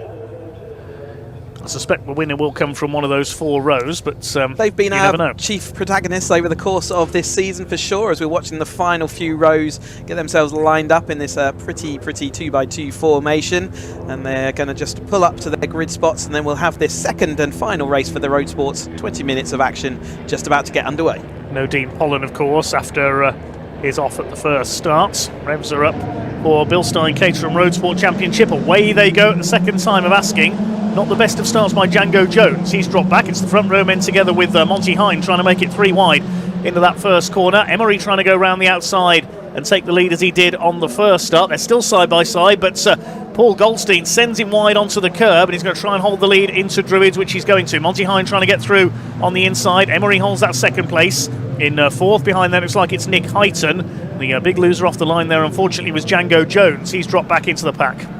Yeah, it was. This time Goldstein did get the car off the line, did it well. And Emery, who was leading in the previous race, now has it all to do. He's in second place. Goldstein winning in the opening round, pulling his championship lead a little bit further away from Emery, but it's definitely going down to Donington. There's nothing that Goldstein can do in this race, and if they're going to finish nose to tail like this, it's definitely going to the wire at the end of the season, which is what we really enjoy in the commentary box for sure as we watch this field flow on round though. But it is Goldstein going to lead them over the line, but it's Emery going to be pulling out to the toe as the headwind kicks in. Emery is going to take that high, wide and handsome route around. Is he going to be able to hold on to it? Goldstein is late on the brakes and just about going to be able to keep that ahead of him as they go round. It's Hind and Heighton, Demes, Morris losing out as we said, and Django Jones off the start again losing out big time from his, and Henry Speaks is dropping backwards as well. I could just spot him going around Druids a little bit further back from his starting position.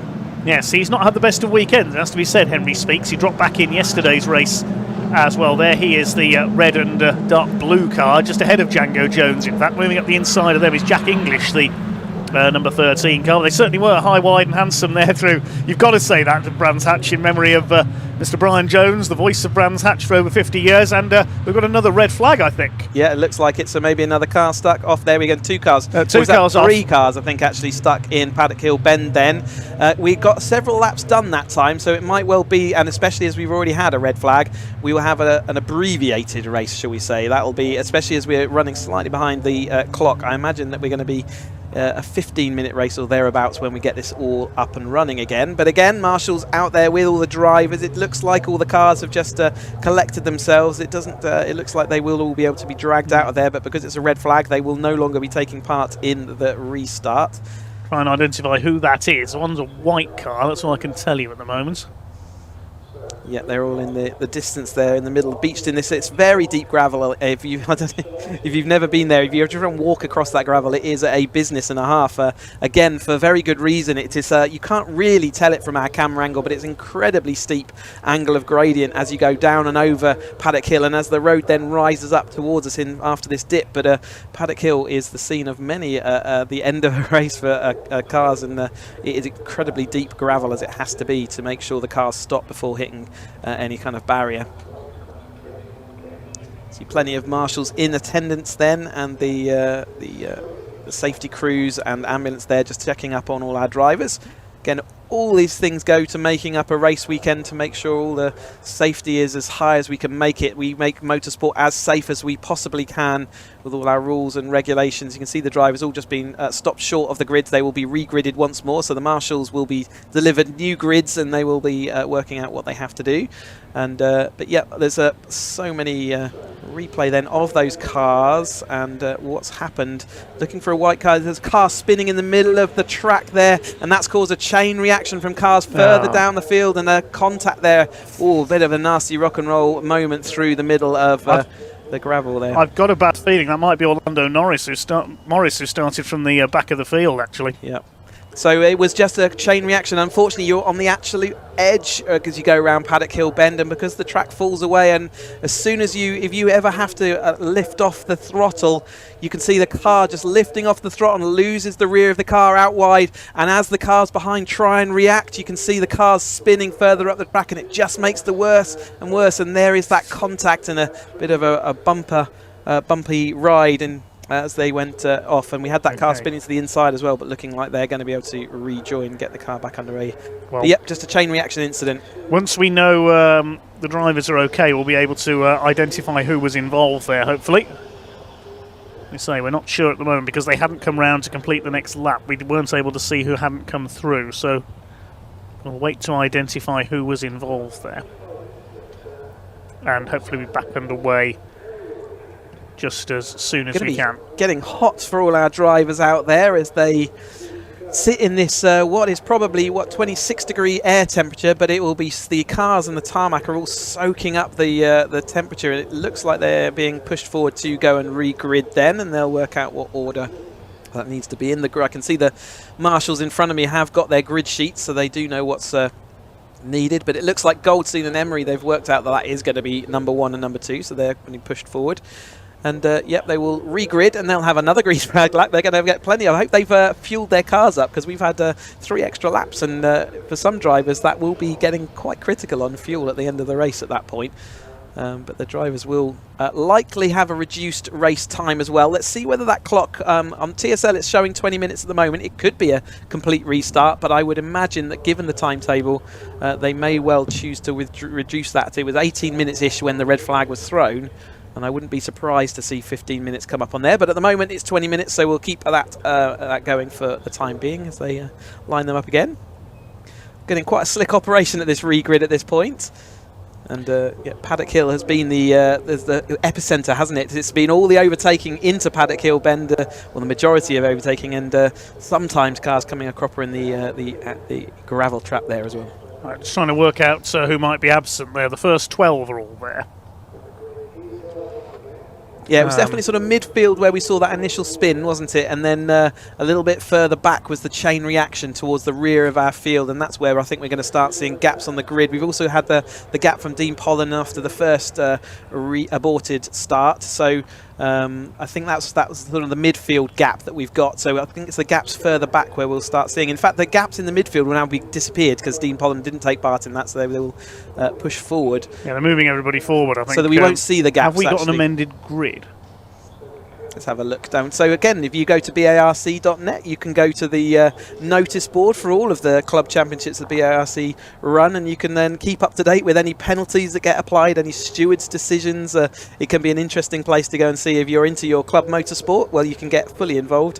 Go to barc.net and look for the event that you're watching, and you can go and get onto the notice board and really see how the nuts and bolts of what the admin that goes on as part of a race meeting as well. All the stewards and clerk of the courses that are currently there to run this action-packed weekend of racing that we've had. So many racing, there are so many races out there, and yeah, it's quite a slick operation, has to be said. And if you again, it's another way into motorsport. If you don't fancy the driving but love the sort of the how do you run and operate a race meeting? Well, there's volunteer positions up and down in all the stewards, clerks, and timekeeping, and all sorts of positions that can be in, and including the marshals, as we've already said, and yeah. Now, we know Dean Pollen's not there. The car that should have been immediately behind him, Balnijar, I don't think is there either.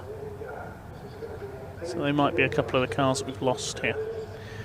I think, unfortunately, the blue car we saw go piling in was Orlando Morris, unfortunately, who was starting from the back of the grid. I think you're right. We've put the clock's been set to 8 minutes, so it looks like we've got an 8-minute race to conclude this then. So lost out some of their time, but unfortunately that's what happens when you get 2 red flags. We've got a busy schedule to keep to, and a timetable that has a sunset allowance, which means that we can't go on beyond a certain time. And so to give everyone else ample chance, it's one of the reasons we try and run ahead as much as possible, so that if we do have these incidents, then we can try and maximise track time.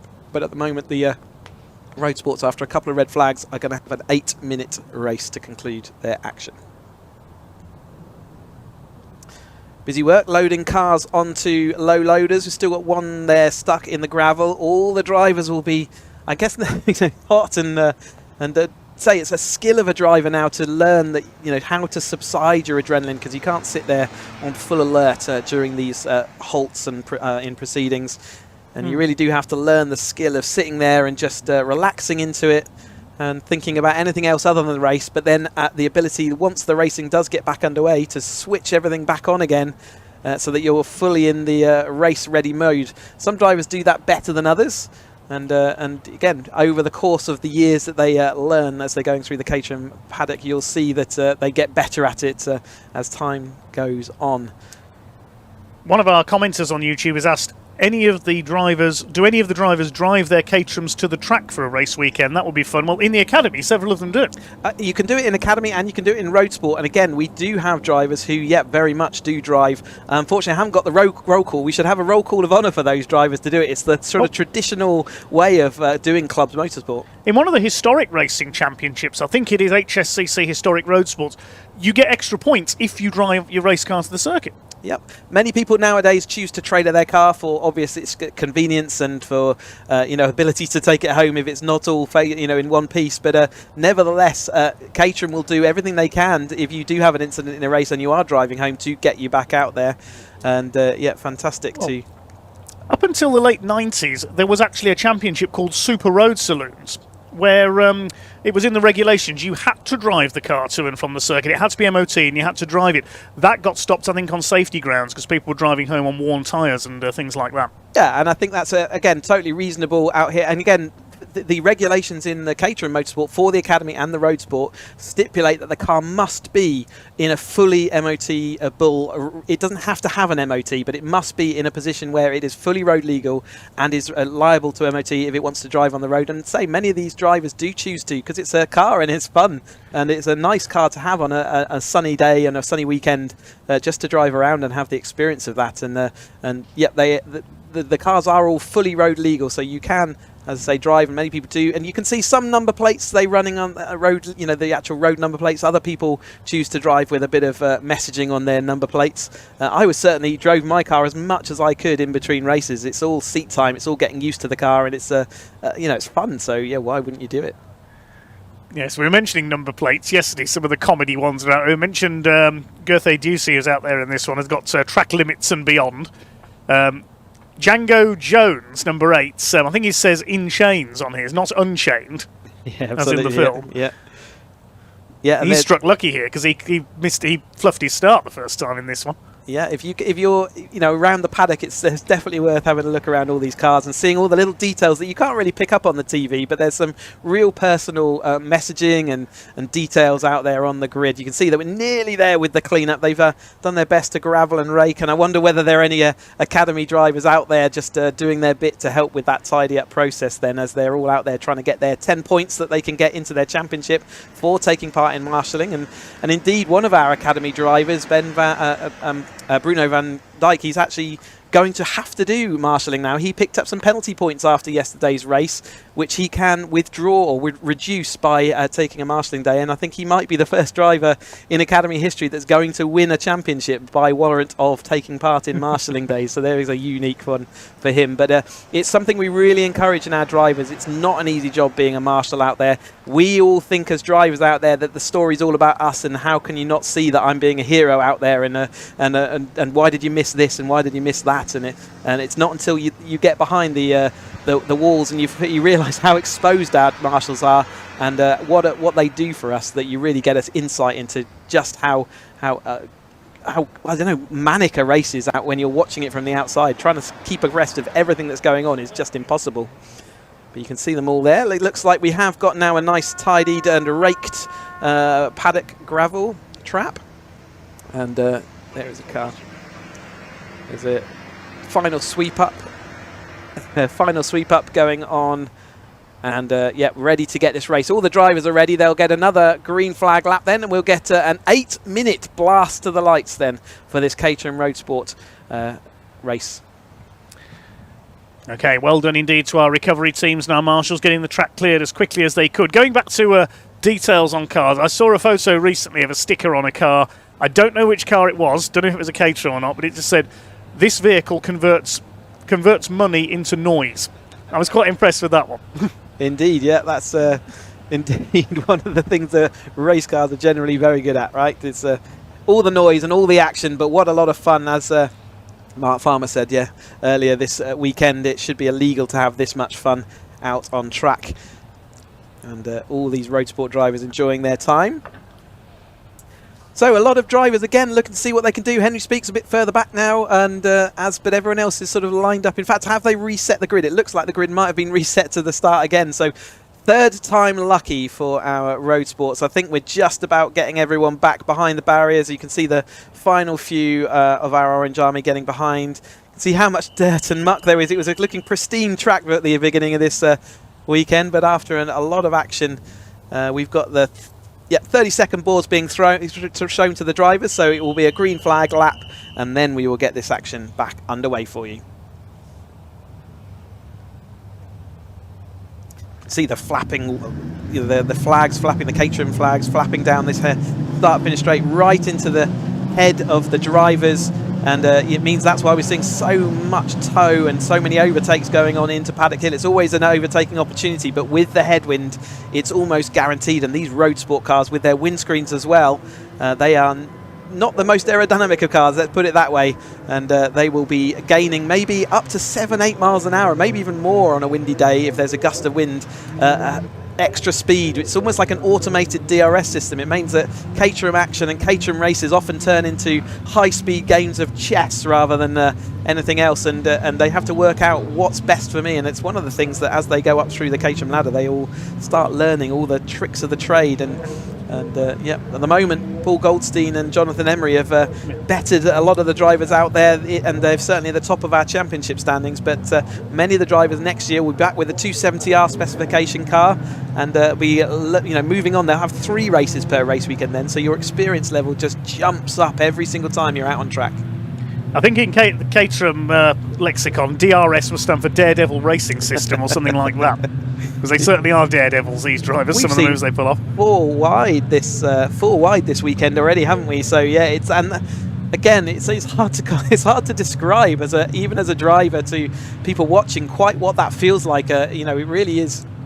You're on the raggedy edge of control in these cars, and to go 4 wide is not only a test of skill, it's a test of trust in the drivers around you, that everyone knows what they're doing and how to do it. And I have to say, great skill on display by all of our Caterham grids to let us do this racing action and have this such close millimetre precision in these cars.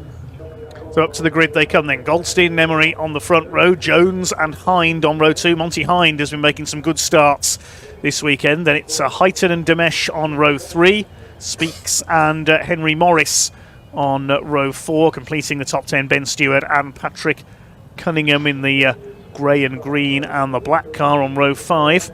Watch for Giles Hanson as well, the light blue machine with the orange cage. Last few cars getting into line at the back. Couple of gaps on the grid after that pile up at Paddock Hill Bend. We wait for the flag to drop. The 5-second board has been displayed by the marshals on the starting rostrum. The Union flag will be in the air, and away they are about to go. Here we go then. There was a little bit of creeping there from 1 or 2 cars. Not used to flag starts. So once again it's Jono Emery who goes to sit right this time, goes into the lead again. Django Jones misses out from the start, so didn't make the most of his third opportunity. Are they all going to get through Paddock okay for the first time? 1 car running wide over the curves, but other than that, it's all okay. Emery leads from Goldstein, Hind in 3rd, Demesh in 4th. I think that might have been Ben Stewart. Yeah, I think that might have been Ben Stewart who got hit there. I was about to say, I think it was him who jumped the start slightly, but he may have lost a wing there. They start to sort themselves out around this opening lap, side by side through Graham Hill Bend, and it's Jono Emery, the Race 1 winner up in Scotland at Knockhill. He was penalised in the second race, and it was Barry Hanif, who's not here this weekend, who took the win. Emery leads the way. Running out over the curves there is Guthe Ducey, the number 30. Number 26 going through is Tim Payne. They come round to complete the first lap. It's Emery who leads Goldstein. So they'll have 7 minutes of this race left to go then as they come across the line. Jonathan Emery takes that over. Goldstein didn't get quite that start like he did before. Monty Hind, MS Jones, Heighton, Stewart, and then Morris. So Speaks again has lost out a little bit in that race into the flag. The timer on the screen is still a little bit wrong there. It's 6 minutes 43 of this time left to go, but we're going to keep an eye on that. We'll keep you up to date with the time of this race as it drops down, as the rest of this field going round through Druids and then off down into Graham Hill for the first time. Emery has got a nice little springboard, hasn't he, over the top of Goldstein. Hind and Demes next up. Demes was our pole position sitter yesterday. Henry Speaks also fighting back through after dropping back just a touch in that early part of the race, but it is Emery once again in his purple machine. He's seen him check out a couple of times this season and just leave the field behind, but Goldstein's going to do everything he can to prevent that in the second place at the moment. They come around to complete the second lap of this shortened affair for the Bilstein Caterham Roadsport Championship then, with Jono Emery and Paul Goldstein clear of Monty Hind in 3rd place. The other cars, incidentally, that didn't take the restart, number 3 Craig Jarvis and 92 Howard Ashmore, so they were the cars involved in that incident at Paddock Hill Bend. Django Jones recovering slightly from his poor start. He's got back ahead of Istvan Demesh up into P4. Goldstein all over the back of Emery. Side by side, that's Demesh and Jones. The rest of them go streaming through Druids. They're starting to get a little spaced out in this one. They know it's a sprint for the line. They haven't got much time to make their moves here. Demesh up onto the back of Jones. Behind them is Nick Heighton in the number 78 car. Ben Stewart is in behind them. Everybody else has got round the first lap okay, except for Giles Hanson. He had a moment somewhere. He's dropped to the back of the field. can see as they went round Druids that time and as they tipped their cars into Surtees that the Roadsport car doesn't have quite the same poise on track as the 270 and 310s that we'll also get to see. As part of the upgrade path is to you get more and more race focus as we got battles then up and down. Emery going across the line and side by side here over the line. Is that Henry Speaks still in a battle deep with Stewart, I think that is. Ben Stewart, he was new into racing at the start of this year, so he's drifting a little bit wide, but Goldstein has fully caught up now, that battle, and it's Monty Hine not too far back. Then we got Jones and Demis heightened, so after all the dramas of race number 2, it does look like everyone has managed to just about get away in roughly the order they started in. Obviously the most notable change being that Emery has taken that better start over the top of Goldstein. We've got 4.5 minutes of this race to go, so it really is going to be a very abbreviated affair there, coming down to the sort of tail end of the race already after having had 2 red flag and restart attempts. But Goldstein exactly where he needs to be now, so Emery is not going to have it all his own way. Bit of a gust of the wind up the start finish straight as well, which may mean that the tow is even stronger. Bit of 2x2 racing. We've got the lead 2 followed by Hind, and then Jones is having to fight with Demes behind as well. But here we go then for the battle for the lead. Here comes Paul Goldstein. He's going to try the inside line. There's not much room there on the inside of Jono Emery. Emery keeps his foot in around the outside. The purple car's just about kept its advantage, but what about up to Druids? Is Goldstein going to stay on the inside? He's got a wheel on the grass there briefly. He squeezes up the inside and Goldstein takes the lead. He loves Brands Hatch and he shows it again here as he takes the lead at Druids, looking for a weekend double, and Monty Hind is now not far away either in the number 76 car, the man from Coventry, chasing hard after Jono Emery. But out in front it is the number 12, Paul Goldstein, the man from Billinghurst, fairly local to Brands Hatch, and he's out in front once again. Up there in 4th is Istvan Demesh. He's still ahead of Django Jones. He's got ahead of I think that's Heighton in there as well in 6th position. And Paul Goldstein, watch him pull away now. He's so quick around this Indy circuit, but Jono Emery is not letting him get away there. Hind in 3rd. Here comes Jones on the inside of Demesh. Emery back round the outside at Paddock Bend, and he's retaken the lead. Great move there by Emery. Yep, he had the momentum that time. Squeezed the Goldstein down to the apex. Last time through, Goldstein just squeezed his car through a gap that was only just Caterham Motorsport width, but he just about managed it.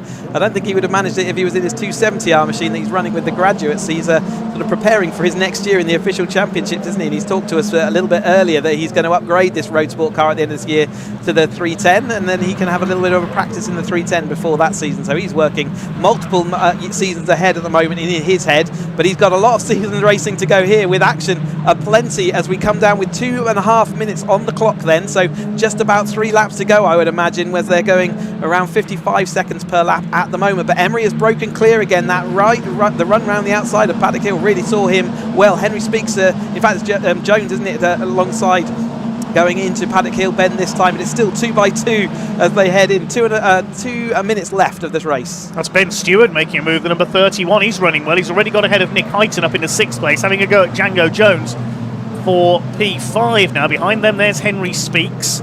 He's being followed by the car with its wheel arch missing. That's the number 5 of Henry Morris, but Emery continues to set the pace, and up into 3rd now is Istvan Demesh. Yep, Istvan Demesh making good progress after starting on pole yesterday, dropping all the way back and having to fight back. He now finds himself into that 3rd place, looking to see whether he can take it over, and it certainly looks like Emery at the moment's got quite a comfort gap over Goldstein, who's really losing the rear of that car. I wonder if his tyres are starting to really get angry, because he's now got Demes right on his tail and charging around the outside, and Monty Hine just losing out in the early part of this race, but he's still right there ready to fight. So Goldstein, Demes going side by side into Paddock Hill. Goldstein's been late on the brakes and tight down the inside. He's going to maintain that, and Demes will be looking to see whether he can do the switchback and cut under, ready for the Druids Bend, which he looks like he might have it done. That's a good move by Istvan Demesh, the man who qualified on pole yesterday, but Goldstein holds him off. Monty Hine trying to get around them as well in the blue and yellow number 76 car. Behind them is the number 8 of Django Jones. Down the hill they come. Ben Stewart is next through in the number 31. Line astern for 2nd place, but all this battling is allowing Jono Emery to get away. Hine has the fastest lap of the race, 55.306. Further battles further back in the order, running wide there, the 73 of Brian Joyce, trying to slice his way through the order. Down the hill into Graham Hill Bend. Still your leader is Jono Emery by a handsome margin in Caterham terms. We'll see what the gap is here as he crosses the line. Demesh goes for the high line again down towards Paddock Hill Bend. The lead gap is 1.6 seconds. That's a very big margin for Caterham Motorsport. And this is the last lap of the race then. The clock's already down to 16 seconds, so it will have run to 0 by the time they get round. It looks like Emery has done what he needed to do to check out over the top of Goldstein. Can Goldstein hold on for the rest of this lap? Over the top of Demes then, and it's Jones coming through over the top of Hines that time. Ben Stewart seeing what he can do a little bit further back, but there's a few little arguments there, but they will know that they're onto that last lap. We've got Hines going down the inside, not quite managing it, and action aplenty in this Caterham Motorsport action, but it is going to be Emery, I think, out front and comfortable as he comes round Surtees. Well, we thought it was going to be a weekend double for Paul Goldstein, but he reckoned without the man chasing him in the championship. This will cut the gap just a little. Here he comes, Jono Emery in the number 43 machine is coming towards the checkered flag. This time, Jono Emery wins race 2 for the Bilstein Caterham Roadsport. Paul Goldstein will come home in second. Well done, Istvan Demes, a fine podium finish in third. Then it's Jones, Hine, Heighton, Stewart, Speaks, Morris and Jack English completes the top 10. The rest of the field chase them home. Superb from Jono Emery. Paul Goldstein did get ahead of it at one point, but a fine move round the outside at Paddock Hill Bend and then pulling away to win by 1.84 seconds. Jono Emery takes the victory. Istvan Demes was all over Goldstein towards the end of that race as well. Seen it a couple of times where Goldstein looks like he struggles with the rear tyres just as we're getting into the meat of the race. Whether he's setting his tyre pressures just a little bit too high or something that's causing them to go off and get angry as he races through. But I think that's good for the championship as well. Goldstein will head the championship going into that final race on Donington Park on the 20th of October. But nevertheless, Jono Emery's doing everything he can to keep in contact, and another win to his bow. And who took the fastest lap is Monty Hine, so he'll take the extra point for fastest lap. That'll keep Monty in touch as well, because coming into this weekend he was only 5 points behind Jono Emery. Yep, so that's all coming to a head, isn't it, as we got the unofficial results on the screen. Jono Emery the winner by 1.84 seconds over Paul Goldstein. Istvan Demes was a bit further back in the championship for a couple of no scores earlier this year. Was just behind Goldstein at the flag. Django Jones had a fairly profitable weekend. He took 4th ahead of Monty Hind, who got the fastest lap then. It's Nick Heighton. Ben Stewart had a strong race, just dropping behind Heighton at the end there.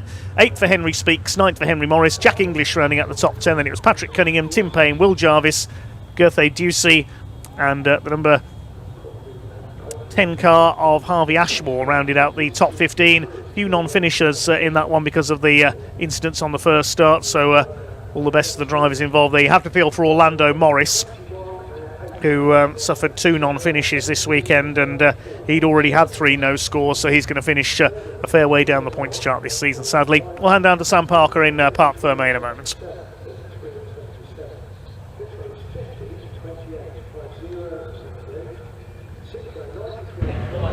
Well, we did get a good race from the Roadsports there, didn't we? But not the race starts that they wanted, having to start 3 times. But I'm going to come through and speak to these guys. Istvan's very happy. Jono, Hi, Sammy, you checked out. You were gone.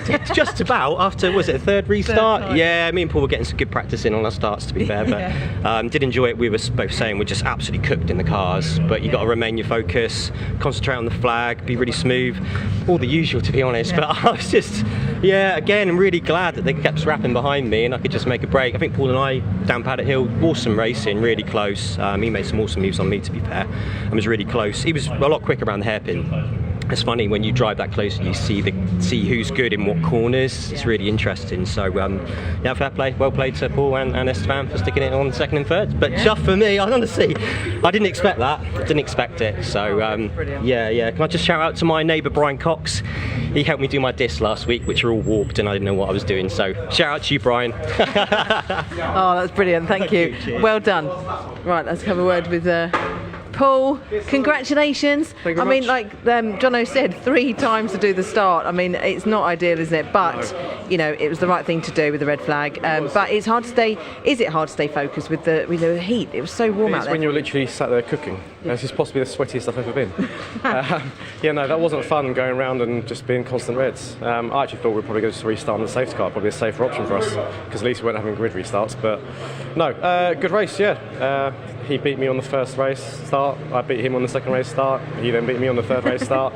We just swapped places. I did get him nicely into turn 2, but had an awful exit somewhere, and then he just came straight past me. So, no, really good. Happy with that. Yeah, well done. Thank you. And Istvan, congratulations. That was since we talked. It has. I'm happy to see you. Thank you very much. It's nice to be back with these guys as well. They've been sort of using up the podium, but I'm glad to have finally joined them again. It's been a while, but that was a mega race. I didn't even realize that was, I mean, they told us it was 8 minutes. By the 8th minute, it felt like that was a 20-minute race. We just didn't stop ever. So, yeah, that was great. I'm glad to have finally had a really good race. Yeah, it looked great, and you were going for it. And, you know, you had Django Monty Hind there. Yeah, it was nice. I did need to spend, like, the first half defending, and then the second half, they kind of broke away. I was really glad about that. And then I was just chasing down Paul, but he was defending so well. So well. I had his number, but, yeah, couldn't overtake. Still, third. Really nice, especially considering what's been going on the past couple of weeks. So really happy with this. Well done. Awesome. Well deserved. Thank you. Thank you. Right, we'll hand back to Dave and Cheesy. Okay, thank you, Sam. We'll quickly run you through the grid for our next race. They're already on their green flag lap. It's the Michelin Motorsport Caterham 7 270R Championship, third race of the weekend. The man going for a hat-trick on pole position is number 21, Charlie Lower. The man who could seal the championship in this race, number 8, Ben Timmons, starts alongside. Second row, Harry George and Megan Bruce. Row 3, Rob Kennelly and Dan Hope. Then Zach Lower, Charlie's brother, alongside Harvey Lawrence. Toby Boys and Nick Bryant completing the top 10. Row 6 is 93, Craig Boyle, 20, James Empson. Row 7, Craig Story and James Moon. The 8th row, Benja Headley and Theo Theato. Row 9, Oliver Kibblewhite and Andrew Bailey.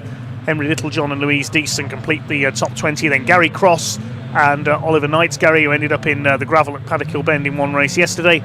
Andrew Palmer and Darren Butler on row 12. Row 13, Graham Finlayson. And watch out for Ryan Wilby, third in the championship, starting at the back after a non-finish in the second race of the weekend. So, Chris Hutchinson, is Ben Timmons going to seal the championship here? He only has to finish in 9th place in the points, and that could, with guest drivers in here, it might be 11th place on track is enough. He's on 2nd place on the grid, and that's only if Ryan Wilby comes all the way through and wins with the fastest lap. So it's looking like Ben Timmons is going to take this championship away with him at the end of this weekend. He's had such a run after such a disappointing opening round. We'll get you up to speed with all that story as we see these 270Rs lining up then, ready to take the green lights. In fact, it's the Union flag as the lights have faltered today at Brands Hatch Indy. So we have the Union flag, and on the D of the drop of the flag, all these cars will get going. As opposed to the B of the bang. Indeed. On pole position then, it's Charlie Lower, the black and day glow yellow car. Alongside him, the maroon and white car of Ben Timmons. Here they go. Down towards that first corner. Good start by Rob Kennelly, charging through from the third row of the grid. Louise Deason was a bit slow away, I noticed, up the back. But it's Ben Timmons on the outside. He's going to try and take lead. Megan Bruce got away well as well. The pole sit has been swallowed up. Charlie Lower could be down to third place. It's Ben Timmons who leads the way. Bruce in second place. Trying to get around the outside is Harry George. Now, Harry George and Charlie Lower, as you mentioned, they're guest drivers. They're not scoring points. So Ben Timmons doesn't really need to worry about them finishing ahead of him. But, well, there's nobody ahead of him at the moment. Saw Theo Theato run wide there at Druids. But Ben Timmons is going to try and win this title in the most emphatic way possible. Yeah, he will want to do it from the front. He's got Megan Bruce just behind him. Charlie Lower, our pole position sitter, just off the back. He's had 2 wins so far this weekend. And then Harry George has been very much figuring. But Megan Bruce came strongly through the field. Louise Deason running with a sort of semi-broken hand that she did at a couple of times back, and a really painful hand, but she's still struggling on with that. Megan Bruce to the outside then, over the top of Ben Timmons. Is she going to be able to heavily brake around the outside? Charlie Lower looking down the inside. There's no reason for him to be there that time through, and in fact, great awareness by all the drivers to let that happen. Though it is going to be Timmons. Got one driver though out and into the gravel. I hope that doesn't mean another safety car or restart. We're into lap 2, so maybe a safety car, but it is Ben Timmons over Charlie Lower then, who shoved his car where I just didn't think you could put a Caterham. Megan Bruce in that third place. Then we've got Harry George coming up next. Kennelly, after that great start, I think has dropped back a little bit, and then we've got Hope and will be making a good start a little bit further back as well, making up 8 spaces that last time through. Timmons all the way over the curve. Charlie Lower, Megan Bruce still in that top 3 with Harry George here from British GT4 Racing to come and guest back and fighting his Academy Championship battle with Charlie Lower, as Charlie goes to the outside then over the top of Timmons. Megan Bruce is going to look to make it 3 wide round the outside, then Timmons is going to find himself down in third place. Surely there are yellow flags unless that car could recover itself back to the track. Not sure. It looks like the car did get out of there, so we are clear to race. Safety car, in fact, safety car was coming out, so that's going to be a shuffle of the order back into. It was Finlayson in the gravel trap, I think. Benja Headley's dropped down the timing screen as well, the number 99, so he may have lost his car as well. Oof. Well, that was a shame because there was a frantic four-way fight there at the front of the field. Timmins, Lower, Bruce and George, and Megan Bruce I thought was going to go right the way around the outside there into Paddock Hill Bend that time, so they'll be assembled into the order they should be. And there's Graham Finlayson, the number 49 car. Comes from North Berwick in Scotland. That's the car liveried in the colours of the Mazda 787B that won Le Mans back in 1991. That's what a noise. Howling, yes, that howling rotary engine car. You could hear that from the other end of the Mont. Great job by the marshals to get that car moving under its own steam. Fantastic where to get that pushed out. We can get this race going quicker now. We just need to get that recovery vehicle back behind the barriers, and Finlayson will be asked to pull back into the pits, I'm sure, and then we can get this race back up and running. So as they head around then through Surtees and off to a little bit of a replay then to see what happened to Finlayson. Was he pushed, shoved? You can see how tight it was at the front of this field. Look a little bit further back then for cars starting to have a little bit of problem. Everyone looking okay. There's the Benja Headley. You can see he went off initially into that gravel trap, and as he rejoined, you can see there's a reaction there from Finlayson, who ended up sideways. So Benja Headley ended up sideways onto the track, and we saw yesterday how that can turn into a serious incident if you're not very lucky. But it was a reactionary lift of the throttle, and unfortunately you're on the raggedy edge as you go around Paddock Hill, and Finlayson ended up deep in the gravel. But the marshals doing a fantastic job to get that car pushed and clear and back onto the circuit. There goes back into the pit lane then, and it should be that we get the lights out then on the safety car this lap, and we can have just about 15.5 minutes or 15 minutes of Caterham action ready to go once more. Yes, well done marshals, well done to the recovery team as well, getting that car out there as quickly as possible. Lower leads it then, Bruce in second, Timmins third, and Harry George has dropped back to P5. Dan Hope is there in fourth place. So I'm not sure what happened to Harry George there before the safety car came out. He's up to 17th across the line that time, but that's just about a quarter or a third of the field done. And yes, he started back in 26. He's next to Theo Theato, who also had a bit of an issue with Ryan Wilby in that final race. So Theo will be he was up to 5th or 4th at one point, wasn't he, in the racing earlier, and he's just had a bit of a disappointing end to a couple of the races. But I think it's Charlie Lower who's now in the lead. He's going to actually send it now. He's gone. The safety car's going to pull in. He's left them all sleeping. Megan Bruce left trailing in his wake. He's going to be licking his lips to say, well, I've just had an absolute steal there, as the rest of the cars come across the field. Megan Bruce is distant, and it's now Timmins behind her, and it's a Hope, I think, into that third place. Okay, here we go then. Charlie Lower leads them off. He won't pick up points, of course, so Megan Bruce is the leading point-scoring car in this race, with Ben Timmins in effectively second place behind her in terms of the point scorer. But it's Charlie Lower who leads the race outright. Hope in fourth place. Up the inside, that's Rob Kennelly on the attack on Harry. I wonder if Harry George has got a problem here, because he does seem to be going to lose places. He's got a bash up the back there from Nick Bryant in the 28. Yeah, he spun in yesterday's race. Harry George, he doesn't seem to have any acceleration. Is he having trouble with the gears?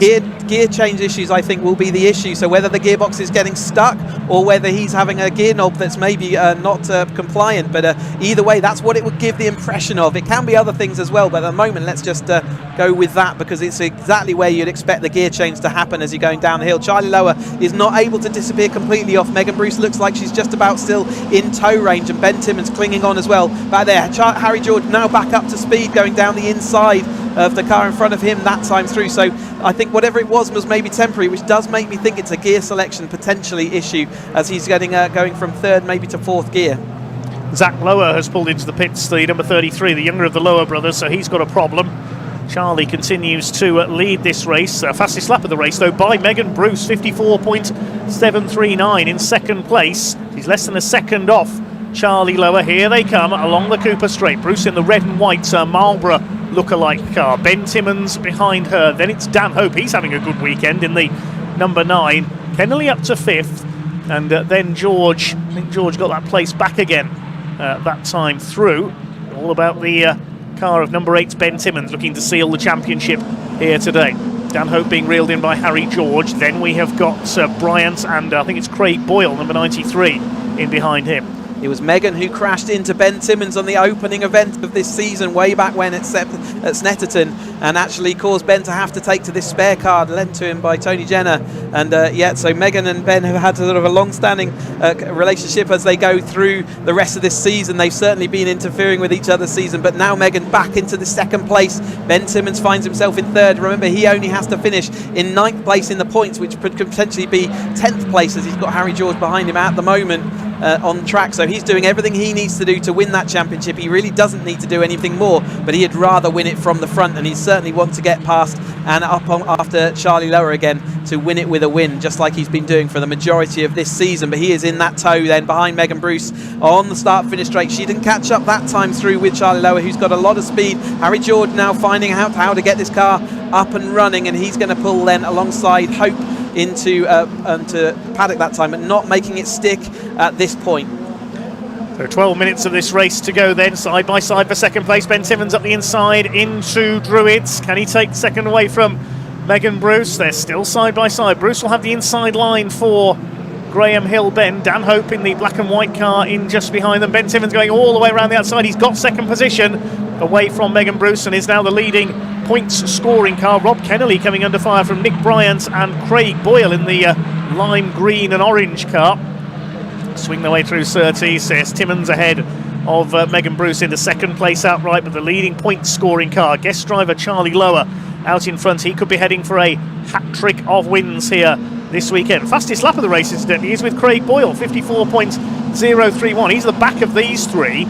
Kennelly side by side with Bryant, the two blue cars. Craig Boyle up on the outside, running very wide there. That was Harry George. No, it's Hope out wide there, number 9 car out wide, just clinging into the track. He's just about got it all back under control. Here's Harry George right on the tail of Megan Bruce then. Timmins up in front, so just getting through at Graham Hill meant that Timmins now is just under fire from the cars behind. The gap is such now from Charlie Lower that they're really not getting the full benefit of any tow, and the wind has died off on the start finish straight just as I'm talking now. Kennelly having an eventful race there going last time through here. There really wasn't anywhere for all those cars to go, and they stacked up a little bit, but it is still Timmins in the maroon car then ahead of Megan Bruce. Hope, who had that wide line, did lose out to George, who is in just tucked in to Megan Bruce's slipstream there. Remember, Harry George and Charlie Lowe will not score points in this, but they are trying to take away championship trophies, and he's got to get through and past Megan Bruce in order to get himself in for a chance of that, and he looks like he might well do it round the outside of Paddock Hill. Megan Bruce is late on the brakes though, has the momentum. They're going to go side by side on exit, but the momentum will be with Harry George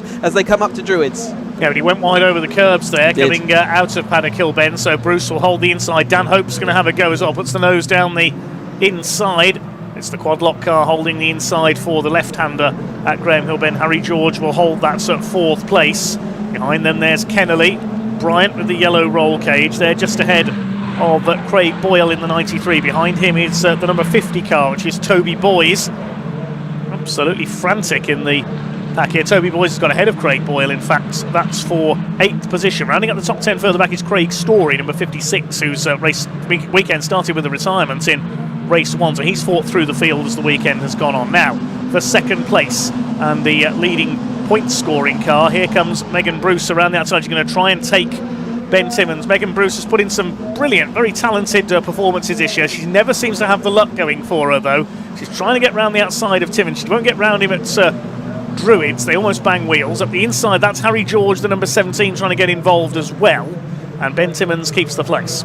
Such a complicated scenario to deal with as a driver. You're trying to make your way up and move up through the grid, but actually if you go offline and out of position, you slow up and you just give the opportunity for the drivers behind, and that's why Megan had to get out the throttle and chop across the nose of Harry George to prevent his ongoing pursuit. But Harry George has got his mirrors full of Hope there, who's hanging on really nicely at the front of this grid. It really is some nose to tail action throughout this 270 field. Charlie Lowe will be laughing all the way to the checkered flag at this point, given how he got away on that restart. Megan Bruce going down the outside, Harry George looking down the inside. Ben Timmins, remember, he's got to hold on to this position for the championship, and he is there and happy that he doesn't really have to fight either of these two drivers, but he wants to be out of the melee, keep things nice and tidy, and neat so that he can just come and comfortably take that championship. He doesn't want any more drama. Their contact though, Megan Bruce hit the back of Ben Timmons' car as they were exiting. I think Ben Timmons may have missed a gear there. That's going to mean the Hope gets through. And in fact, so the contact with that rear wing has now pushed it onto his rear wheel arch. I think Ben Timmons missed a gear change, so that's what caused that issue. And there is smoke, as you say, as the wheel arch is rubbing against that tyre.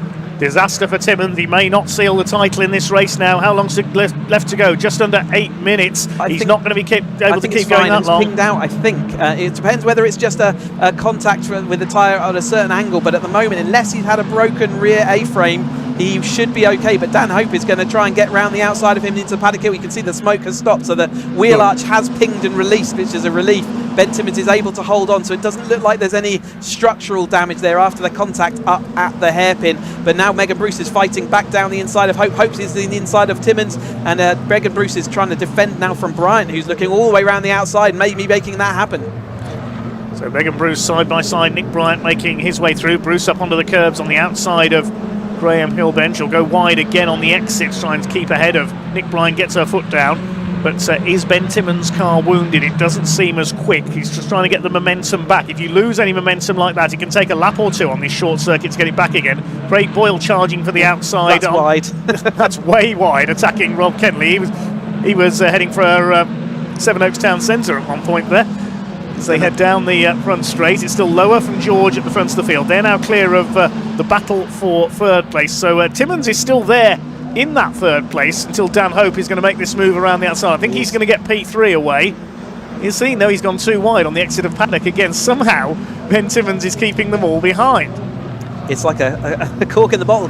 As you said, he was just offline, and you have to go defensive a couple of times, and suddenly all the cars sitting on top of each other. Megan Bruce is going to lose out a position here, I think, to Bryant, although she kept in around the outside last time, is going to do so again, and again should be able to get away with that, given there was a car preventing her from staying on the circuit that time. But Bryant might be questioning with track limits at that point. But side by side all the way through 30, and almost 3 wide then. Megan Bruce had to take to that curb, did manage it very well. Hope's out wide, going to lose another position to Bryant then. Megan Bruce really getting stuck in and having to keep her elbows out to try and fight for this position, but that does mean that Ben Timmons has managed to fire himself off the front of this. Dan Hope is now the person, and Megan Bruce is holding on from Nick Bryant. Dan Hope has lost out a little bit now to Boys, who's fully involved in that battle. Well, our two guest drivers are away up the road. They're missing out on all the fun behind them here, and Ben Timmons has pulled away a bit as well now from this frantic fight for fourth place. Bruce, Bryant, the number 50 of Toby Boys is coming into this as well. Dan Hope's lost a couple of spots there. Then Rob Kennelly and Craig Boyle, 6 of them fighting it out for fourth place. More tyre rub, I think, from Boys this time, so a little bit more contact for Hans. You can see the rear wheel arch is tucked under again. Hopefully for him, it will also sort itself out like it did for Ben Timmons a little while back, because otherwise it can result in a puncture, certainly if it's a scuffed wheel arch that just will not relent. You can see the smoke pouring off. It also slows you down a little bit. We saw from Willis a bit earlier in this race meeting that it can offer drag and slows your car as it goes down. It's quite a significant puff of smoke as he's going down the straight. There's a bit of damage on Nick Bryant's nose cone as well, so well, I may be putting 2 and 2 together and getting Caterham 7 here, but I think there's been some contact between those two. I think so. Here is our leader though, Charlie Lower, after that restart where Megan Bruce was left a bit standing, and Charlie Lower just said, right, well, if you're not on my tail, I'm just going. He left them standing, and off he went into the distance. Harry George just fought through that mid-pack after what looked like a complicated middle pack and maybe middle section and maybe a missed gear, and now it's Ben Timmons clear of the pack, which he was desperately wanting just to pull clear, so he wasn't involved in that battle. It is also Bruce still there though in the chasing down, and she has had some significant speed. Toby Boys in that smoking car ahead of Bryant then in the bright blue machinery. He's had a season that he's had on and off, but he's certainly been fully involved in the battles as he went through. Does look like Bruce is going to have to now defend from the rear. Chasing back here is Hope against Boyle, and then Kennelly, who we saw having that lightning start but has slowly drifted back through the course of this race. He's going to have a look down the inside of 3 of them though, so why not? Hope is holding on and pinched him down, so I think he probably had the momentum, but again looking to see what he can do as Bruce leads this chase back. Oh, more contact there. Bruce, the rear of the car. Boys just made contact with the rear end of Bruce's car that sent the car sideways. Bryant looking around the outside of all, so it's 3 wide into Graham Hill, and it does give in the way of Megan Bruce still maintaining the order, so everything as it was. My goodness me, that was close. I thought they were all going to go flying off on the outside of Graham Hill. Ben there, you can't go 3 wide through there. Smoke continuing to pour from Toby Boy's rear wheel after that earlier contact. Megan Bruce staying ahead. We've got just over 3 minutes of this frantic race for the Mission Motorsport Caterham 7 270R Championship to go, with Charlie Lower 2.5 seconds ahead of George at the front of the field. George in turn is just over 1.5 seconds clear of Ben Timmons, and he's nearly 3 seconds clear of that crazy battle for 4th place. Where's Ryan Wilby? We'll just take a quick look back. He's 14th, so he hasn't made much more progress up the order.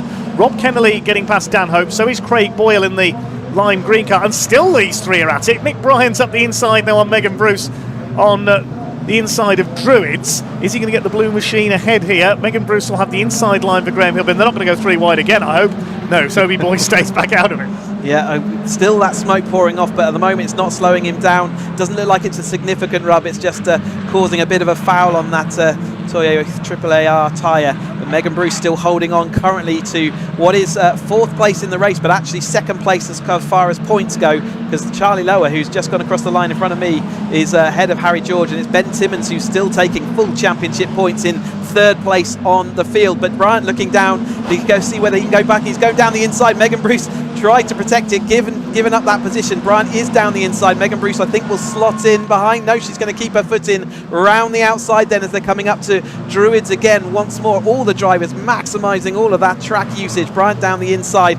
Will Boyle also be able to see whether he can do anything? That smoke has slightly faded away at the moment, hasn't it? At the moment as he comes out of Druids, but it is Bryant that does move himself then ahead of Bruce. One car into the pits, Harvey Lawrence into retirement. Unfortunately, he's not had the best of weekends. The number 77. Still, these two are at it. Nick Bryant and Megan Bruce. They nearly make contact again coming through Surtees. Bryant stays ahead this time. We're going to finish, I think, tied together, those two. We've only got 1 minute 20 left on the clock, so Charlie Lower is heading for a hat-trick of wins here at Brands Hatch this weekend, with George in 2nd. Timmons is heading for the championship provisionally.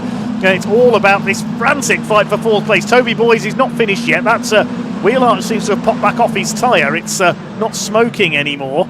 That's or it's worn enough of the rubber away. Yeah, maybe that's it. Yeah. The inside, who's that having a look? That's Kennelly Rob Kennelly as well. Now he had a late charge in yesterday's race up to P5 in the closing stages. Round the outside goes Bruce. Yes, Bryant slow off Druids. Craig Boyle made up about 3 places round the outside at Druids. I've never seen anybody do that before. What a fantastic opportunistic move then by Boyle, as just Bryant missed the gear and Boyle was able to jink around him, whereas others got a little bit scuppered by that. But Bruce back into that 4th place on track, 2nd place in points. Boyle coming through all this pack of cars in quick succession, and there's Bryant in the blue car. He's had a weekend of up and down, hasn't he? It does look like Timmons is slowly catching George, but they're not going to catch Charlie Lower, as we have this battle pack, which has been the absolute one of the race. They're coming on to start their final lap then. Bruce trying to protect around the outside as Boyle looks down the inside. Bruce is able to hold on, a little bit of a wiggle there from Boyle. Bryant might be able to sneak up the inside. Bruce should come across and protect up to the middle of Druids, but she's not able to. There is a slight overlap. She's later on the brakes though, does make that stick. There's still one more chance for Boyle, in fact plenty more chances if you take away all their overtaking positions, but looks like Bruce is down the inside then into Graham Hill Bend, with Bryant now back in front of Boyle. The 3Bs continue to battle it out then, but it's this man Charlie Lower who has barely been headed this weekend in the Mission Motorsport Caterham 7 270R Championship, and Charlie Lower heads for a hat-trick here at Brands Hatch. It's going to be 3 wins out of 3 for the number 21. Lower comes across the line to win it. Harry George comes over in 2nd, and provisionally, subject to ratification, Ben Timmons in 3rd place is the champion for 2024. Megan Bruce, I think, somehow held on there before the head of Bryant, Boyle, Kennelly and Boys. As quickly as that, Dan Hope dropped to 9th, and Theo Theato came through to complete the top 10.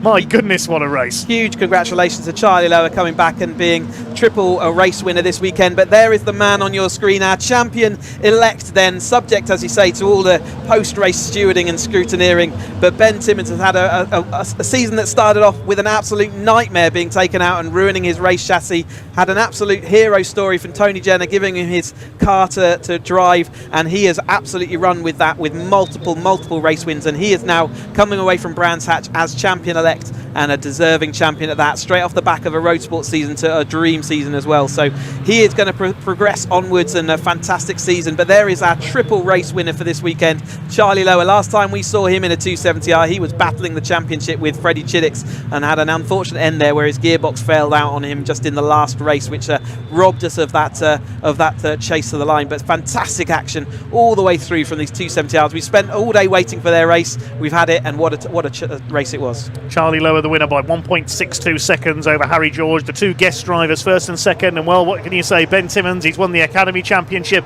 he's won the Road Sports Championship, now he's provisionally won the 270R Championship with that third place. What a drive by Megan Bruce to hang on to that fourth place ahead of Nick Bryans, then Craig Boyle, Rob Kennelly. Look at the margins between them. Toby Boys, Dan Hope, Theo Theato ran at the top 10, then James Moon, Craig Story, James Emerson, Ryan Wilby finished 14th from the back of the grid. 3 retirements that one: Harvey, Lawrence, Zach Lower, and of course Graham Finlayson dropped out after he went into the gravel. We'll head down to Parc Fermé to celebrate with Sam Parker.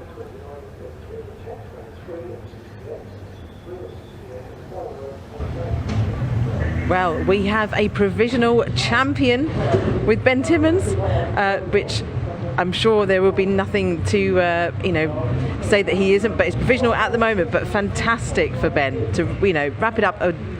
One round to go. But let's move on to Charlie. Hat trick, Charlie! Absolutely amazing. Well done. You literally, the three of you. I don't know if I've ever seen it. I haven't seen it this weekend. Caterham's that spread out for the top three. Right, yeah, no, it's been epic. I mean, all the hard work was done on Thursday testing with the boys back at the garage, and they got this car sorted absolutely perfect. So yeah, it's quite a delight to drive. Yeah. Well, you looked like you were having fun. It just looked like you were just.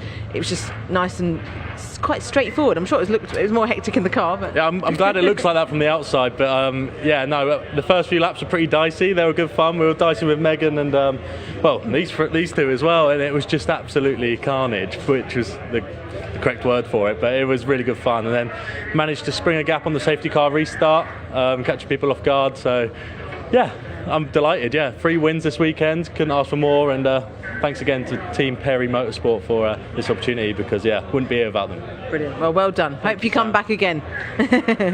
And Harry, yay, second. Fantastic. Did you have an issue during that? Did you lose a bit of time or missed a gear or something? Yeah, I did miss third out of Druids, so dropped back a bit. One place better than yesterday, I guess. Just a bit heartbreaking seeing Charlie drive off into the distance whilst we're all squabbling behind. But managed to break through the pack, and then just sort of quali laps then after, just to get distance from Ben. And just brought it home. Yeah, that was really well done. Yeah, you followed up really, really quickly. Yeah, no, towards the end I thought I was catching Charlie, but just ran out of laps. But fair play to him. He just didn't put a foot wrong, did he? So couldn't catch him. Well, I hope you see you back again in Caterham soon. Yeah, no, it'd be lovely to come back. It's a shame it's all ended. Big thanks to the team for all their support and my family as well. So hopefully be back soon. Look forward to seeing you at Donington for British GTs next weekend. Yes, exactly. Look forward to it. Brilliant. Well done. Thank you. And Ben, there he is. He's over here. Sorry. Champion! Congratulations. Provisional champion, obviously, but fantastic. With a round to go. Did it last year as well? Yeah, 2 years on the bounce. That's a record I'm very, very happy with. Or track record, I should say. Yeah. But really, really chuffed with that, to be honest. It was hard work out there. I think I need to watch the footage back, but I think I was overtaken on the safety car for the lead. I was pretty convinced that happened after. And again, Charlie did a fantastic job of the restart, and we were a bit further back. And I got tagged in the Druids. I think that's probably karma for doing it to Harry yesterday. Again, apologies for that. And then when I lost that straight line speed coming down the straight there, my heart was in my mouth knowing what I needed to do today. So just very, very happy that the car decided to start complying again and get that speed back, because honestly I would have been fairly underwhelmed. But no, that feels great. But massive well done to Charlie and Harry this weekend. They've been exceptional, and Charlie particularly, and the guys at TPM. I don't know what they've done with that car, but the drive he gets out of there is just phenomenal. So a well-deserved weekend of wins for them. And while I'm here, I just want to say a massive thank you to all of my friends and family that have been so supportive. The incredible team at DPR, everything that they've done has helped me get here, and of course my wonderful coach Darren Burke. So absolutely chuffed with that, and have some time to celebrate before Donington, I think.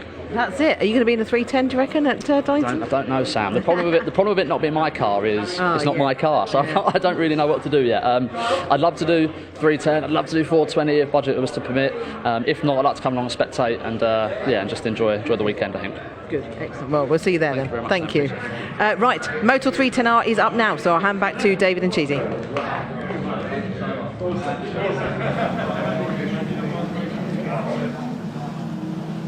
Thanks very much, Sam. Yes, time for what will be our final Caterham race of the weekend. Race 3 for the Motul 310R Championship.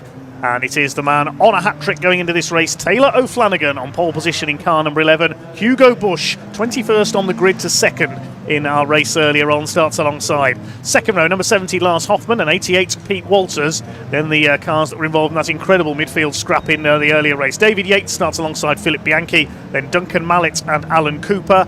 Graham McDonald and Tom Willis completing the top 10. On row 6, number 2, Mark Jones, and number 9, Harry Cook. Now, he's got a 5-place grid penalty for causing that collision in the earlier race with Tom Willis. So he starts back on row 6, the championship leader. Row 7, Andrew Murgatroyd and Jeff Price. Row 8 is Jack Sales. He had a spin in the earlier race, fought back to 15th, starts alongside Steve Metcalf. Row 9 is Craig Denman and Ryan Errol. Row 10, Will Wood and Chris Welch. At the back of the field, another spinner in the earlier race, finished at the back, Ron Mounsey in the number 12, the car carrying McDonald's logos. We know where he's going to celebrate on the way home. Indeedy, and we saw Jack Sales also spin, didn't we, earlier on in the race, so he's going to be fighting back from 15th or thereabouts on the grid. So we've had some spectacular racing from the 310Rs this weekend, and let's look forward to another final 20-minute of action of the 310Rs, but also of the Caterhams. And if you're watching here, when we're going to be out on track, well, 19th and 20th of October, but we can see Taylor O'Flanagan then in the yellow Carbon Creative car in that pole position. It's been a bit of a bad omen to start on the pole position, and then we got Hugo alongside him all the way through last time out in the grey and the orange. We got Lars Hoffman fully involved in all the battles with the red Motul sponsored car, and then Pete Walters back with us and champion in previous years in Caterham's, along in that black with a white stripe down it. So much action. Anyone in the top 15 can win this race, and they're probably all going to try. We've got to watch Harry Cook all the way through from way back on the field as well. He's the championship leader. He's got a lot of work to do from back there, but he's shown throughout the course of this season he can do that. Hey, anyone in the top 21 places, I reckon, could win this. There's 21 cars on the grid after what we've seen. These have been, for me, the highlights of the weekend, the 310Rs. The revs are up then. Taylor O'Flanagan and Hugo Bush together on the front row. We're away. There's one car that hasn't, there's two cars that hasn't got away. Duncan Mallet is one of them. The 68 car of Chris Welch was the other. That's who's going to be leading as they head out of Paddock. It's Hugo Bush who's got the lead. The outside line scores again, and Hugo Bush leads Taylor O'Flanagan. Lars Hoffman is in third position. Then it's David Yates with a good getaway in the number 15 car. They're all round Druids. Okay, there's Jack Sales in the white car with the green roll cage on the inside. It's Hugo Bush who has got the lead then, hoping to turn his weekend around after that non-finish in the first race. Side by side, Jeff Price around the outside, the number 16 of Steve Metcalf. They fight their way up towards Surtees and McLaren for the first time. This is going to be another frantic race. In the middle of the pack here. He has lost places off that start from what was already a complicated situation. Huge congratulations to everyone for missing Duncan Mallet in the middle of the field there. Did an epically good job. Hugo Bush protected the inside, but it's going to be Taylor O'Flanagan to the outside, as is Lars Hoffman over the top of Hugo Bush. Hugo Bush seeing whether he can hold on down the inside. We're already going. He does hit that curb. They managed to avoid contact. Hoffman around the outside, but Hugo Bush holding on the inside then as they go up into Druids. He's going to hold on to that second place. Lars will have to chop across to stop Bianchi, who's going to see whether he can shove his nose cone in there. David Yates just behind him as well. Willis will be seeing whether he can recover some situation, and then it's not too far behind. We've got Walters, McDonald and Yates is in that battle as well, but at the moment Taylor O'Flanagan last time across the line in the lead. His yellow car is still there over Hugo Bush, over Hoffman as they feed up in through Surtees this time. Over the curb on the inside, it is O'Flanagan going for a hat-trick. Philip Bianchi, I think, has had one podium so far this season. That was back at the one of the early rounds of the year at Snetterton. They're almost three wide as they're going to come up over the line. They're going to go three wide. They certainly are. Bush in the middle, Hoffman on the outside. Bush is surely going to take the lead here from Taylor O'Flanagan, and he finally hits the front this weekend in the third race. He didn't want to leave it that long. but circumstances with that spin yesterday dictated otherwise. Philip Bianchi banging wheels almost there with David Yates. Pete Walters there on the inside. There was some contact, I think, there. Graham McDonald, the ex-Caterham boss, is tucked in on the inside, and I think it might be Tom Willis getting around the outside of him there. No, it was Alan Cooper, sorry, the number 71. Willis a bit further back behind Andrew Murgatroyd in the green car. Once again, it's like a NASCAR race at the front of the field. They're all close, bunched up in the draft together. Bush from O'Flanagan, then it's Hoffman. Murgatroyd attacking McDonald further forward as they swing their way through clearways, coming through to complete lap number 3. Don't forget it was Willis who was contacted in Cook on the final lap of the race last time. He's going to go side by side for the lead once more. So he's got a lot of recovery race, but he's got speed in that car to do so. Taylor Flanagan gets it comfortably done by the time they get there. That Bianchi still up there, well up into 4th place. He's got speed in the early part of these races. We've seen him fade away a little bit towards the tail end of the races as the action just gets more and more frantic. David Yates has also been up there at this stage of the race. Jack Sales and Harry Cook making their way back through. They're up behind, I think, Cooper. Alan Cooper back with us again, guesting alongside Jack Sales as they head down then into Graham Hill Bend. Still a lot of cars between them and the lead group, but not a lot of track. It's ever so nose to tail at the moment from 310Rs. It certainly is, yes. Jack Sales giving chase. He's in 12th place behind the number 2 of Mark Jones as they chase their way through. There's Jones. In fact, he's just lost out to Harry Cook on his recovery drive there. He was down as low as 14th place at one point. Harry Cook is not accustomed to being this far back ensconced in the pack. Side by side for third, Hoffman and Bianchi in the 92, trying to take his second podium of the season, coming through on the inside in the white car. Hoffman in the Motul liveried car on the outside. They get squeezed out a little bit wide towards the curb. O'Flanagan continues to lead ahead of Bush. Those two on a piece of string there as Hoffman nearly clips the back of Bianchi. I think he did clip the back of him as David Yates now up alongside the red machine of the German. Behind them is Pete Walters, the black car with the white stripe. Alan Cooper behind him as they turn their way through Graham Hill Bend. Mark Jones out over the curb. He's got back ahead of Harry Cook. Harry Cook is really struggling. I wonder if his car did pick up some damage that he hasn't been able to 100% repair earlier. I would imagine it's just been fully involved in this battle. It's so difficult. Every time you try and go for a move, you push yourself offline, you slow your car down, and you leave yourself open to attack from behind. But we're going to go head to nose to tail on our Taylor O'Flanagan and Hugo Bush, and we're going to go side by side once more for Hoffman, Bianchi, David Yates. We saw him earlier over that bump having a bit of an uncomfortable ride. Managed to keep it all pointing in the right direction this time. David Yates just keeps it within bounds as well. So Hugo Bush is going to lead us up into Druids this time. Taylor O'Flanagan and Hugo Bush look like at the moment they're just not trying to interfere with each other's speed so they can try and pull away into the distance, but not managing to do it so successfully at the moment. Hoffman now over David Yates and Bianchi losing out in that middle phase. Then we've got Pete Walters and the 71 of Alan Cooper there looking to the outside of Surtees. That's not a normal way to overtake down there, but if he's got the momentum, he'll certainly give it a go. No, he has to sit back, and it is going to be Walters then. And then it's Willis, still unable to make that impact yet. As you get to the front of this 310R grid, there really isn't any opportunity to overtake. They are so fast, so frantic. They certainly are. Frantic is the word for all of their racing this weekend. Still side by side for the lead as they head over the stripe this time. O'Flanagan on the outside just about holds his lead. Hoffman trying to go with them. David Yates a lap ago, that's what he was trying to do in the second race. He got it right this time down the inside and holds fourth ahead of Bianchi. They're 0.6 of a second clear of sixth place man Pete Walters, who heads the second group with Cooper behind him. Then it's Willis, then McDonald, Murgatroyd, Jones, Sales, and there's Harry Cook. It's rare we see him all this way back down the order. You just so evenly match these cars, you just can't make any headway. He's over the curb there on the inside of Graham Hill. You can see he's getting frustrated now with Jack Sales, the former champion, ahead of him as the leaders head through Surtees and McLaren. David Yates under fire from Bianchi. He wants a podium here. David Yates looking for what I think would be his second podium of the season. Yes, he was on the podium at the Silverstone GP round, but he's missed the last two rounds at Cadwell Park and Knock Hill, so looking to make up for lost points. Here comes Bush around the outside. Here comes Hoffman on the outside. Hugo Bush in the DPR car retakes the lead from Taylor O'Flanagan once again. 13.5 minutes of this race to go, and a heck of a lot more lead changes, I reckon. Absolutely, and most of this field still absolutely nose to tail as they head up into Druids. Then we're deep into this race already, and the cars really aren't separating, such as the pace of this entire field. We said the top 15, maybe you said the top 21 could win this race, and I think you're right now. Jack Sales diving down the inside again of Cook. Cook seeing if there's anything can be done. He's got the momentum round the outside this time. He's also fired himself off that corner. He's going to see whether he can do anything about Jones. Jones is notoriously difficult though to get past. past, and he will be seeing what he can do. But Hoffman is there, stuck behind Taylor O'Flanagan, who is trailing behind Hugo Bush. That's all going to change, though, as they head up into Paddock Hill Bend this time. We've seen how powerful the toe is along this start-finish straight, and that is going to set to continue as Taylor O'Flanagan moves to the outside. Then the yellow machine is going to leapfrog, and Hoffman's going to see whether he can join the party. Hugo Bush will maintain that inside line. At the moment, it's going to stay with Taylor O'Flanagan out front, Hugo Bush in second, Hoffman in third.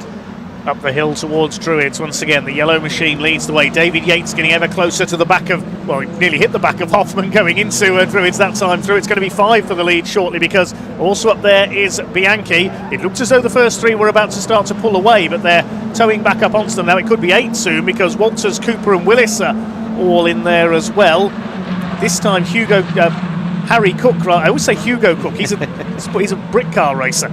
Harry Cook is in there. He's got ahead of Jack Sales now. Willis done well to come through that pack that Cook is struggling to get through. Willis has fired himself out and just behind Cooper and firmly in this battle, but Cook is just seeing this disappear off, and he's at the moment with 11 minutes to go. You can see why he's getting frustrated. It's Bianchi, early pace, looking to see whether he can do anything about David Yates in the Matt Blythe Motorsport car. The DPR Motorsport car of Hugo Bush maintains over the Carbon Creative car of Taylor O'Flanagan. Then we've got the Motul sponsored and Hoffman there ahead of Matt Blythe. There's Walters down the inside of Cooper. Cooper seeing whether he can hold on all the way around the outside then. That was looking very, very tight, but Hugo Bush maintained that lead for a lap now, which is the first time I think we've seen that.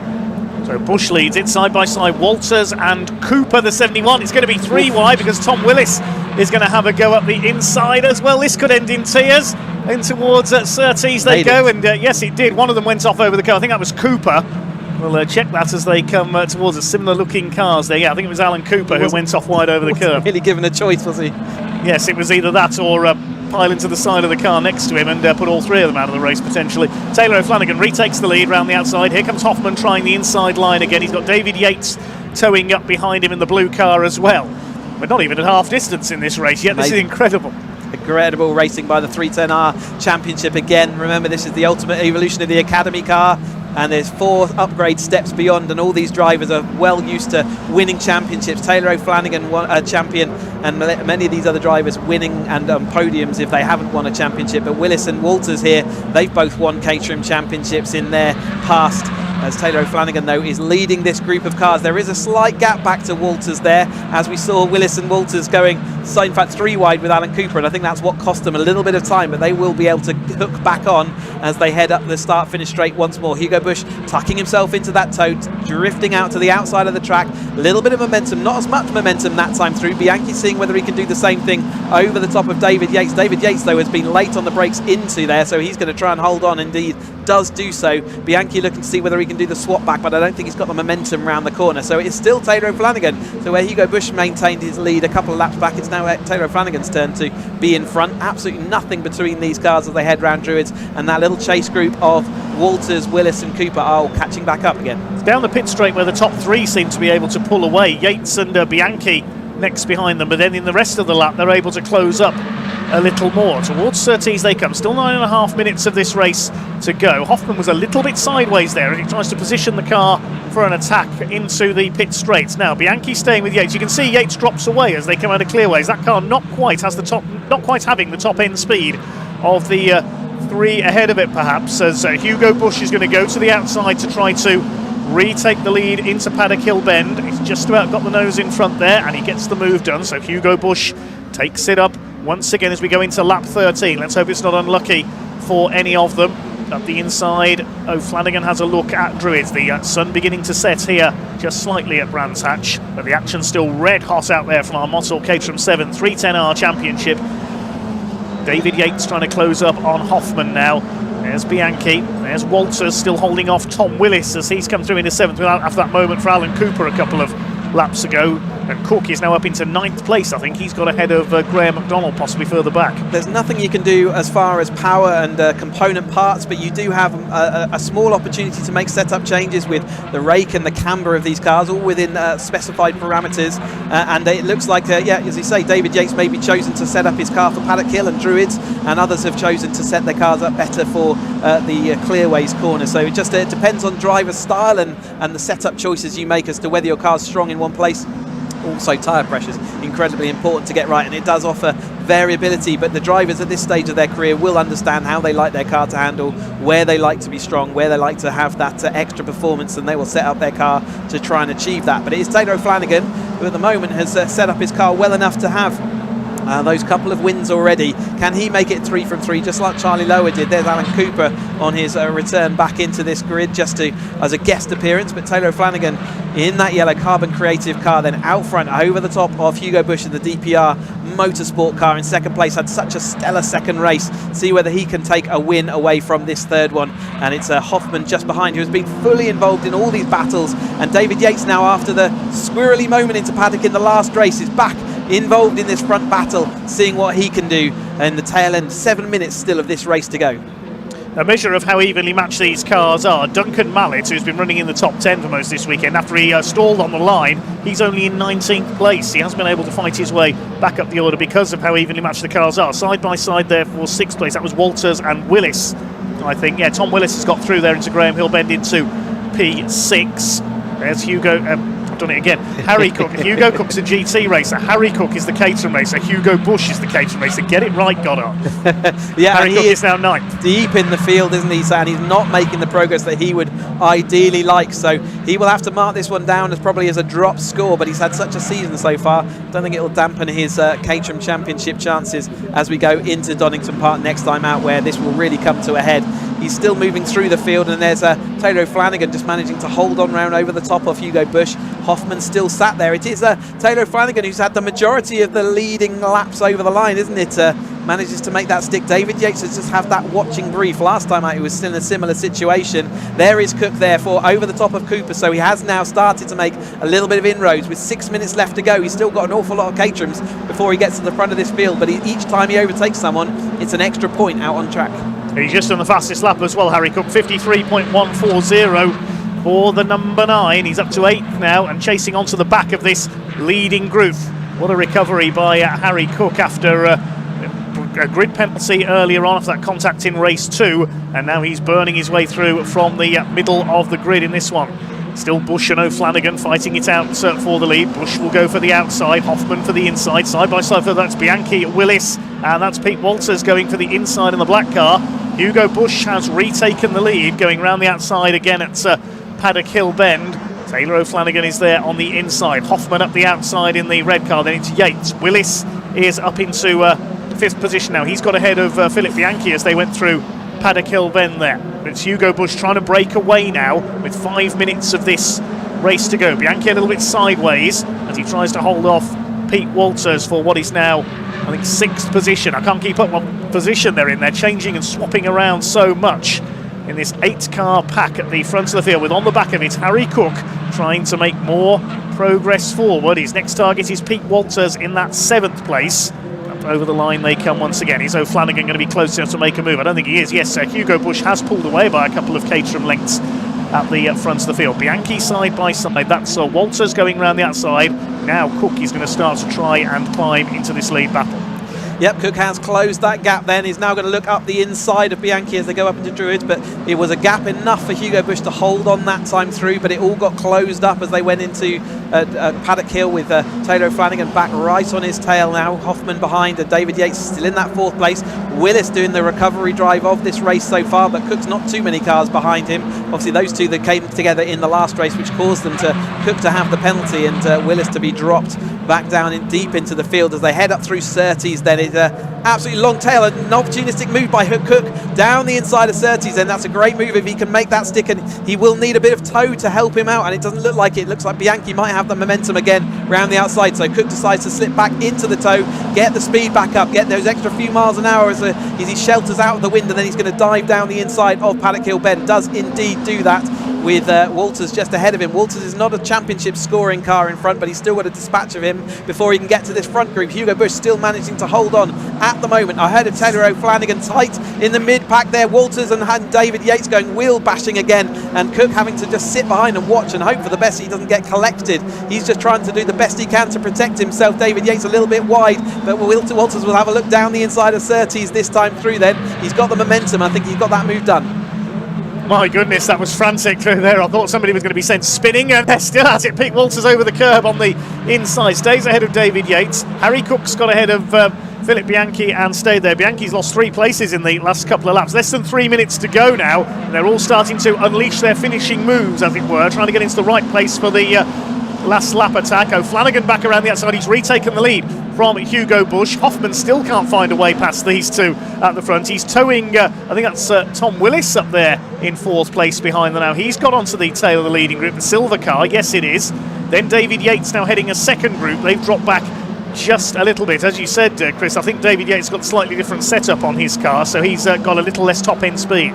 So we got Cook, though, straight behind David Yates, so he did manage to get past Bianchi, then got past Walters on the way into Paddock, so doing what he needs to do late in this race. Only 2 minutes left on the clock, so very, very few laps, maybe 3 maximum more that we've got to go, depending on when they hit the line. But Cook is now up behind David Yates, who has been so far lots of time in 4th place, but it looks like he's drifted to 5th, and Willis has disappeared off the little gap in front of them. So it is now going to be David Yates protecting from Cook. There is that battle. Cook is going to pull Lennon alongside and see whether he can, late in this race, get back towards that front race. He pinched David Yates and said, no, hey, you're coming back through into Paddock Hill this time through. He does take that position, so Cook has left it late, but he is just about going to get back onto grips with these drivers. But have he got enough lap to do anything about it? Only got a couple of laps to go now at most. Is he going to catch these 4? Passing them is going to be another matter entirely. Hugo Bush is back in the lead then. While that was going on, he's retaken Taylor O'Flanagan at Paddock.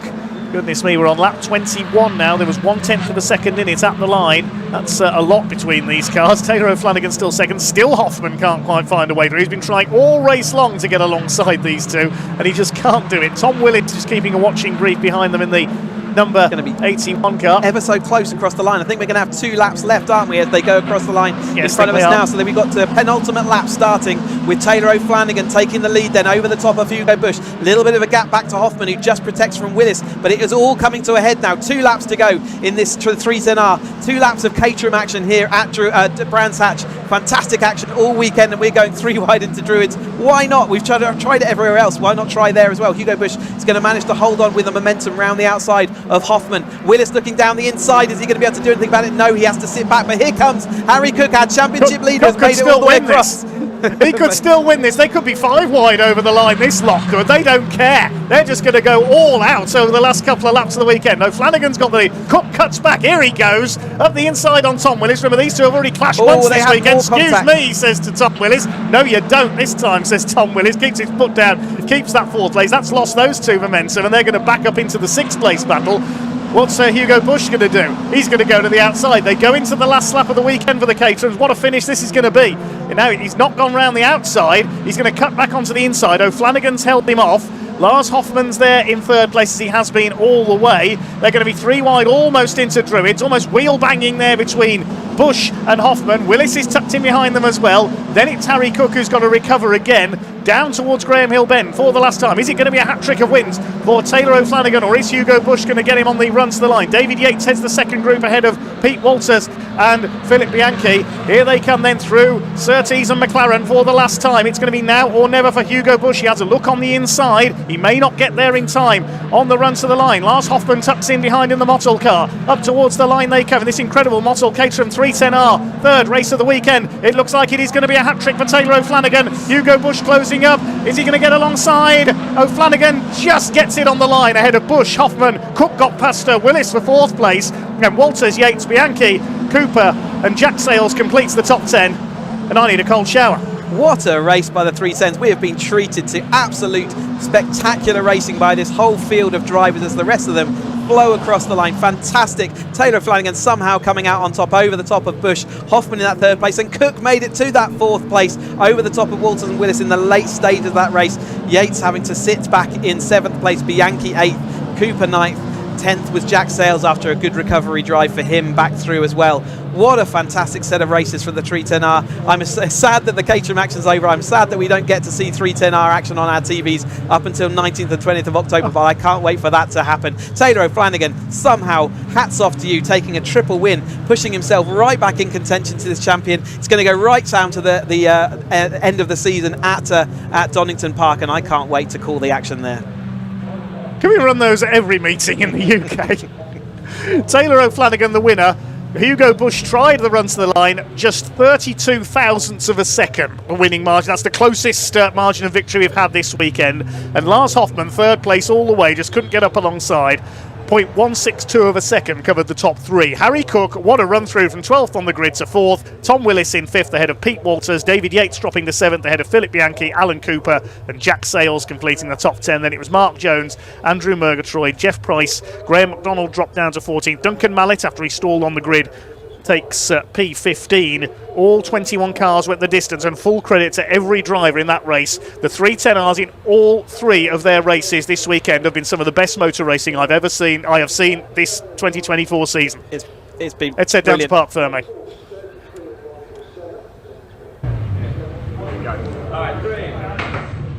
Well, it's a hat trick for Taylor. He's won every race. Thank you, Ian. Wow, congratulations. That's just tightened up the championship for you three guys, hasn't it? Absolutely, yeah. We did. Everybody was doing a bit of maths after race 2, and yeah, it came out that we were all within a couple of points now. So yeah, right back in it, and yeah, super happy to finish first again. And yeah, Brands, yeah, always seems to deliver for me. So super happy with that.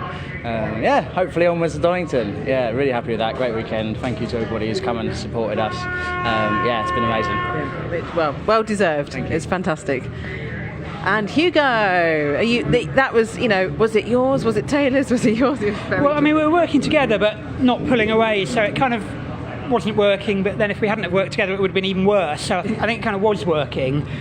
And then just trying to reverse engineer it, but no last lap board, so kind of counted back the wrong number of laps, but there we go.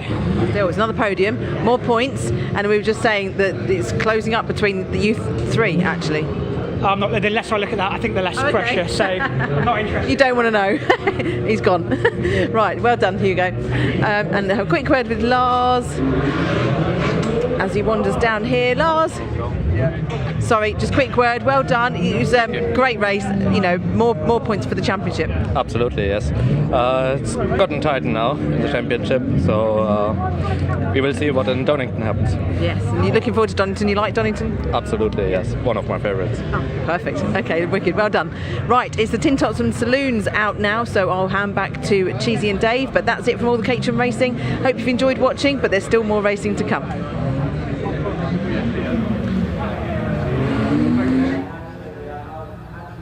Yeah, thanks very much indeed to Sam, and thank you, Chris, as well. We finished the Caterham action. You get an early finish today. Yeah, indeed, and I just want to say thank you on behalf of Sam and myself and all of Caterham, BARC. Thank you ever so much for all the work you do 24/7, for all the pictures and work that we do out there. Some fantastic shots this weekend, and I hope we've treated you to some really great Caterham action, and I can't wait to be back with you all again on the 19th, 20th of October. Don't forget the RAF car auction, caterhamcars.com. If you want to join anything about the Caterham Academy, know anything about that, get on board. Can't wait to be back with you sooner rather than later. And thank you, Dave, for all your assistance throughout the weekend. Thank you very much indeed, Chris Hutchison. Thank you for the cups of tea as well today.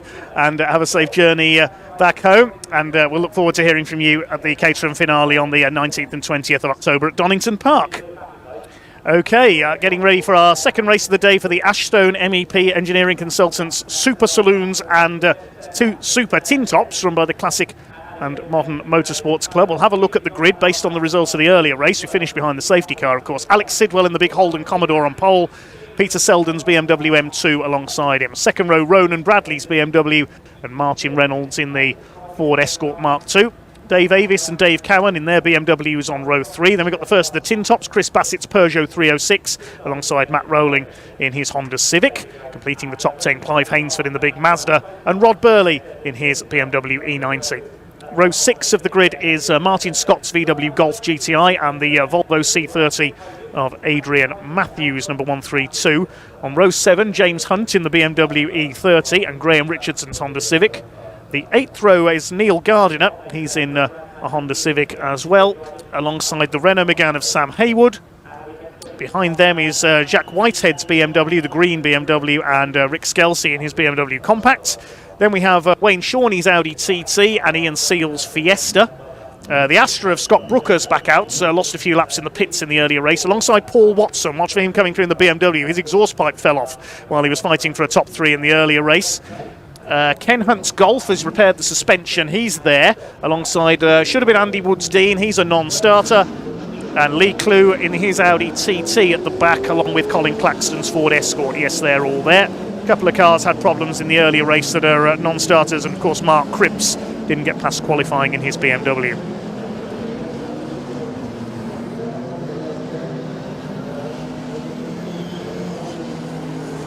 This will be a 15-minute race then for the Ashton MEP Super Saloons and Tin Tops, administered by the Classic and Modern Motorsports Club Southern. And Alex Sidwell, I suspect we're going to see him run away at the front of this again in his 600 horsepower Holden VF Commodore, 5 litre 600 horsepower V8 under the bonnet. Local man from Maidstone, a collector of Holdens from Australia. It'll be a rolling start once again. Wonderful mixture of different saloon cars. Chris is just leaving us, so we'll see him in October. Thank you very much to Chris Hutchinson, our Caterham expert. Saloon car racing for the rest of the day. Peter Selden, the BMW veteran, up there on the front row, the silver and blue M2. Watch for Martin Reynolds. That's Mark II Escort, very potent indeed. Had a few wins at Snetterton recently in that car. Ken Hunt back out, the white Golf there alongside Paul Watson. Watch for the BMW coming through the field. Colin Claxton at the back in the Mark I Escort, the Castrol liveried car. Pace car into pit lane. Time for race 2 for the Super Saloons and Tin Tops, sponsored by Ashstone MEP Engineering Consultants. Revs beginning to rise. The power comes on and away they go, and away rockets the Holden. Look at Martin Reynolds up the outside in the Ford Escort Mark II. Is going to move into third place. Not the best of starts by Peter Selden. It's Ronan Bradley's BMW by the look of it that's gone up into second place. Dave Cowan gets pushed out wide in the red BMW, but it is the Holden that leads. Ronan Bradley is up into second in the number 78 car as they start to sort themselves out through Druid. Sam Haywood and the yellow and black Renault Megane running a bit wide there. So they've all made it round so far. Through they come in the midfield, side by side through Graham Hillbend already. Paul Watson, the orange BMW, making up the places. There's Scott Brooker in that Vauxhall Astra 888. Shades of the old Arcus Racing touring cars in that white livery. Looks like the car that Erkut Kizillimat, the Turkish driver, used to race in the BTCC. Well, the Holden's already checked out at the front of the field as we expected. Martin Reynolds all over the back of Ronan Bradley for second place as they cross the line. Chris Bassett's made a good start again as well in the Peugeot 306. He's up to fourth, the leading Tin Tops car, as they complete their opening lap. Then Peter Selden is down to fifth. Didn't get best of starts. There's the silver BMW. He could lose out to Dave Avis. I think Peter Selden might have an issue here with the BMW. Had that bit of confusion with the starting lights earlier on. And Matt Rowling's up there with him in the Honda Civic as well. Second of the Tin Tops, having a go at Selden in the BMW M2. Clive Hainsford is next. Then we've got Rod Burley's BMW, the white car with the Union Jack livery. Graham Richardson, been racing in the Tin Tops series for many years now.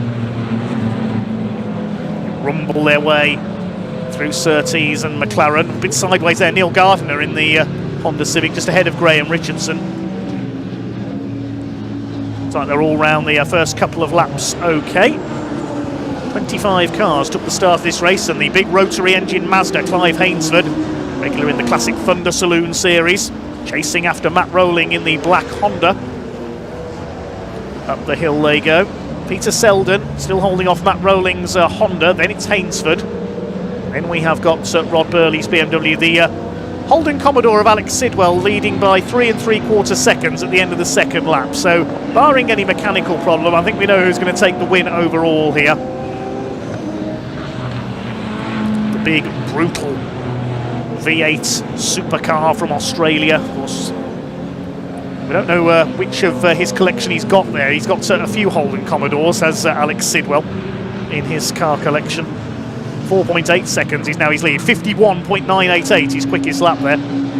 Ronan Bradley in second place. This is the fight further back. Peter Selden is definitely struggling with that BMW M2. You see the Mazda go charging past him there on the pit straight. Selden dropping down the order, tapping in the 56s.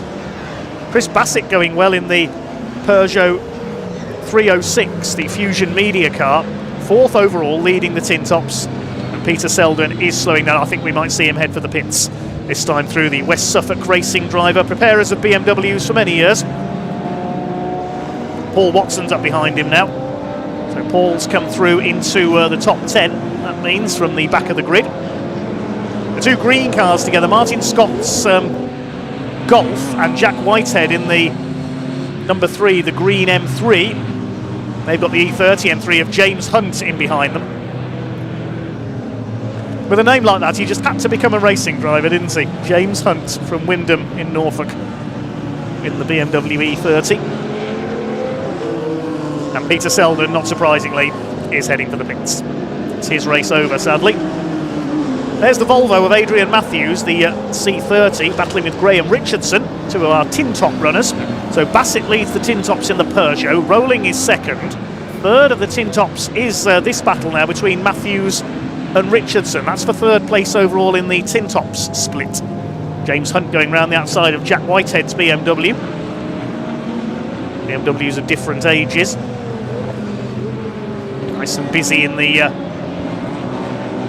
lower reaches of the top 15 here. Well, Sidwell now leads by 7.5 seconds. He's moving clear at over 1 second a lap from Ronan Bradley in second place. Martin Reynolds still third, then Bassett, then the battle between David Cowan and Dave Avis in their BMWs for 5th overall.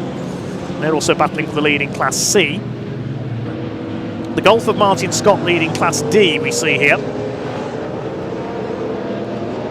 He's got Jack Whitehead in behind him, the two green machines. Here comes James Hunt on the inside in the E30.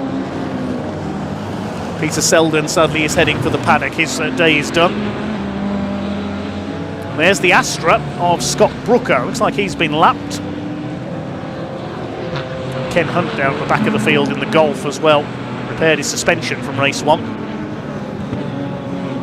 Here's the battle for Class C honours between Dave Cowan and David Avis. Dave Avis has got the number 97 BMW, the man from Smallfield in Surrey, up into 5th place overall, into the lead of the class ahead of Dave Cowan. They're fairly well clear of Rolling, and Hainsford, the Mazda, has just gone past the Honda on the pit straight, passing my commentary box. Martin Reynolds. Are there any weekends of the year he doesn't race in something? Former Blue Oval Saloon Series champion, the series for Fords run by the Classic Touring Car Racing Club. He's 1.4 seconds off Ronan Bradley's BMW now. Bradley leading Class B. Reynolds second in Class B with the Escort. Just got a glimpse of Ronan's BMW there ahead of them. Oh, and a spin there. Martin Scott has spun the Golf at Druids. Was there contact there? We didn't see. He's going to try and recover, the former BMW racer. Yep, gets it going again, just in front of our race leader, and Alex Sidwell had to back off there. Won't matter too much, he's 9 seconds ahead of everybody else. And there is that stunning Australian V8 supercar. Sold in the UK as the Vauxhall VXR8, fact fans. The Holden Commodore is a great sounding name for a car, isn't it? These cars battle the Ford Falcons for so many years in the Australian Supercar Championship. Incredible rivalry between Ford and Holden, the feature race being every October, the Bathurst 1000 at Mount Panorama. On a personal note, I have to say, if I could commentate on any motor race, the Bathurst 1000 would be it. Coming up to lap Lee Clue in the Audi TT. And from Rochester. Alex Sidwell just controlling the pace out in front. Lapping in the 53s at the moment, so he's eased off a little. His quickest lap of 51.459. He's 10 seconds clear of Ronan Bradley. There's the BMW in second place. He leads Class B. Peter Selden did go back out on track, but he's come back in again, I can tell you. Not a happy race for the runner-up from earlier on. And Ken Hunt, we've lost the Golf as well. Don't tell me his suspension's broken again. Ronan Bradley coming up to lap. Martin Scott has to go wide there, still allowing Martin Reynolds to close in. They get past the Golf on the straight. Here's a scrap towards the rear of the field. This is Colin Claxton in another Escort. This is the Mark 1. and the production touring car, the production tin top leader, I should say, the Fiesta number 7 Ian Seal, the Rinks Racing car.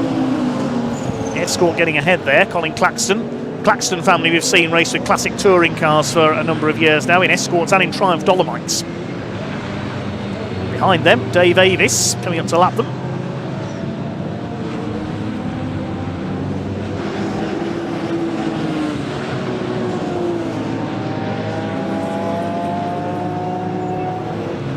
Sidwell leads way over 10 seconds now. He's pulling away from Bradley at the rate of almost a second a lap. Somebody into the pits, I can see in front of me. Oh, it's the Volvo of Adrian Matthews. He's pulled in. Problems for the Volvo. Up the inside, Dave Cowan lapping Colin Claxton's Escort, just getting through there at Clearways. Wasn't very Clearways for the BMW that time. Dave Cowan. This is the BRE Automotive car. Deceptively standard looking car, no wings or anything. Effective though, he's up there in P5, second in Class C behind David Avis. They had a little bit of a battle early on. Paul Watson is in 6th behind them. He's come through from the back. Then Bassett in the Peugeot, after his usual quick start, he's down to 7th, but he still leads the tin top split. Ahead of Matt Rowling in 9th. He's got Clive Hainsford's Mazda ahead of him. Rounding out the top 10 is Jack Whitehead in the green number 3 BMW. Rod Burley down in 11th. A bit of a subdued weekend for Rod. And James Hunt in the E30. Richardson 13th. Gardiner is 14th in his Honda. Rounding out the top 15 is Sam Haywood, the Renault Megane. 5 minutes to go. Sidwell slowly increasing his lead. Not as much as he was earlier, though. Over Ronan Bradley.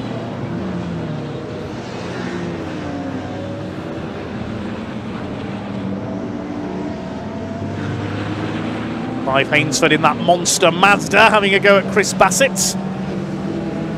Moves aside, I think, to let the bigger car through. They're in different series because the Peugeot's a tin tops car and the Mazda in the invitation class of the Super Saloons. A very Super Saloon that car is indeed, the rotary Mazda.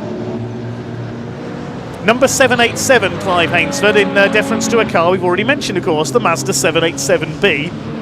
That won the Le Mans 24 Hours in 1991, the first Japanese car to do so. And certainly one of the most extraordinary sounding race cars ever. You know about it if you did hear the Mazda 787B, because you probably wouldn't be able to hear anything else for about 3 days afterwards. Johnny Herbert, Volker Wiedler and Bertrand Gachot were the drivers who took it to victory.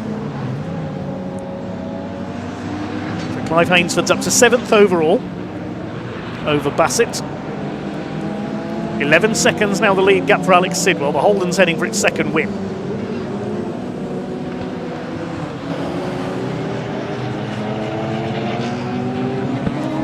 Ronan Bradley still second, the Irishman based locally to Brands Hatch.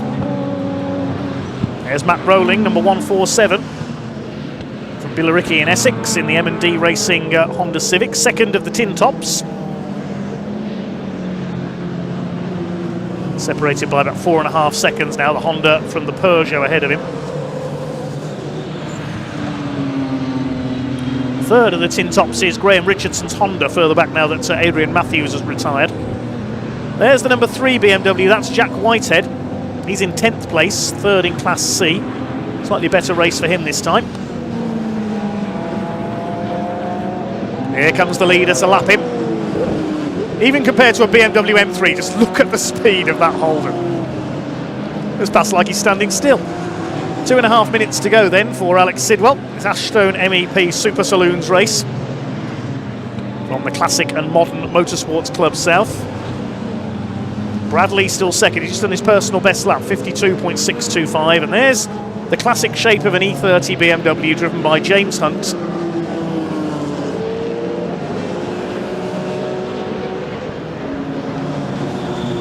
One of our YouTube comments says, oh look, it's Craig Lowndes leading this race.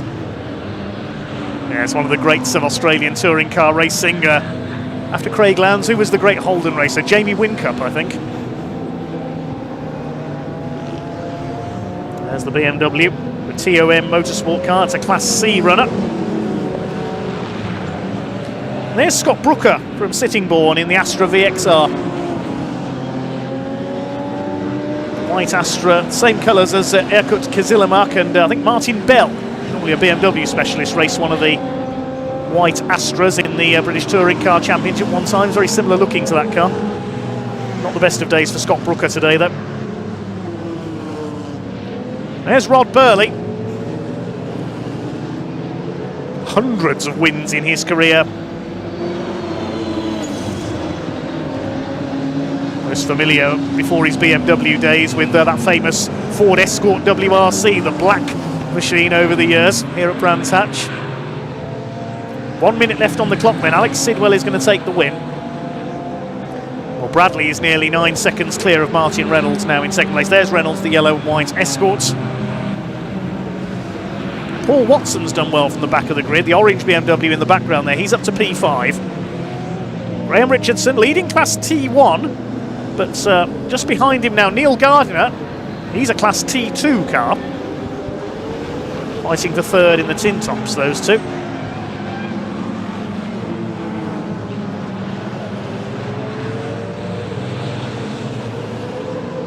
So Alex Sidwell heading for victory. He's on his, I think it's his last lap now, heading towards Surtees. There is the big Holden.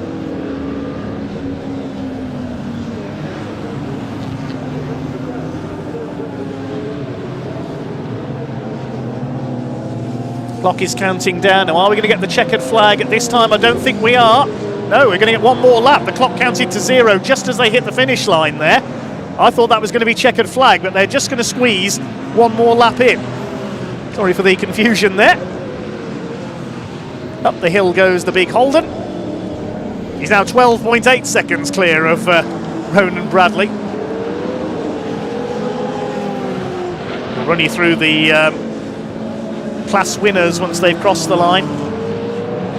But well, he never really had any opposition for an overall win today in the big Holden VF Commodore, the 5 litre 600 horsepower V8 rumbling away to perfection today. Alex Sidwell, local man from Maidstone, comes up to lap Lee Clew for the second time, I think that is, in the Audi TT. Out of the final corner at Clearways, and it's a double for the big Aussie. Alex Sidwell takes the win. Ronan Bradley is going to come through for second, and he'll win Class B in the BMW. There's Colin Claxton with his Escort. Nice to see that out this weekend. So Bradley comes over in second, 13.1 seconds the winning margin. And Martin Reynolds will complete the podium in the Escort. There he is. He's passing Seals Fiesta. David Avis is fourth. Paul Watson will come over for fifth. They're nicely done from the back of the grid in the BMW. Just waiting for the last few cars to come home, and then we'll confirm the result for you. There is our double winner.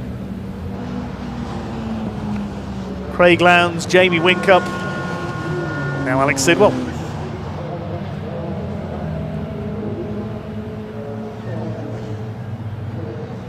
Going back a bit further, it was Peter Brock, the great in Holdens. It's Alex Sidwell who takes the win by over 13 seconds from Ronan Bradley. Martin Reynolds in the Escort completing the podium. Bradley the winner of Class B, Sidwell takes Class S. Dave Avis in fourth, he wins Class C. And further back, Clive Hainsford took the invitation class. The Tin Tops win went to Chris Bassett in the Peugeot 306, finishing 5 seconds ahead of Matt Rowling. Other class winners, Rod Burley took Class A, Class T1 went to Graham Richardson's Honda, and Class D to Martin Scott in the Golf despite a spin. Class TP went to Ian Seals' Ford Fiesta. Just a couple of retirements that one. We lost Adrian Matthews and Peter Selden into the pits, and Ken Hunt also failed to finish. Let's head down to Ian Waterhouse in Parc Fermé.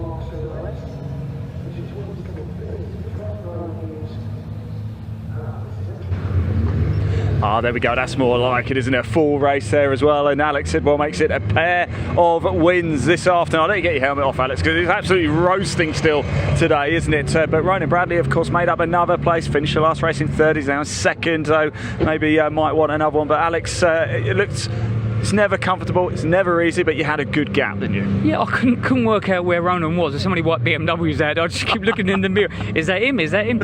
And then, yeah, I just didn't want to relax because the minute I go to sleep, people catch up on me. Do you know that penultimate lap, you came over the line and there was about 0.3 of a second. You just backed off by 0.3 of a second. You wouldn't have had to have done an extra lap. Do you know that? Oh, would I? You could have relaxed. Yeah, I could have done that. Oh, thank you, Ronan. But no, it's been a great day for you. Eh? Yeah, better than Snetterton. We had a bad time at Snetterton, so yeah, it's a nice payback for the lads who work so hard, and yeah, appreciate that. Yeah, it's good. Everyone behaved themselves as well, which is good. Top man, thanks for talking to us, Alex. Well done again as well. Ronan, there's a theme for you, isn't there, going forward today, which is good. Third, of course, in race one, second in this one, but beating going forward. That's the thing. Most definitely, that's the way we need to go. The way we want to go. I don't know what happened to Peter Selden, but he seemed to have an issue at the start or something, and then Martin kept me on it for a good few laps, and then the back markers helped him a bit, and then they helped me get that gap back. You expect that here at Indy, certainly with so many cars. 100%, yeah, and there's such a differential in speed. It's a massive difference, but they all drove superbly well. They obeyed to the blue to let us know we were there. They made it safe, they moved over, let us go offline, exactly what we want. So yeah, thank you for them. Well done, mate. It's good to see you again, Ronan, as well. Martin, that's more like it, isn't it, eh? That's better. Yeah, good fun again. Yeah. Sideways lots of times there, but good fun though. You and Ronan were having a nice little battle there near the end? Yeah, but he just had the edge on me, I'm afraid. A bit more power in the straights. And anyway, we had a great time. Really enjoyed it. You're going over the pot, you've got a big smile on your face. That's what I like to see, mate. All about. It's great to see you again. You take care, look after yourself, yeah? Right, next race coming next. Silhouettes are heading out on track already. I did catch up with some of the drivers. I'm not so sure if we're going to have time to play it out, but enjoy the race. I'm going to hand over to commentator David Goddard.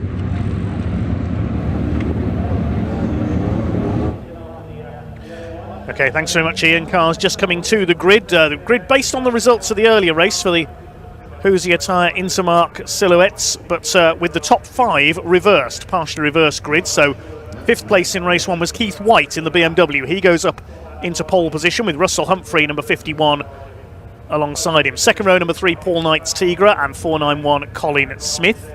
Our earlier winner, Ray Harris, will be on row 3 alongside Mick Robertson. Row 4, Wiz Farazmand and Chris Ayling in the 637 and the 28. Completing the top 10, we should see John Price, 267, 81, Paul Coxedge. Just looking down at the cars lining up, though, I'm not sure if Wiz Farazmand, 637, is there. Beyond the top 10, we have Sean Pooley, 476 in his Corrado, 523 Stephen Phillips in the Fiesta. No, I don't think Sean Pooley's there either, unfortunately. Ruben Taylor's there on row 7, the number 49. Gary Deal picked up some damage earlier on, but I'm pleased to say he is there. He's repaired the 263 Tigra after he went off at Clearways.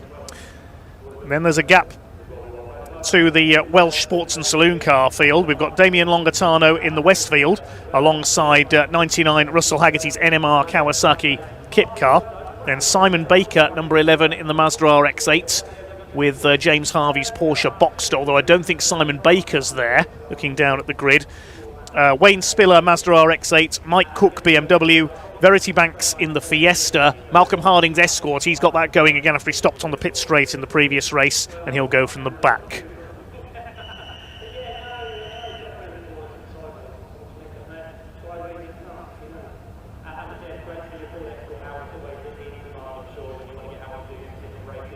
So Keith White on the pole in the CWS 4x4 Breakers BMW Z4 Coupe. The Interceptor Racing Tigra of Russell Humphrey alongside him. So a couple of gaps on the Silhouettes grid. We don't have Wiz Farazmand, and we don't have Sean Pooley, 476. Simon Baker's Mazda RX-8 is missing from the Welsh Sports and Saloon Car, so that'll help Wayne Spiller in his challenge for the title.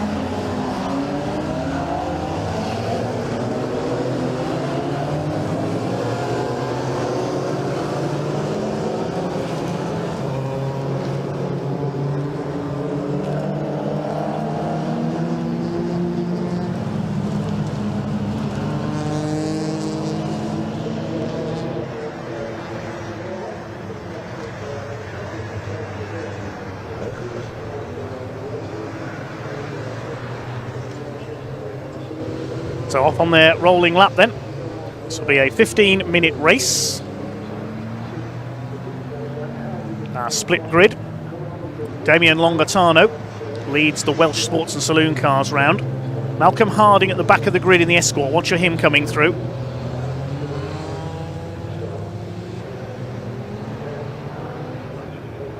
Front of the silhouettes, Keith White. Don't think we've seen Keith White take a win so far this year. In the red BMW, the yellow and blue Tigra of Russell Humphrey alongside him. Not sure if that's the same Russell Humphrey who used to race F1 stock cars many years ago. That's a little orange sports racing car, Russell Haggerty with the Kawasaki bike engine, the man from Newport. Race car into pit lane. Second race of the day for the Hoosier Tyre Intermark Silhouette Series, combined with the Welsh Racing Drivers Association Welsh Sports and Saloon Car Championship. Up towards the grid they come. Keith White and Russell Humphrey lead the round. Here we go. Decent start by the two Ginettas there, Colin Smith and Ray Harris. They've already swamped Paul Knight in the Tigra. Who's going to get the lead? It's Russell Humphrey in the yellow car that gets the lead around the outside of Paddock Hill Bend. Colin Smith up into second, and Keith White didn't get the start he wanted there. The BMW side by side with Ray Harris. Then it's Paul Knight. Ruben Taylor, I think that is, in the grey Ginetta has got a good start. He's up into sixth, failed to finish the race earlier on. It's a new car, maybe just a couple of teething problems with it. He's got ahead of Mick Robertson and Chris Ayling. John Price in behind them in the 267. There is 263 Chris Deal. His team has done well to repair that car. He went off at Clearways in the first race, backwards into the tyre wall. He rounds out the Intermark Silhouette field at the moment. That's number 81 of Paul Coxedge. He used to race in the ex-Mike Thurley Ginetta G40, now in a Tigra. Russell Humphrey leads as they complete the first lap. They'll pick up on the Welsh Sports and Saloon Cars as well, though, which are starting to mix with the back end of the Silhouettes field. So over the line they come, and the leader of the Welsh Sports and Saloons is Damien Longatano. He's already got past Chris Deal's Tigra. Westfield mixing it with the Silhouettes. There they are just in the background. The sun's starting to set here at Brands Hatch now. The shadow of the tree is getting longer over Druids. This is the battle for the lead. Tigra from Ginetta. The second Ginetta of Ray Harris, our earlier winner, up into third place. Going clear of Paul Knight. So Colin Smith is leading the seniors category in the 491. Raced hot rods for many, many years and a whole variety of cars. I think going back to the days of the Toyota Starlets. It's very beautiful little oval racing cars, the rear-wheel drive Starlets. Here's a battle between a couple of Tigras. Chris Ayling with John Price, 267, having a go on the outside. I think that's the ex-David York car. A man from Staffordshire. Runs a coach company. And then John Price, who's also Staffordshire, based in Stoke, took over that car. Longatano's catching them though, and Malcolm Harding's already through the rest of his opposition in the Welsh Sports and Saloon Cars and up into second in that division. Competing in Class 3, the only other car in his class is Mike Cook's BMW. 19 cars took the start, they're all still running. Ray Harris coming under a bit of pressure now. Has he got past Colin Smith there, coming out of Clearways? Pick that up in a moment. We'll pick up Damien Longatano meanwhile. The Westfield, extraordinary looking car that is, with that big rear wing. Looks more like an aerial atom than a Westfield. Look at him just blitz up onto the outside of Chris Ayling. Yes, what Ray Harris has got ahead of Colin Smith now into second place. Closing down Russell Humphrey for the lead in the Tigra. Slippery shape of the Ginetta G40 space frame hot rod, built by Carl Borley Motorsport, the Ginettas. Humphrey continues to lead. It's a little bit wide out of Clearways. One more race to come after this for the OT Publishing Coupe Cup, and Ray Harris now starting to draw alongside Russell Humphrey. He's going to try and go Caterham style round the outside. There's a back marker there. Ooh, look out, Verity Banks. They just avoid the Fiesta. They touch going into Paddock Hill Bend, and Russell Humphrey able to keep the lead. That was a scary moment for Verity Banks in her Fiesta. Meanwhile, there's a spinner, so there won't be any overtaking moves. There's yellow flags at Druids. Mike Cook just rejoining in the BMW. He's had a spin. He'll move out of the way, let the leaders through into Graham Hill Bend. Through go Humphrey, Harris. Paul Knight's got up into third. He's ahead of Colin Smith. similarly coloured cars, so I hadn't spotted that at first. The Cooper straight towards Surtees. Humphrey doesn't seem to have the handling advantage. His car's sliding a bit on those little Hoosier tyres.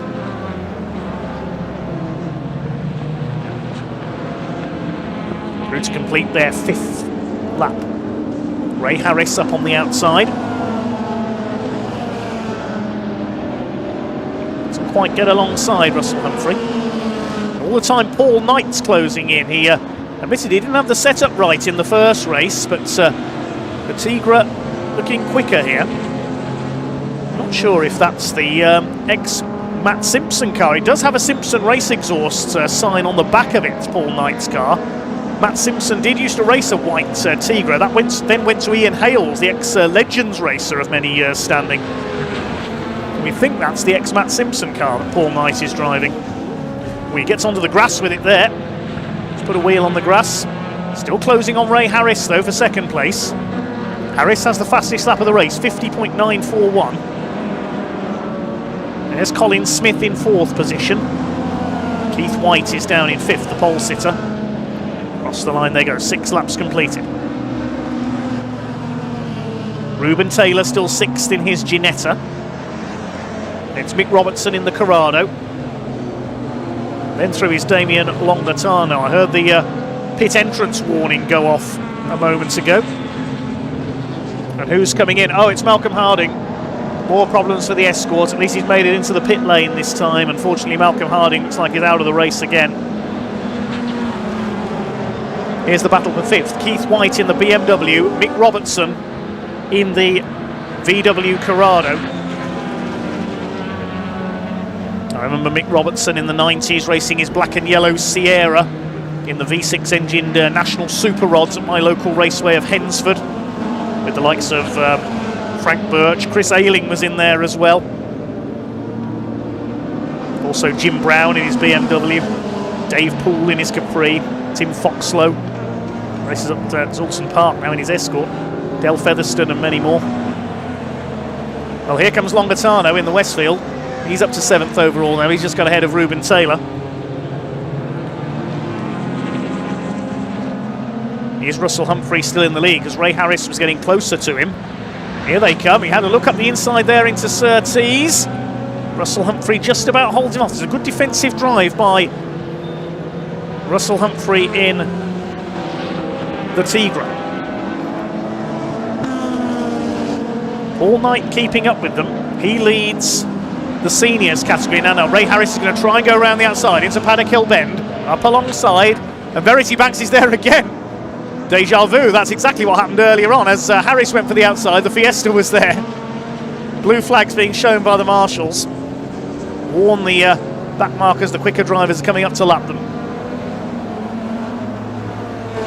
Still Ray Harris can't get alongside Russell Humphrey. 7.5 minutes or so to go now. Long Cooper straights. There's more back markers ahead. And that was a bit close with the 263 of Gary Deal there, the 263 car.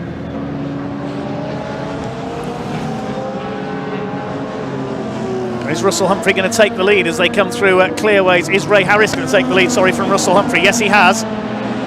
Just that little delay in the back marker traffic with Gary Deal there in the 263. And the Ginetta has taken the lead. They're coming up to lap Wayne Spiller, the points leader in the Welsh sports and saloon cars.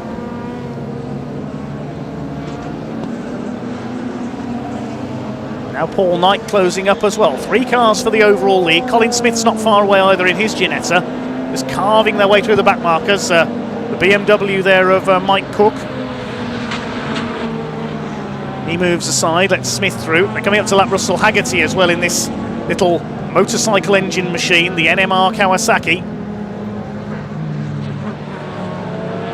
He lets them through.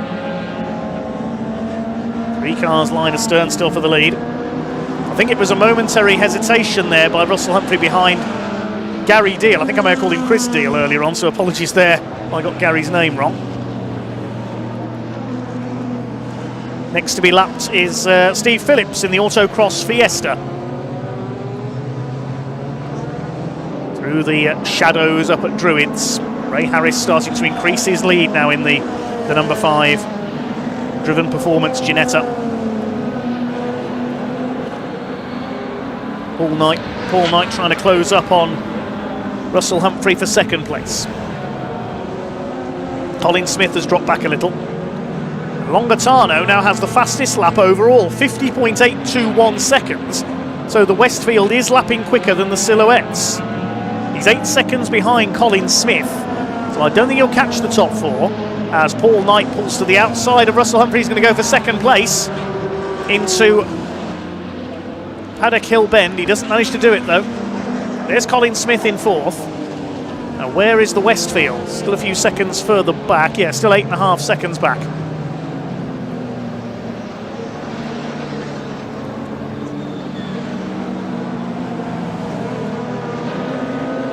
Into the final third of this 15-minute race then. There is Longatano and he's lapping the other Welsh Sports and Saloon Car Championship runners now. In fact, he's passed Russell Haggerty and Wayne Spiller there who are battling for second. He's lapped all the other runners in his championship now, Damian Longatano in the Westfield. So he leads the Welsh Sports and Saloons by a full lap. And he wants to take on the overall race leaders in the Silhouette cars.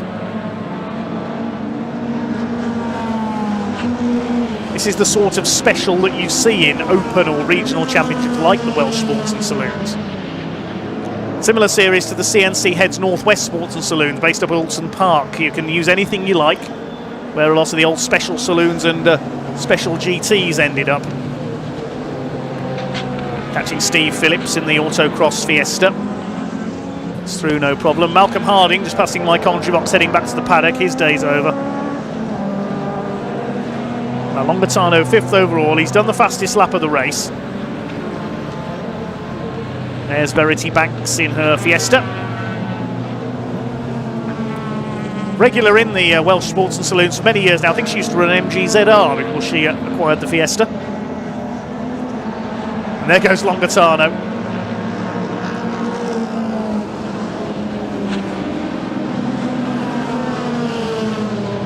Yes, Russell Haggerty has got a problem, I think, in the NMR Kawasaki. His last lap was a 1:13, his best lap of 55 seconds. So there's definitely a problem for the number 99 car. So second in the Welsh Sports and Saloons now is James Harvey's Porsche Boxster. And third it is... no, second in the Welsh Sports and Saloons, sorry, is Wayne Spiller. Third is the Boxster. They're separated by about 4 seconds. There goes the race leader. Yes, Russell Haggerty's just gone through very slowly on the pit straight. At least probably using the logic that if he keeps going, at least he'll pick up some championship points. No points on the Silhouettes, of course. It is a series, not a championship. Still Paul Knight can't get past Russell Humphrey. There's the Porsche Boxster of James Harvey from Cardiff. There goes the Westfield. And there's the battle for 5th place. Reuben Taylor getting up onto the back of Keith White now, and behind them Mick Robertson. There's a nice little fight developing here. This is for 5th place in the Silhouettes, 6th overall, because Longatano's ahead of them now. They've lapped Steve Phillips in the Fiesta number 523. Ray Harris continuing to reel off the laps. There's the 6th place fights, getting past the hobbled NMR of Russell Haggerty. Keith White, brother of Colin White, the long-time Ginetta racer, former ASCAR champion at the now closed Rockingham Motor Speedway. Keith's been racing this BMW for many, many years now.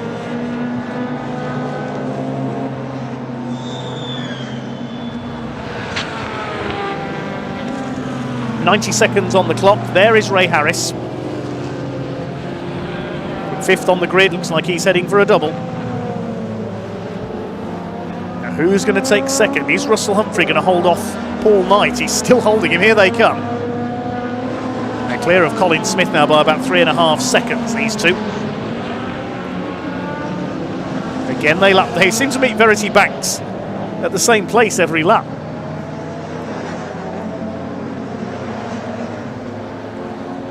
the one retirement so far. Malcolm Harding's Escort getting up the Ghost, sadly. All Knight's running a little bit wide there, coming out of Druids. That's let Russell Humphrey get a few lengths ahead of him.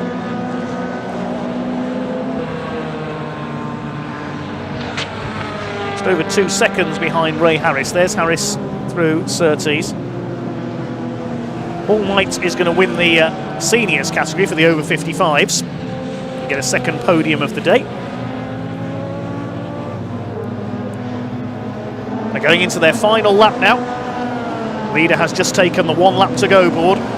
This Husier Tyre Intermark Silhouette Series race. Leader's lapping John Price in the 2.67. His last lap was a 1:03, so it looks like he's got a problem, unfortunately, as well. Gary Deal goes a lap down. It's lapping Gary Deal that Ray Harris took the lead. It looks like Russell Humphrey is going to hang on, our early race leader, for second place.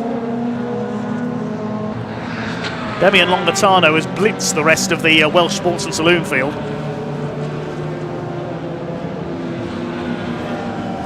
Here comes Ray Harris. Russell Haggerty has pulled into the pits. It's going to be a win, 2 out of 2 for Ray Harris in the Ginetta. Comes up towards the line, takes the checkered flag. Russell Humphrey will come over in second, holding off Paul Knight, who wins the seniors category. Colin Smith is fourth, and here comes Damian Longatano, running up there with the silhouettes. And I think he's lapped all of his opposition in the Welsh Sports and Saloon Car Championship. The 2 litre Westfield comes over his second win, keeping up his challenge in the championship, but Wayne Spiller will win his class and keep his points lead with a round to go in the Mazda RX-8.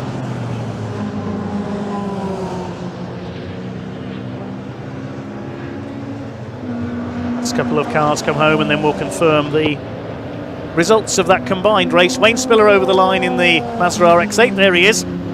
So he wins his class. Looks like he could be heading for a championship double. There is Ray Harris, our silhouettes winner. All the action was behind him once he'd taken the lead as they made their way through the back markers.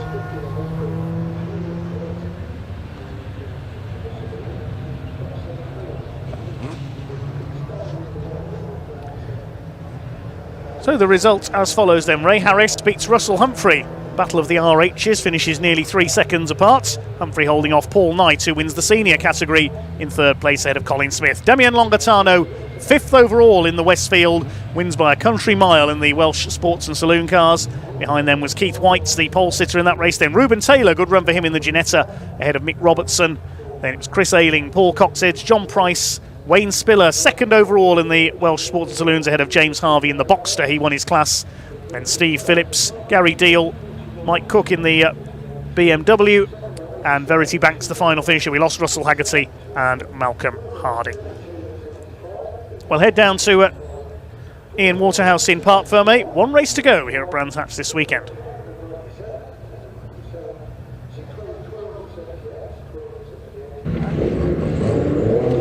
Well, I'm down here in Parc Fermé with a very happy Ray Harris. It's been a perfect day for you, Ray. Come on, how was that one? Yeah, that was enjoyable, that one. Yeah, I had to work a little bit harder, but yeah, that was good fun. You certainly did have to work a bit harder for it, but that's what we kind of want to see, isn't it, around here? Yeah, definitely. You know, the reverse grid, I like it. It mixes things up a bit, and it's not just running off the front. A little bit more like hot rods-ish. I love that. Look, thanks so much for talking to us. Congratulations. Cheers. Great day for you, buddy. Enjoy it all, won't you? We've got Russ Humphrey here as well in second. Let's have a quick chat there. Russ, that was more like it. That's how you do it, eh? That was fun, mate. That's what it's all about, isn't it, eh? You've got a big smile on your face. I like to see that. Yeah, I love it. I love these cars. I love racing the car. And to be in close racing like that at those speeds, and we're all clean, it was respectful, it's brilliant. What's it like to drive around here on the Indy circuit especially? The Indy's not my favourite by a long shot. The Grand Prix I could win on that. Yeah. I just haven't got the legs, even though I shouldn't have the legs on the Grand Prix, but I had this corner speed. But I haven't got the legs down the straight in my car, and yeah, I'm getting more into it, and I love that. That was great. Where else do you like to go then? Where's your favourite? Coombs, my local local track as such. We've done a lot there. We've won the championships and stuff in the saloons there, not in the Tigra. And we travel nationally as well with the BMW of one of my customers. So Spa's fun, but not nice to us. Yeah. But places like Cadwell, Knockhill, anything with a bit of undulation and that, it's just, I love it. I just love racing. I love that. To quote that, everybody. I just love racing. Ross, well done, mate. Second place there. Paul as well is over here as well. Paul third earlier today. Wasn't too happy with that, Paul. Are we feeling any happier now? Yeah. Now another third. But it is what it is. It's motor racing. It is. It is one of those things. Made a few changes again. Thought it'd be a bit better this time. It was actually, but still didn't reach the times we had in qualifying this morning. Yeah. So we're going to have to look into that and find out why. All right, mate. Well, I'll see you the next one. Yeah, thank you very much. Nice to talk to you. It's good to see you again anyway. You take care, Paul. Right, so next race has got, because they've gone. Look, they were there a minute ago. Coupe Cup, final race of the weekend, about to get underway. I'm going to hand over to commentator Dave Goddard, who's going to take you through the action.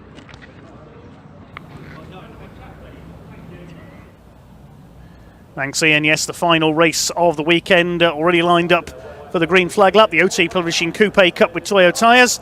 Grid based on the results of race 1. So it's Dan Munro and Mark Ridout on the front row of the grid, ahead of Neil Hurren and Luca Staccini. It was a big battle for 5th in the earlier race. Mark Jones and Dan Fletcher are on row 3, ahead of Darren Banks and Michael Evans. Row 10, the newcomers, Ben Wilkinson and Max Papworth, completing the top 10, I should say.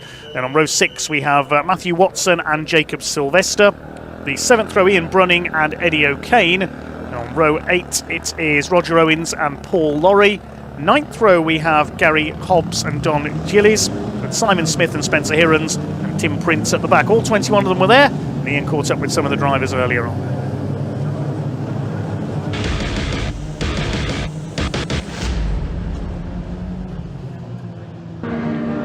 Well, for one final time today, we're here in the assembly area for the Coupe Cup. The weekend's almost over, but not quite yet. We've got one dramatic race left to go, and I've come down to chat to Max Papworth.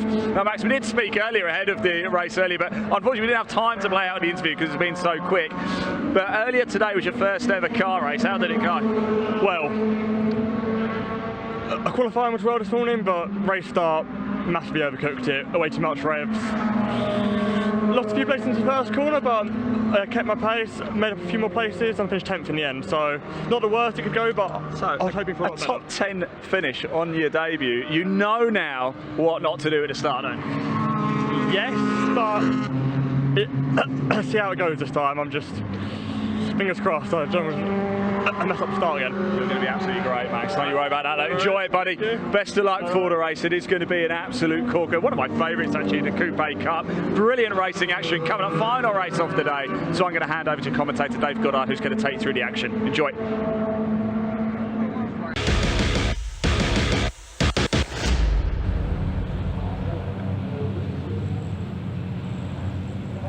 Thanks very much, Ian. Good to hear from Max Papworth, making his car racing debut this weekend.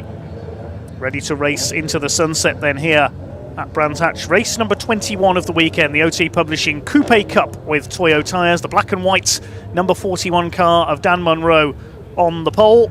The orange car of Mark Ridout alongside him. In the all-white car is Neil Hurren. In black, gold and white is Luca Staccini. Big thumbs up to the marshals from him on the grid. And in the blue and white car is number 32, Mark Jones. Alongside him in the white car with the red trim and wheels, it's Dan Fletcher, the Automobile Smart Repairs machine.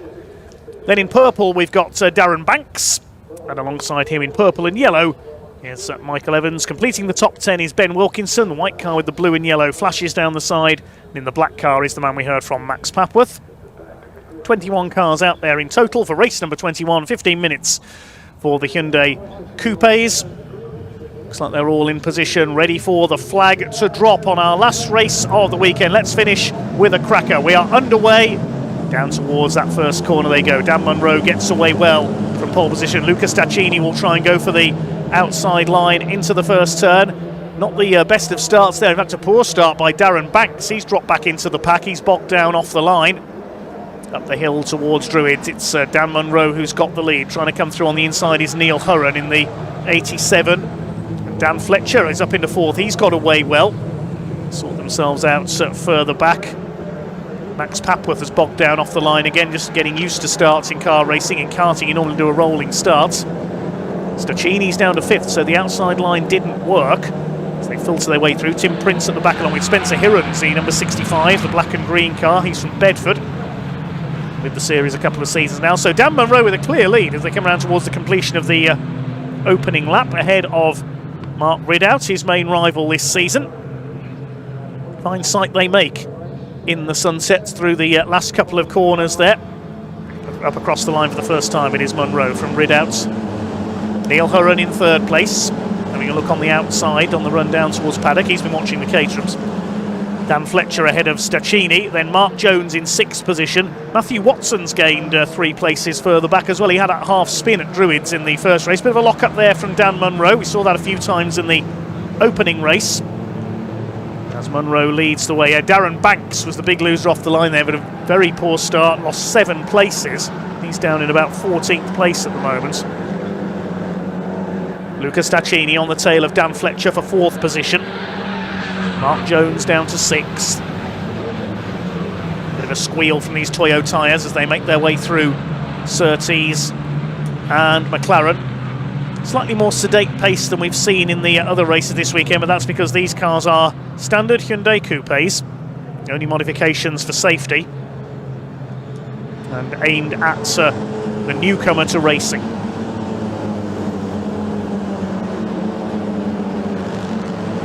Towards Paddock Kilben, Luca Stacchini chasing Fletcher for 4th place. It's Jones and Evans, Wilkins, Watson and Jacob Sylvester round out the top 10. You spotted in the assembly area there the sticker of Sylvester the Cat on his bonnet, the yellow car. Bit of a lock up there from Ben Wilkinson. Jacob Sylvester gets moved aside by I think that's Max Papworth, with the novice cross on the back of his car, fighting for 10th place. Behind them is Darren Banks, trying to recover from his slow start. Michael Evans, very experienced in Hyundai Coupes, raced alongside his father Alan originally, chasing Mark Jones, and a move for 4th place there. Looks like Stacchini may have got ahead of Dan Fletcher. Up into 4th place, we'll pick that up in a moment. Mark Jones still holding 6th. Munro still leads from Ridout. And yes, Stacchini is up into 4th place ahead of Fletcher. Then in 6th we have Mark Jones there in the blue car with the white stripes. Michael Evans next through.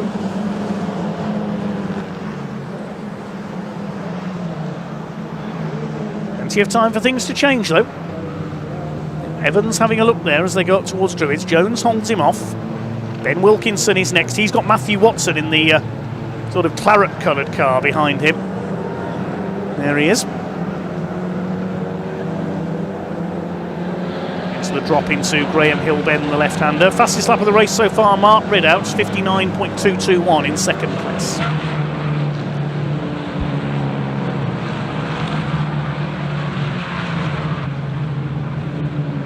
It's keeping it steady. There's Darren Banks. He's now got ahead of Jacob Sylvester, so I think he's back into the top 10 now. Sylvester in the yellow car. Leaders separated by just over a second. Munro ahead of Ridout. Further back is Neil Hurren, 2.3 seconds down, so the first two pulling away. Now they go up the hill towards Druids. Main fight is for 4th place. Stacchini ahead of Fletcher. There is Stacchini, the gold and white car, the ever exuberant Italian. And a gap back to Jones of about 1.8 seconds. There's Jones, the blue car. Darren Banks runs a bit wide, coming out of Druids. He's back up into 10th. There's the black car, Max Papworth, the Kersley Motorsport run car. Very busy season for the Kersley family. And off has gone the number 21. That is Simon Smith.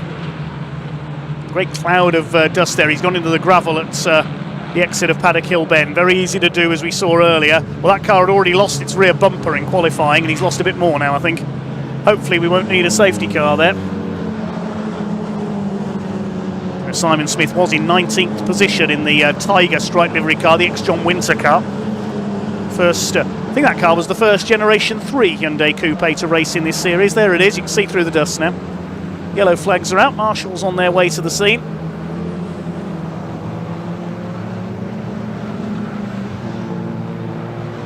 Up the hill they come towards Druids. That'll be end of race for Simon Smith from Chichester in Sussex.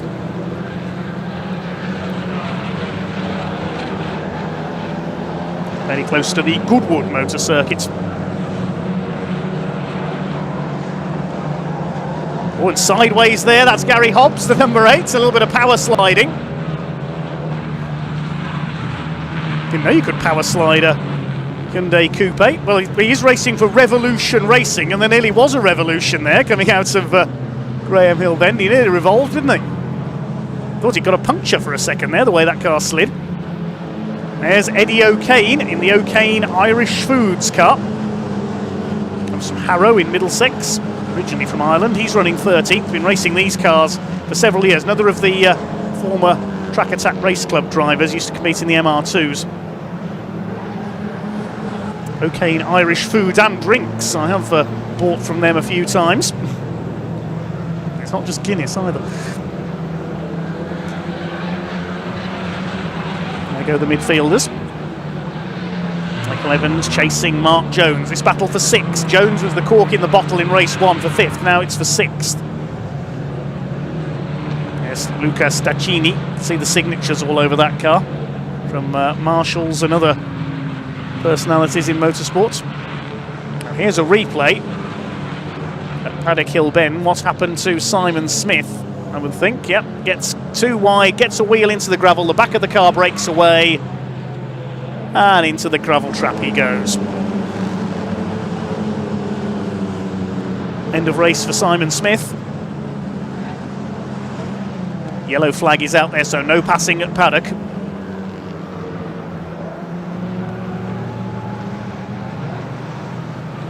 Here's the battle for 6. Michael Evans trying to go around the outside now. He's got Ben Wilkinson up with him. Father Peter, we mentioned earlier, used to race here in a Peugeot 306 at Brands Hatch for a few years.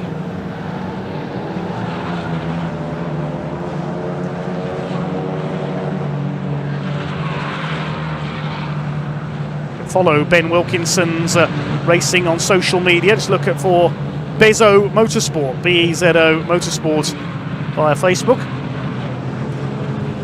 He's under fire from Matthew Watson and Darren Banks. Giving a good account of himself here is Ben in the white car. Runs just a little bit wide out of clearways. Behind them is Jacob Sylvester in the yellow car. 6.5 minutes and a few seconds plus over left in this race. Again, Wilkinson runs out high, wide and handsome into the first corner. Staying ahead of Matthew Watson, who's got quite a bit of experience in these cars. They can't get past Mark Jones. Ben Wilkinson up the inside on Michael Evans. Tries to force the issue through Druids. Matthew Watson up behind them. There's Banks in the purple Gen 3 car. Meanwhile, here are the leaders. No change between these two. Less than a second apart. Mark Ridout can't get up alongside Dan Munro. Neil Hurren still in 3rd, so no change among the top 3 throughout this race. Keeping it tight along the pit wall.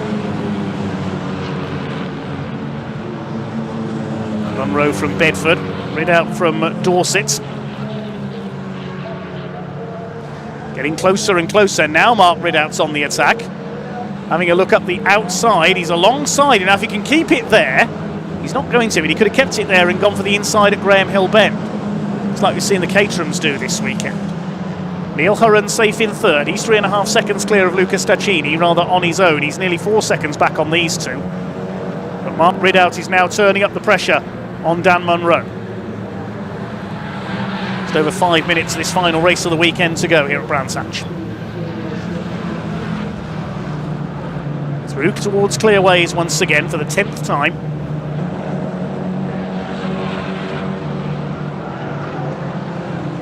Proof that you don't need a high-power, high-performance car pretty much to have a good motor race, these Hyundai Coupes. Certainly not the quickest or most powerful machines out there, but they are great fun to race. Ben Wilkinson still staying ahead of Matthew Watson and Darren Banks. Mark Jones has got away slightly ahead of him now.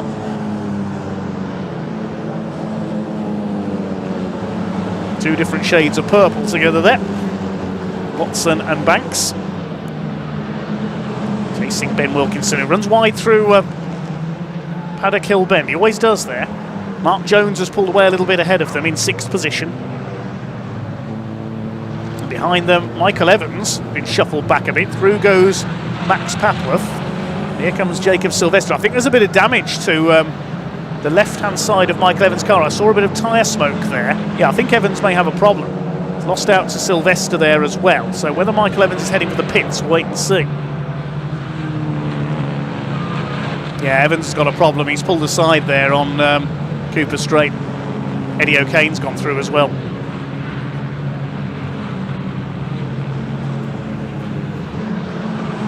Still Munro from Ridouts, but the gap is now less than 0.2 of a second.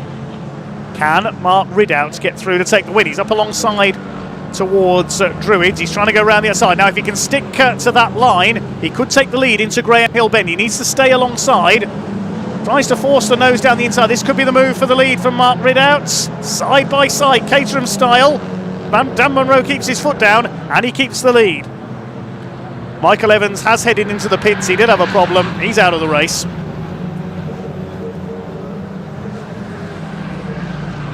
Still Dan Munro hanging on for dear life in the lead. He wants a double. This is great stuff. Can Mark Ridout get through? These two have pretty much divided up the wins between them this year so far. They really have been the class of the Coupe Cup field. Cross the line to complete their 12th lap, 0.3 of a second apart. Ridout still has the fastest lap, 59.221. 59.316, the best for Munro. Now, is Neil Hurren catching them? No, he isn't. He's 5 seconds further back down the road in a rather lonely third. Luca Staccini is trying to close him down. He's 2.7 seconds behind him. 2.5 minutes to go. What can Mark Ridout do this time? He's not going to get the line away at Graham Hill Bend this time.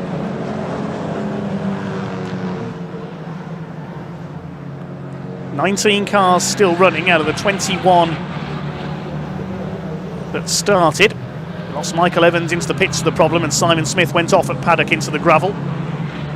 So your last runner is Tim Prince in the number 44. Still on the lead lap though. They're the leaders about the length of the Brabham Straight behind him. Now, Ridout's in the slipstream. So they keep it tight to the inside. Which side's he going to go? He's going to try and go around the outside on the run into Paddock. Mark Ridout, he locks up a little. No, doesn't manage to do it. So evenly matched these cars, but he gets the cutback underneath him coming out of Paddock Hill Bend. Great move by Mark Ridout, and he's taken the lead.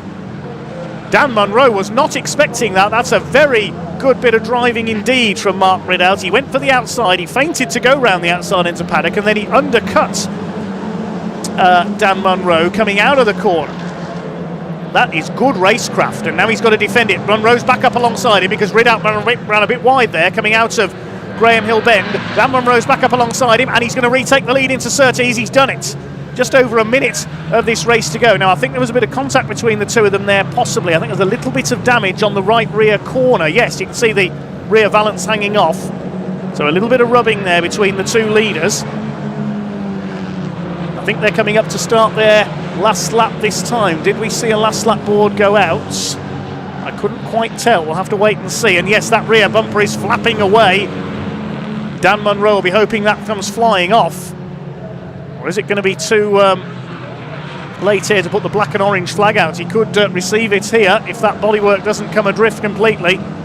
Mark Ridout trying again. Again, he goes for the outside. He's going to try and get the inside line for Graham Hill Bend, but Dan Munro's wise to him. He moves across. This is going to be close. Here they come into the Cooper Straights. I didn't see if the last lap board went out, so there may be another lap to go after this one. We'll wait and see. Into Surtees.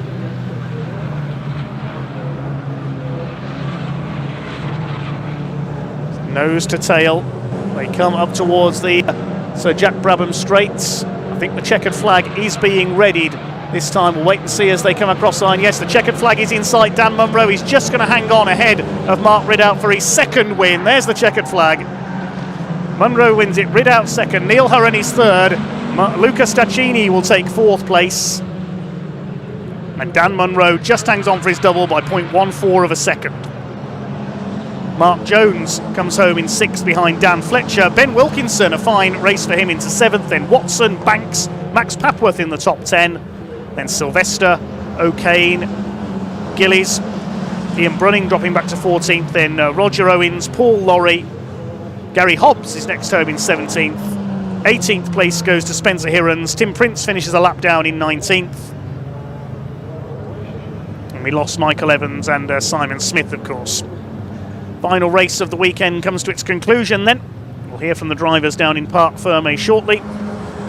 It's Dan Munro who takes the double, only just. It looked as though with that excellent move at Paddock Hill Bend that Mark Ridout had got him. Coming through towards Surtees, Mark Ridout ran a bit wide, and despite a little bit of contact that resulted in his rear bumper hanging off, Dan Munro got through to score his double. 0.139 of a second, the winning margin for Dan Munro over Mark Ridout. Neil Hurren 5 seconds back in third place. Good weekend for him. Luca Staccini fourth ahead of Dan Fletcher. Then Mark Jones heading home. Ben Wilkinson, Matthew Watson, Darren Banks and Max Papworth to complete the top 10. Jacob Sylvester next ahead of Eddie O'Kane. It was Don Gillies in 13th place. Ian Brunning 14th. 15th was Roger Owens. Then it was Paul Lorry, Gary Hobbs, Spencer Hirons and Tim Prince. And Evans and Smith were the retirements. Let's head down to Ian in Parc Fermé.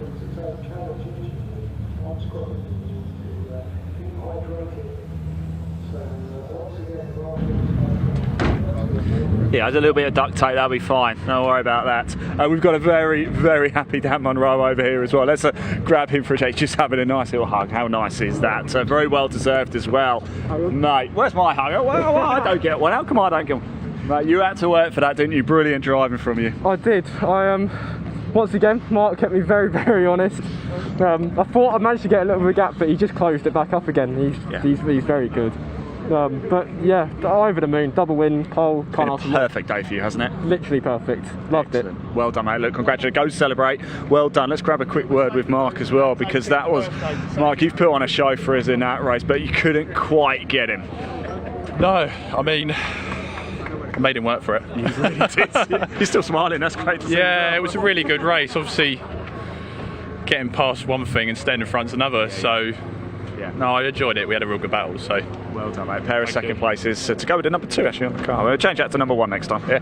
Nice and well done, Neil. That's again a bit of deja vu, that wasn't it? I know, it was a bit of a dull one though, wasn't it? Well, not like the first race, which was really exciting. Not for these two, but yeah. But yeah, these two had a great time. I had a boring time in third, I'm afraid. I actually thought about slowing up, but I couldn't catch them. So yeah, unfortunately, not much to say because it was a dull one. You enjoyed your day though? Oh, weather's been perfect. Great, amongst good people. Fantastic, absolutely, and thank you guys. Everything's been great. Nice one, good to see you as well. Thank you very much. Right, so just before I go, as ever here at Bark TV, the coverage that we bring you is completely free for you to watch, but we have a team of people who spend hours and hours and hours up gantries by the side of the circuit in studios as well. So can I say, please say, and in the comment section, please give it up for out on the circuit, Tom, Alex and Andy, with me, John, of course, who holds this roaming camera. Thank you very much, John. I really do appreciate it. Of course, Sam, my co-presenter, Dave Goddard in the commentary box, Elliot, of course, our producer, who's back at base, who really needs some new headphones as well, Elliot.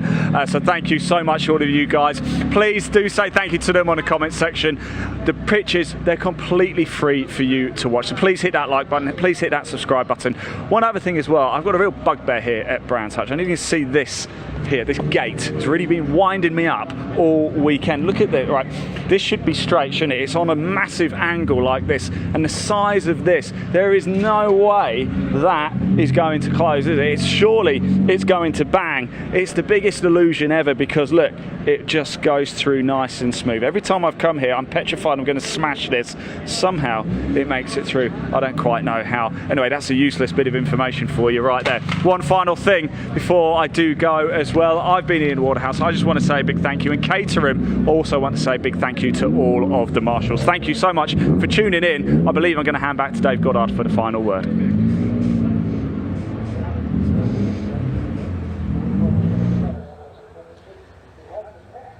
Well, yes, thank you, Ian. That does bring the curtain down on a fantastic weekend here at the Brands Hatch circuits. First of all, thank you to my co-commentator Chris Hutchinson, to Ian Waterhouse and Sam Parker down in Parc Fermé for their hard work. A big thank you to all the volunteer marshals from me, and also our other officials here this weekend. We couldn't go racing without our marshals, recovery crews, medical staff, race control staff, and all the other officials from the British Automobile Racing Club and here at Brands Hatch Circuit as well. A big thank you to everyone for ensuring this meeting could go ahead. Thank you to all the drivers for their entertainment, to their backup crews and mechanics and teams, family members in the paddock area for keeping the cars and drivers running. Thank you to everyone for watching today. A big thank you as well to all our camera crews, to our directors and everybody else behind the scenes for bringing us this production today. Well, that does bring the curtain down as the sun sets here in the southeast of England. A fantastic weekend of racing. Well done to everybody for a wonderful weekend once again. I'll be back with you on BARC TV in a couple of weeks' time when we have the British Truck Racing Championship at Snetterton over in Norfolk. Yes, the big rigs are back in a couple of weeks. They're here at Brands Hatch, of course, on Bonfire Weekend in November for the season finale as well. That's about all from here at Brands Hatch then. On behalf of Chris Hutchinson, Sam Parker, Ian Waterhouse and everybody else here, this is commentator Dave Goddard signing off here on BARC TV. Thank you all of you for watching. We'll see you soon. Bye for now.